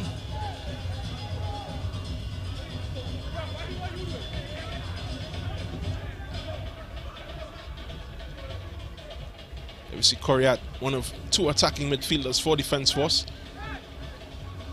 He decided to turn the screw a bit and let him and Justin Sadu create a bit more in front of Kevon Goddard.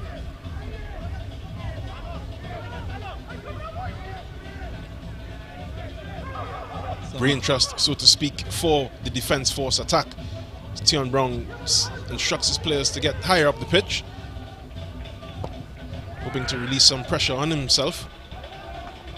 Doesn't. Here's Felix.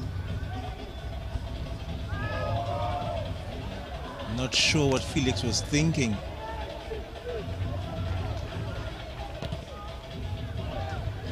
Good service upfield from Tion Brown. It's chased down there, and illegally so, by Hailey Farrell. Edwards is in a bit of pain. Another experienced player, another former national player. And there's the yellow card for Hailey Farrell. For stamping, you can see the action by referee McPhee.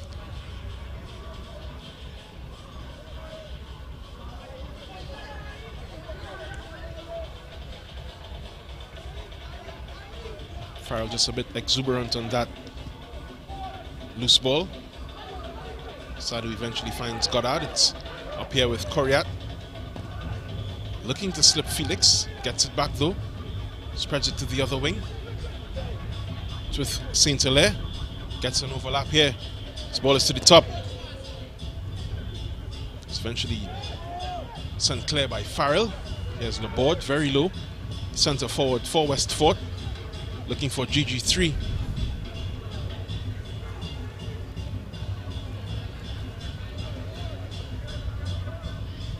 Just impedes Blackman from getting up the pitch. Defence force earn another throw. Defence force holding on to a 2-0 lead. Coriat going to ground. Some good defending. Sadu's a good interception. Goddard. Edwards. Rash tackle coming in. A sliding tackle from Akil Thomas. Felix is in a lot of pain. Let's see, he does get away from a card. But, Felix seems to be okay. Just getting up on his feet. As Gonzalez tried to be cute with a quick free kick. But the referee says none of that.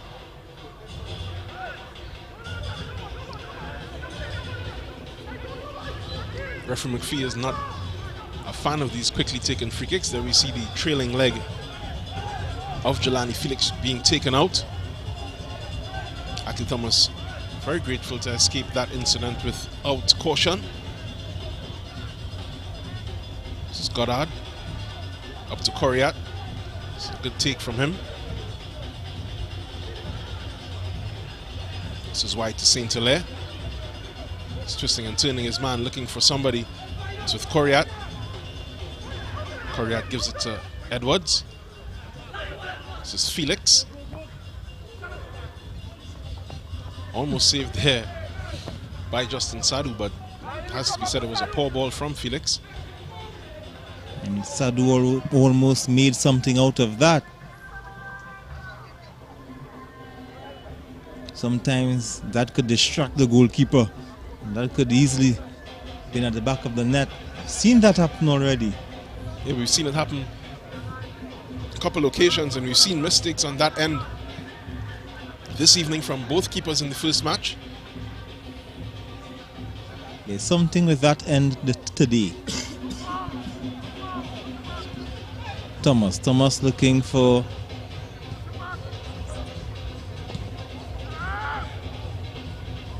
ball going back to defense force, attacking third. Coriat and exchanging passes with Felix. Felix looking to switch it on the other side. Overlap and run. Goddard. It's a ball from Saint Hilaire. It's a flick to Brent Sam, and it's a goal! Saw it coming. We saw it coming. So another one for Brent Sam. He has scored a double, and defense force 3-0. There, that's the lead. So Westford conceding 2 early in the first half. Now they concede another one within the first 10 minutes of the second half. It has to be said that they haven't learned their lesson coming out or from the whistle, the resumption whistle, in the same way that they began this match. A bit too casual. Brent Sam just making it 3-0, scoring his 12th goal of the season. 2 in this match for him, the new top scorer in this Ascension tournament. And he won't put it past him to get a hat-trick against what has been a very soft West Fort defense. And here we see the ball inside and the flick from Sadu. A very cheeky assist from Sadu. Sadu, as I mentioned before, he's one of the players I like on this team. And in a team with a lot of players to like. Of course. A proud team, a proud history. West Fort, of course, with a lot of players that you can be fond of, just not living up to their potential so far in this match. Karen Cummings is one of them. Here's Sadu to Edwards. This is Coriat. Good turn from him. Good slip to St. Hilaire. One of the goal scorers as well for Defence Force. It's eventually stopped and cleared as far as Karen Cummings. Does his bit to calm the football. It's a good slalom run on the left side. Wins a foul.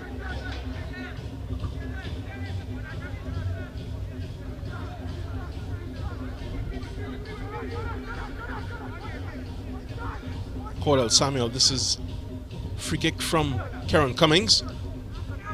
Good looking ball, but just cleared by Defence Force. It's headed all the way back out. That's going to be a corner for West Fort, their first of this second half.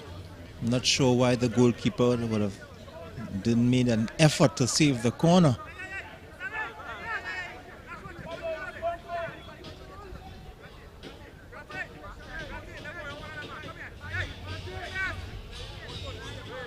Referee McPhee has done a very good job of keeping this match under control. Hasn't had much to separate these teams for. The corner is sent right back and eventually goes way over bar. Disappointing delivery there from Akil Thomas after first one was pushed back to him. Player in your picture, the number 6. A late first half sub for Real West Fort. One of the only 2 substitutions so far in this match, the other one being Hailey Farrell. Came on at the same time for West Fort due to 2 injuries to their starters, Malik Kwao and Luke Dawant. It's Enel who is getting his start and making the most of it for Defence Force. It's up with Brent Sam. Just checks his run. Shows that he too has some fancy feet. He's very disappointed by the referee's decision.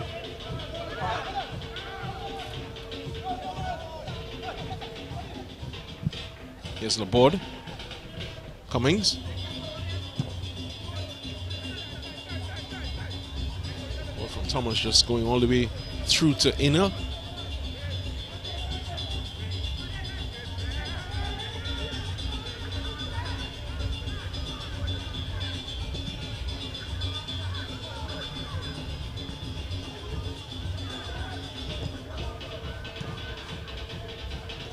Sadu. Still Sadu, looking for Felix. Finds him. It's Felix back to Sadu. This is good play from the 2 of them. This ball is on top for Sam. He looks for it and does get the contact, and it's a penalty. Is it? Just outside the box. It looks to be just outside the box. More like a free kick. To my eyes, it looked to be a penalty. Certainly to Mr. Sam's eyes as well. This has to be exactly on the line. But in the eyes that matter, the referee, it's a free kick. Look at it. It looks like it definitely is. It's in the box, actually. It's actually in the box.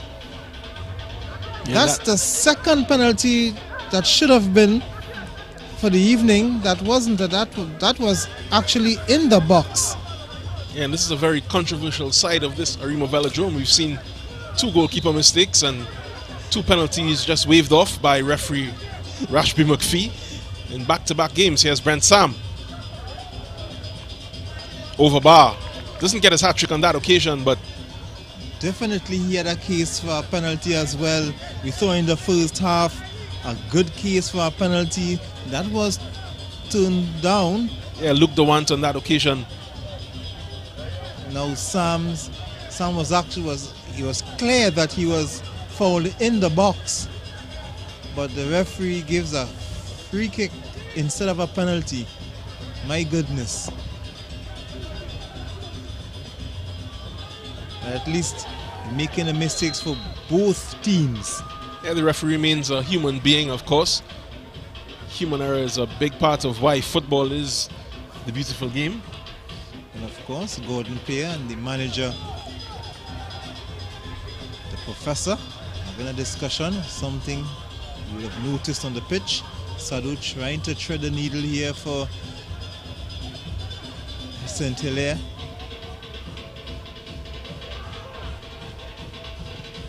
Gonzalez searching for Sam. He's offside when he gets it to the back of the net. It was a good finish though. Still got to finish them. Still would give you a bit of confidence, even though if it was blown, still to finish the play. Yeah, and practice makes perfect, or permanent, as some teachers will say. Here's GG3 just getting out of that situation. Gets it back. He has 2 for company. Doesn't seem daunted by it. Rolling and looking for a player. Eventually gives it to Akel Laborde. It's across to the far post. It's too far in the end there for Hailey Farrell.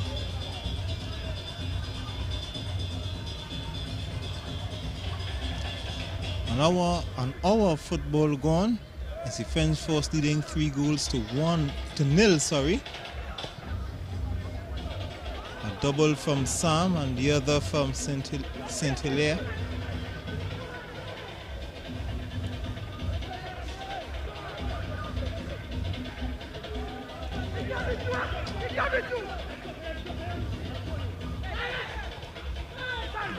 Good ball, but Sadu wasn't in sync with him. Yeah, Sadu seemed to want it a bit earlier. Felix with the right idea, but just taking his time in executing it. Felix, another one of the players who stood out for Defence Force so far. You really did say there are a lot of players to like in this Defence Force team. And of course, a lot of players to like on the Westford team as well.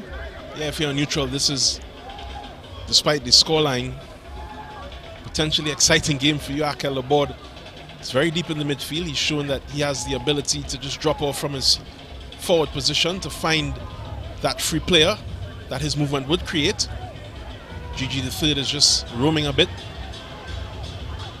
Unable to get past Rivaldo Coriat. It's going to be a Westford through.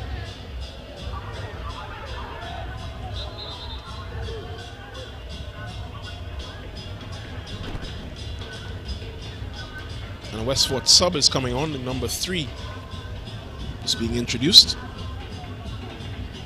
That is Kyron Khan. And he's replacing, that's look like number 8. It's Jamil Antwine, the defensive midfielder.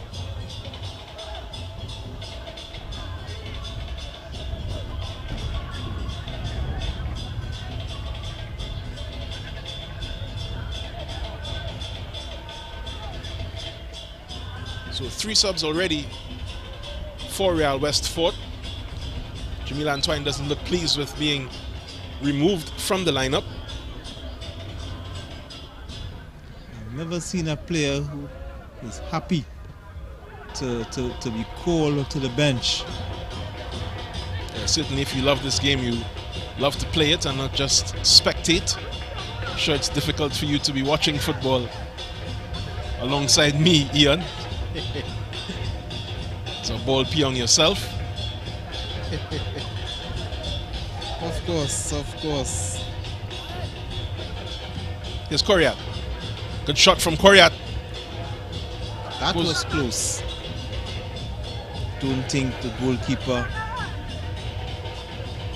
had that covered. He would say he had it covered, but didn't look so from here. Tion Brown has shown great positional awareness, but did Coriat get that correct? It may have been 4-0 for Defence Force. For now, they just buckle under the pressure. Ball is cleared by Ryan Davis. It will be a Defence Force throw.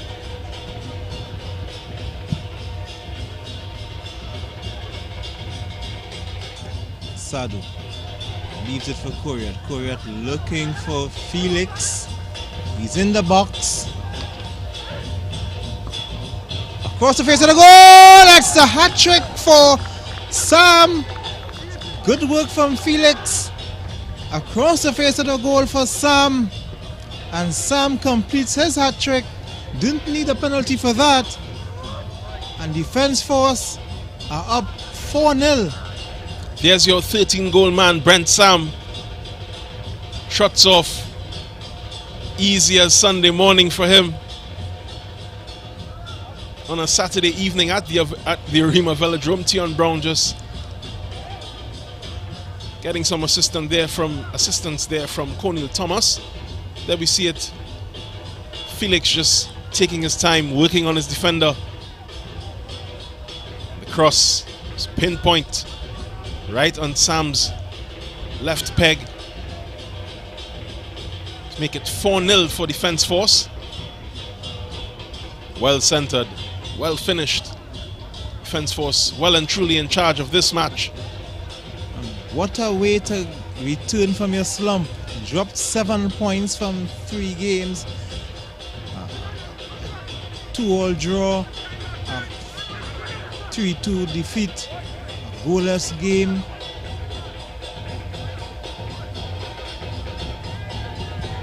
We dropped points against Deportivo, AC Port of Spain and Canupia. To return to winning ways. What a way to return to winning ways. This is Westford trying to make something out of the next 23 minutes. Hold up play there from Cordell Samuel.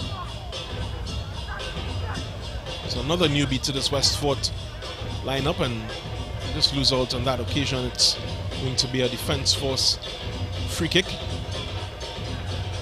No real need for game management, but Defence Force are going to take their time on these. You have to expect.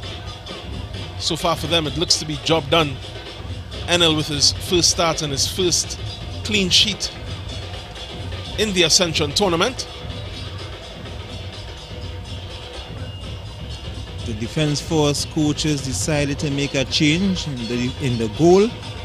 So far, this is Belshazzar making an appearance for Defence Force, and of course we are also seeing the number 9 Boatswain. So Defence Force looking for more goals. Yeah, Boatswain on for Keaton St. Hilaire and Joan Baltazar on for Rivaldo Coriat.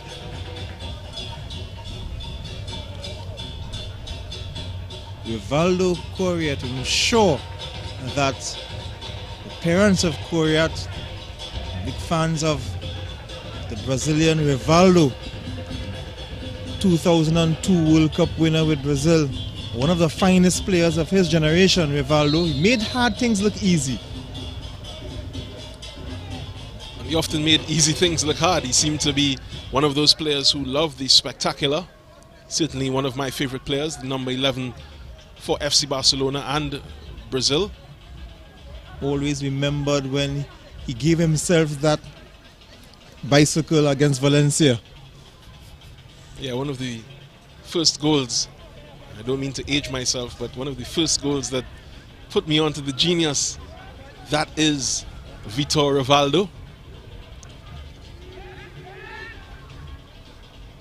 And of course, Rivaldo Coriat is doing his own work, making his own name for himself in this Defence Force team. This is both swing. The foot was a bit high there, but And there's a flag on the far side. It's finally seen by referee McPhee for the offside on Boatswain. Westford are keen to get restarted very quickly. They're down 4-0. They have a lot to do to find a way back into this match. It won't work on that occasion. Curtis Gonzalez just clears his area only as far as the midfield for Westford.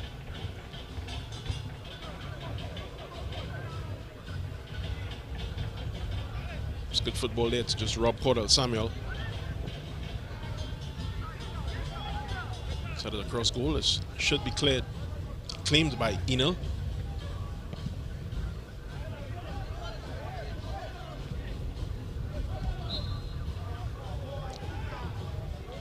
free kick for Westford. They are trailing 4-0 with just under 20 minutes to go. See across section, and that gentleman is still doing some explaining to the ladies about perhaps a game of football. Seems to have a very seems to have the attention of his audience. Certainly, shot it from distance is very ambitious. It causes more danger to the cameraman just behind the defense force goal. Then we look at the other side of this Arima Velodrome. Fans on the other side, a youthful set of spectators.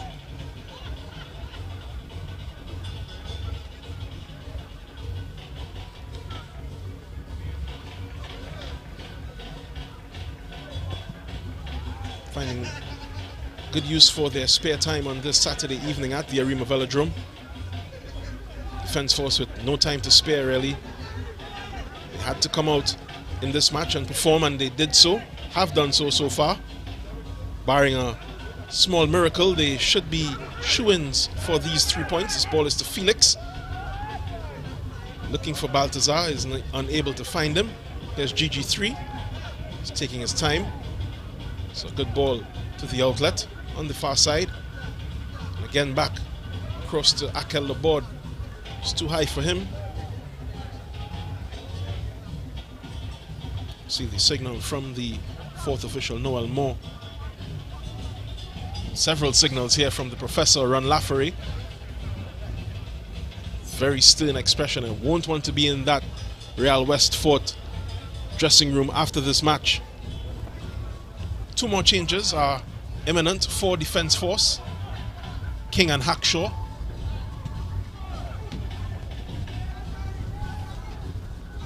Gary Griffith, the third, looking but couldn't get past Ackley Edwards. Inexperience versus loads of experience. Belshazzar. Goddard.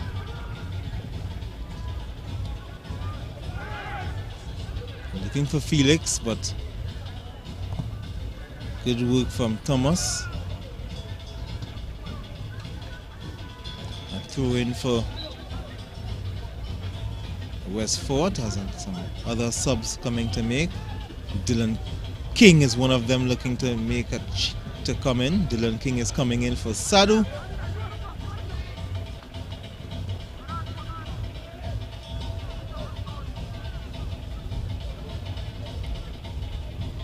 Keishon Hackshaw is well waiting to be introduced. He will replace number 8, Brent Sam, the hat-trick hero for Defense Force this evening. Earns himself a good rest.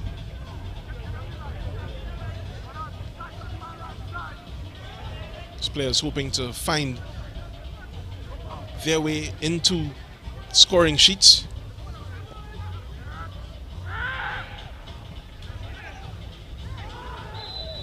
Yes, for a short guy, that foot went up high. And Goddard, that's Belshazzar, just get mixed up with the numbers of 66 and the 99. They're just turning you upside down on that occasion. As you look at this preparations for this free kick, another Westford free kick, presided over by Mr. Thomas and Mr. Pest. Cummings on his ID card. Pest the defenders. It's Cummings, straight at the keeper. Good save on both occasions. He does recover Enel. Didn't handle the initial kick too well, but he did well to recover. Oh, he's just falling over. A bit clumsily there was Boatswain. Tried to adjust because the ball was played behind him, and that's how he fell over.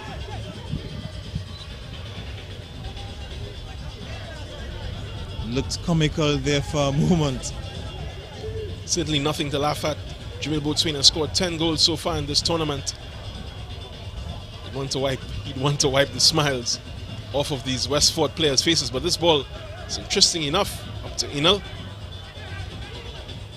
Very close to the edge of the box again. We've seen that incident in the first half. And he won't want to leave it up to the referee on that occasion. He certainly seemed to have done his job well, despite earning that first half free kick. And of course, we've seen the referee not too sure what lines he's looking at.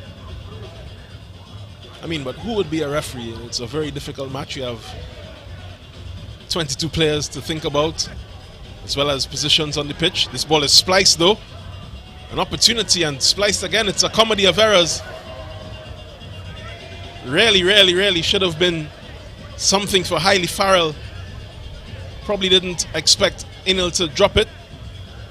Despite it not being a goal, he's very disappointed in himself. Takes himself to task before apologizing to his teammates.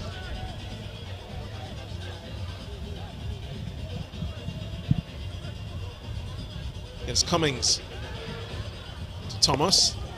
Just one player back for Westford in their own half. They have to press if they are to get anything out of this match, and it's a very much an uphill task for them. It's Goddard to Boatswain.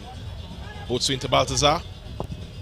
Colin Thomas just intervening to get rid of that ball. It's up to Akel Laborde. Spots the coverage well and eludes a couple defense force defenders.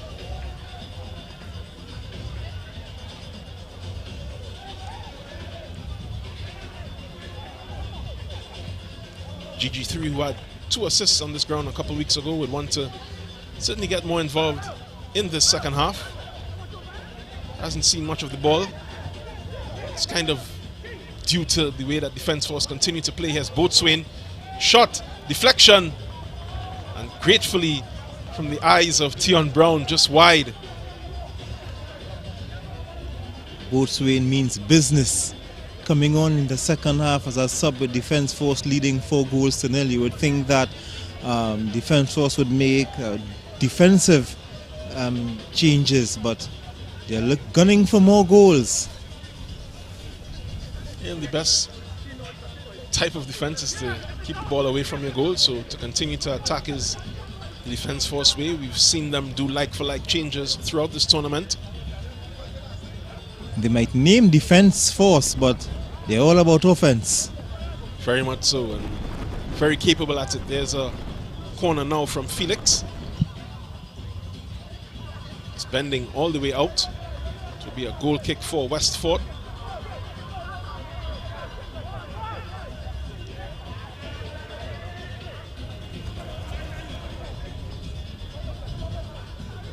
Brown just rolls it out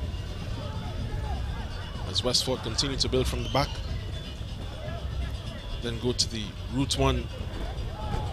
GG3 seems to be playing as the lone striker now. Akel Laborde is floating just behind him.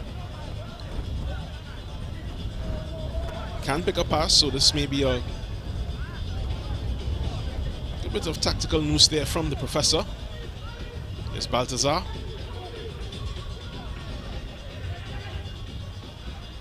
Back with Baltazar, but it's good defense there from Westford. Here's Hailey Farrell.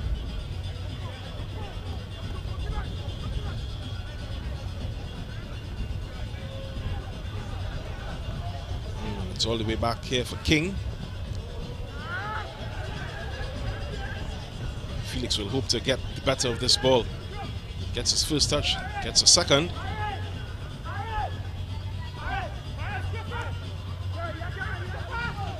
Belshazzar. King. King has some room.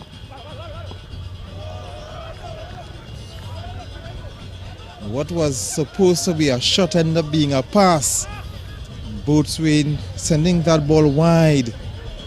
The less said about that, I think the better for both us and Jamil Boatswain.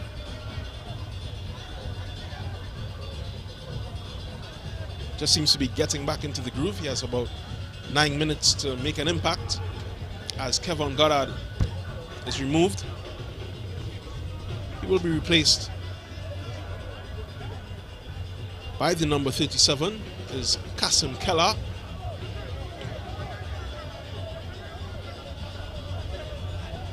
So he will make his entrance for the first time in this game for Defence Force. Just under 10 minutes to go. Defence Force, they're leading West 4 goals to nil.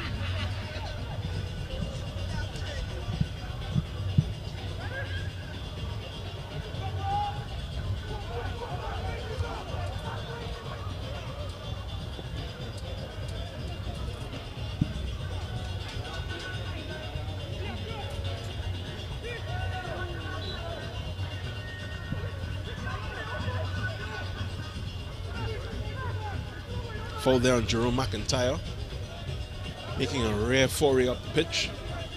Right back for Defence Force. It's here with Felix. Slips it to McIntyre. Earns a corner for Defence Force. 82nd minute. Defence Force just, hopefully for them, just counting down. Should they capitulate at this point, it will be one of the stories of the season.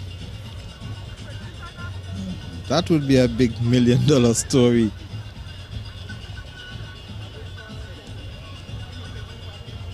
Felix getting ready for yet another corner for Defence Force.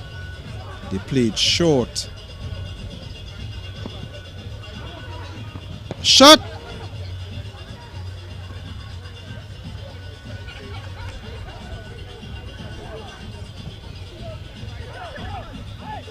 Plays it down and no one picked up. Belshazzar on the left. The cross comes in a bit too short. Another cross by the player. Edwards, Defence Force knocking it up a little.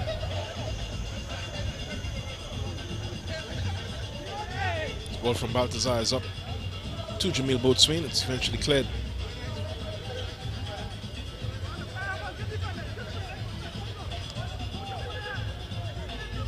Westford goalkeeper giving some instructions as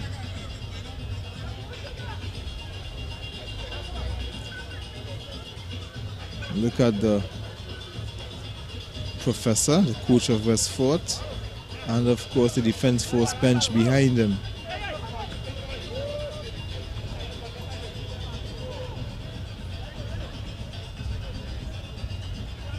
King almost with an opportunity there to score Defence Force's 5th.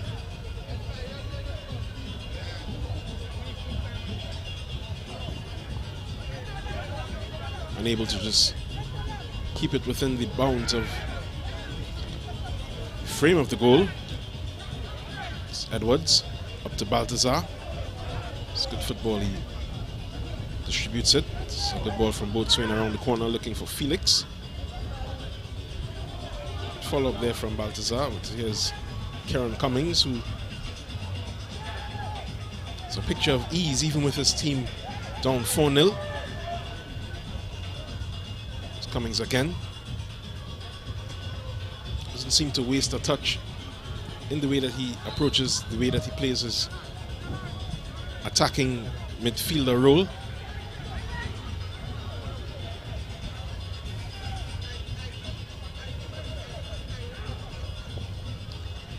Cummings free kick. Bit wasteful on that ball. It's chased down, but unable to get it. Highly Farrell. This will be a defense force goal kick. 85th minute. Time continues to tick along.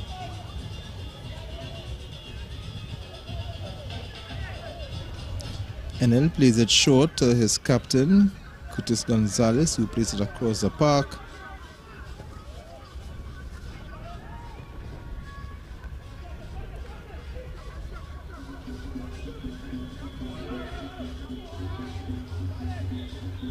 Here comes defense force. This is Belshazzar, but he loses out.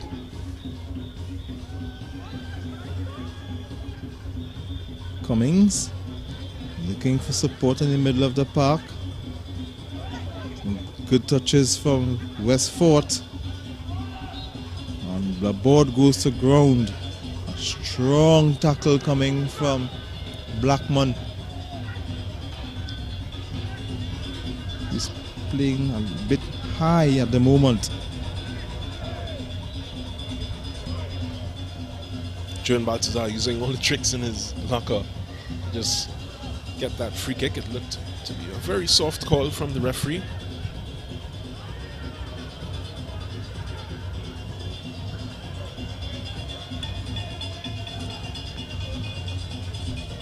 It's Westfort. Just playing out this match. Just about 4 more minutes remaining, plus time added on. It's Karen Cummings looking to put a spark in their performance, but that one fizzled way too high. Out for a defense force goal kick.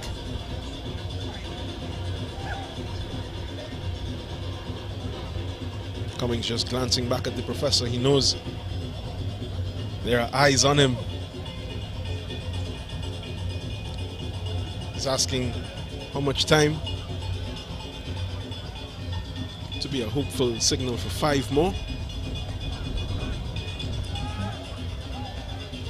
If I was the coach of Westport, I would say I don't want any stoppage time. I just want to get this over with. As Jamil Boatswain just bears down on goal now. Tion Brown is at his mercy. That ball gone airborne. I didn't know that Trinidad and Tobago was involved in the space program. No comment on that, and certainly not with Jamil Boatswain still on the pitch. He has proven to be very lethal this tournament. That wasn't his greatest moment, however. Ball almost into orbit, as you observed. You're still saying almost. Certainly the stratosphere under more threat than the goal. Here's Gigi the third. It's good football from him. It's a snapshot, but it goes for a goal kick. Not able to get much from the bag of tricks today. Somebody must have put a lock on the trick on the bag. Frustrating for Gigi the third. A player who has been touted by his coach as somebody with a good future in the national game. He still has a lot of work to do in his young career. Already earning senior national call-ups. Gigi the third.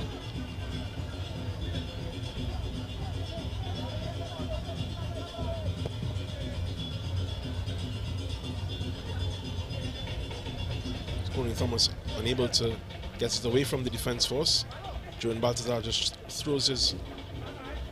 Sorry, that was Boatswain finding Felix. Here's Baltazar. Shot. Good block. Cleared only as far as Baltazar again. He will look to assist this time to Boatswain, and it's a goal! He loves when you count him out. But no, not this time. It is an offside flag on the far side. Well, at least he was able to get it down, keep it down and get it between the uprights. And so the Boatswain-Wason duel continues.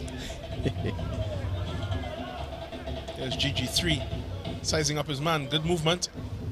This time he forgot the ball. This is Boatswain. King finding Felix, who has made the left side his own. Good interception. This is Boatswain this time. This is Boatswain this time, and it's 5-0 Defence Force.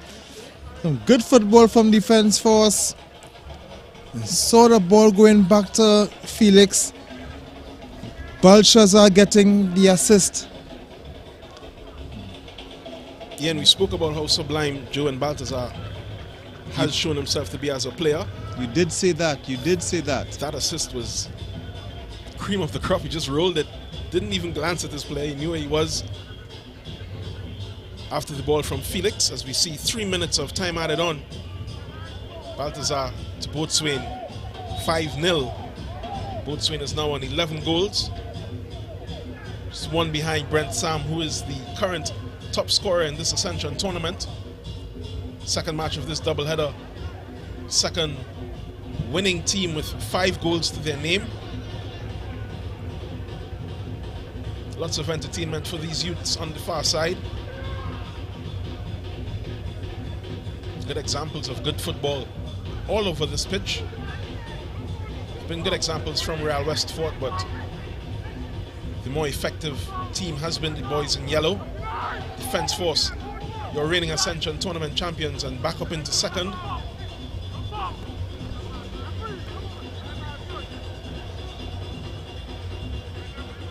Akelabor just inquiring of Felix how much more he wants from him.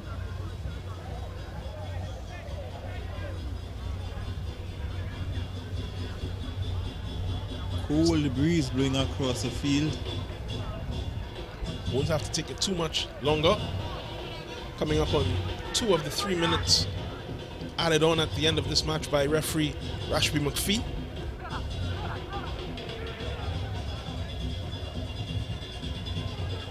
This is Baltazar. Still looking for more. He urges his players upfield. We're into the final minute of stoppage time.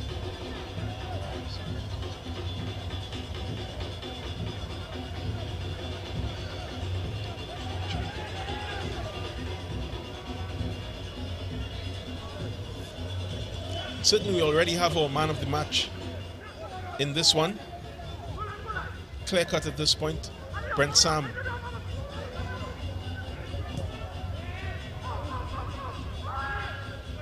Scored the majority of goals in the second match. 3 of Defence Force's 5.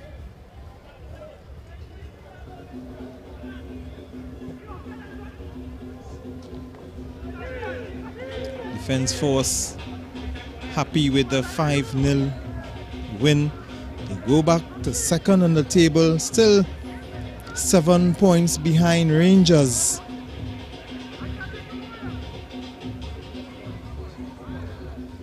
Any minute now you can get the whistle to signal the end of the game.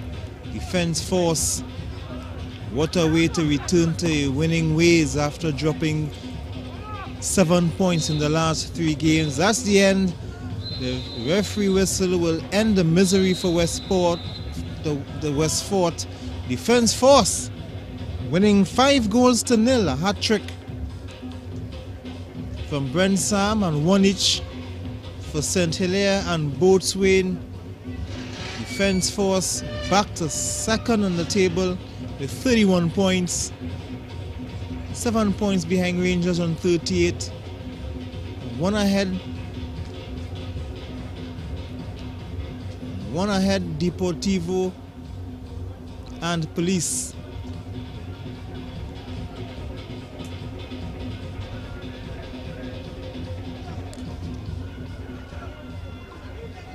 Boatswain having a laugh. Belshazzar.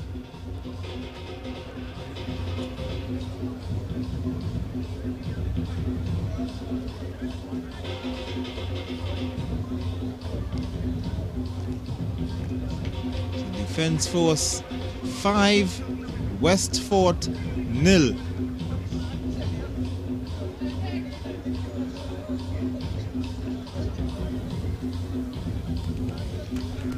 Look at some of the highlights. That's the goal to start things up. A toe poke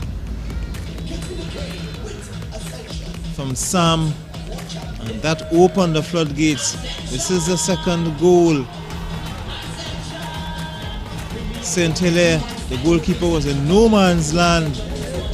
I'm not talking about that place in Tobago.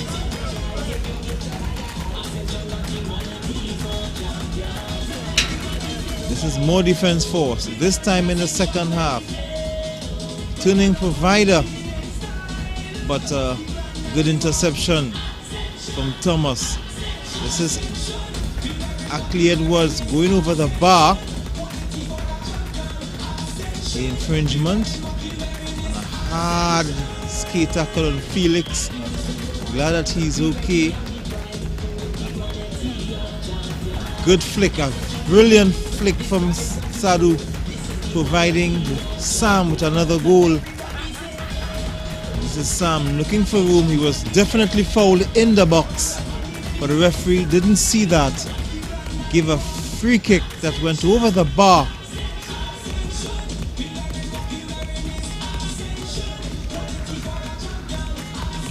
More from defense force. Koreat. The shot went harmless past the post. Felix with his happy feet across the park, and a finish from Sam.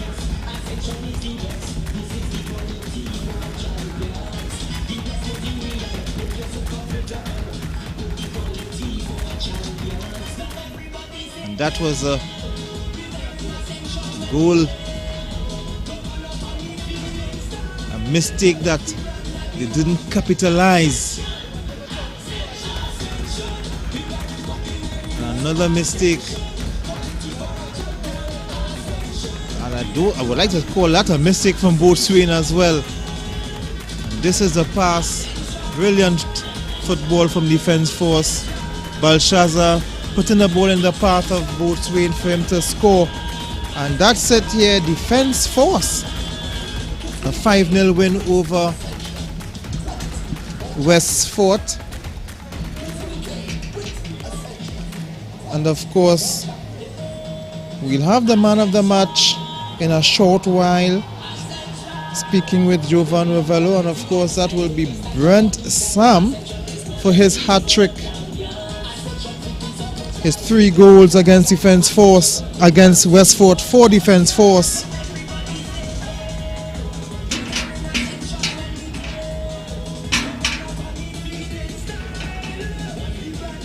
Another disappointment for Westfort. We'll have to go back to the drawing board and see what went wrong. They conceded 2 goals early in the first half. That's what they have been doing throughout the season. I think that is what they would want to look at. They take a bit longer to settle. So let's go to a quick break, and when we come back we'll have Brent Sam.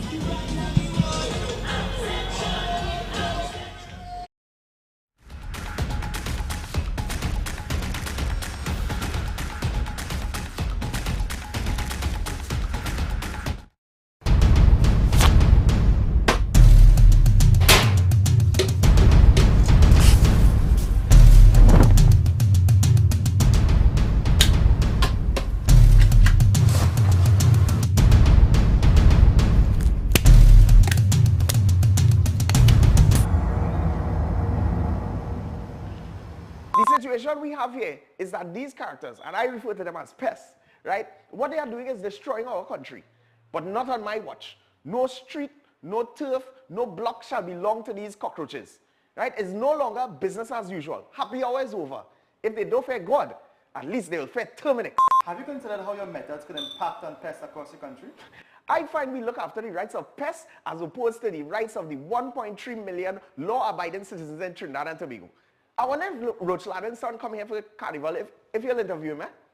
But how can you defend one shot, one kill? What? You want me to throw a pillow at him? I didn't say that. No, well, if a roach jumps in front of you now, what will you do? Run. Oh, Jesus, Lord Father.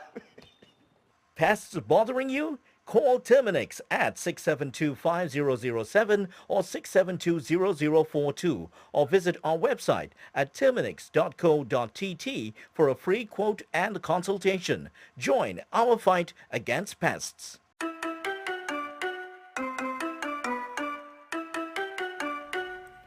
What is television? It seems like a simple question, but television means different things to different people. We in the Caribbean are very unique people. That's why we need unique television. Welcome to M&E TV.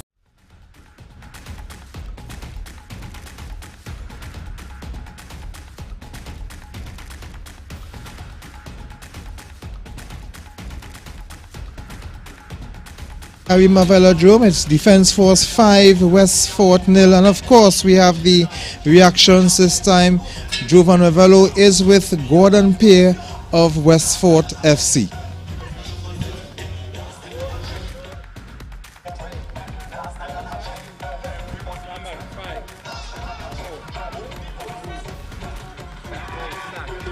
Real West Fort assistant coach Gordon Peer, you couldn't have been pleased with today's performance. No, today's performance I think is one of the worst performances we have put out on the pitch thus far for the season. It seems like a number of things have gone wrong with our team, but we're looking to come back after the two good performances that we lost, the Police and against Rangers. We look to come back, and next week we're up against Moruga, so we're looking to get the points against them. What were some of the things that went wrong for your team this evening? Well, I think a number of things went wrong. The early goals, we have conceded early goals throughout the season, and I think today we conceded 2 goals out of the first 10 minutes, so we were always behind the 8 ball. But then of course we had a penalty call that was waved away, so that of course did nothing for the team morale. Coming out in the second half, I thought we went in and we came out a bit flat, and we went from bad to worse. We got 2 injuries, and then after the 2 injuries, I think the shuffling of the team, the balance of the team was totally destroyed. How does the team recover from a 5-0 loss? I think we've been here before. So we're going to definitely just have to go back to the drawing board. We have 4 more games to finish the Ascension League, and we're trying to reach in the top 5, to at least finish 5th. So we're going to be working hard. AC Port of Spain is just about 4 points away, so we're going to try to close the gap and get some good results as we go finish off the league.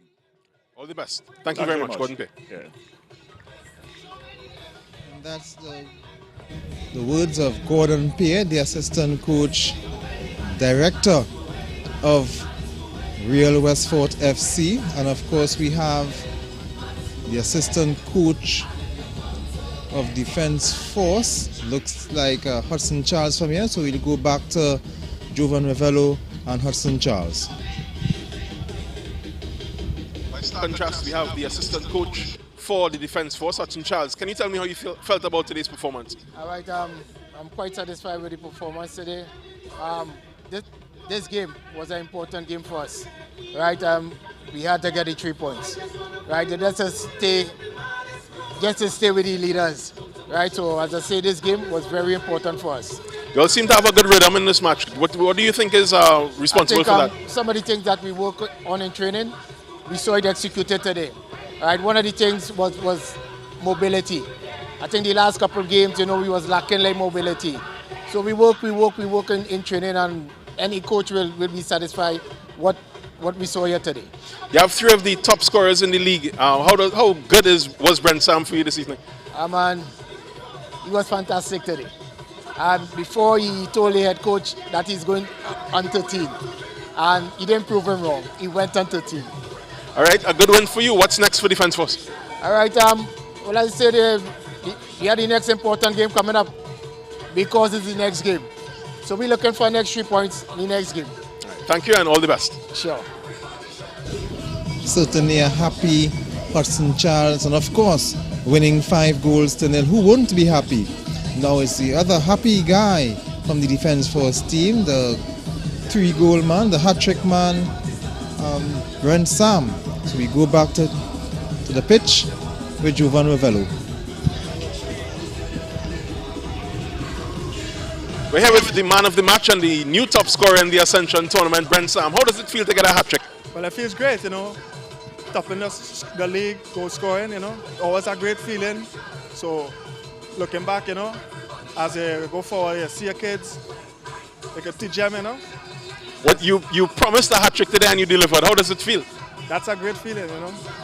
As my daughter keep cheering on home, you know, it's a great and wonderful feeling. And which of the three was your favorite? The first one. First one. It was a good finish as well. Striker's finish, you know. Yeah. How do you feel about your form so far and the form of all the forwards in the defense force team? It's wonderful. Even though, you know, it's wonderful and the team had to keep performing as the defending champions, so, you know, going forward. Thank you very much. Man of the match, Brent Sam. Thank you. So thank you so much for joining us here and join us tomorrow again. Remember, it's Police versus Central FC tomorrow evening, and thank you from all of us here. Do have a great evening.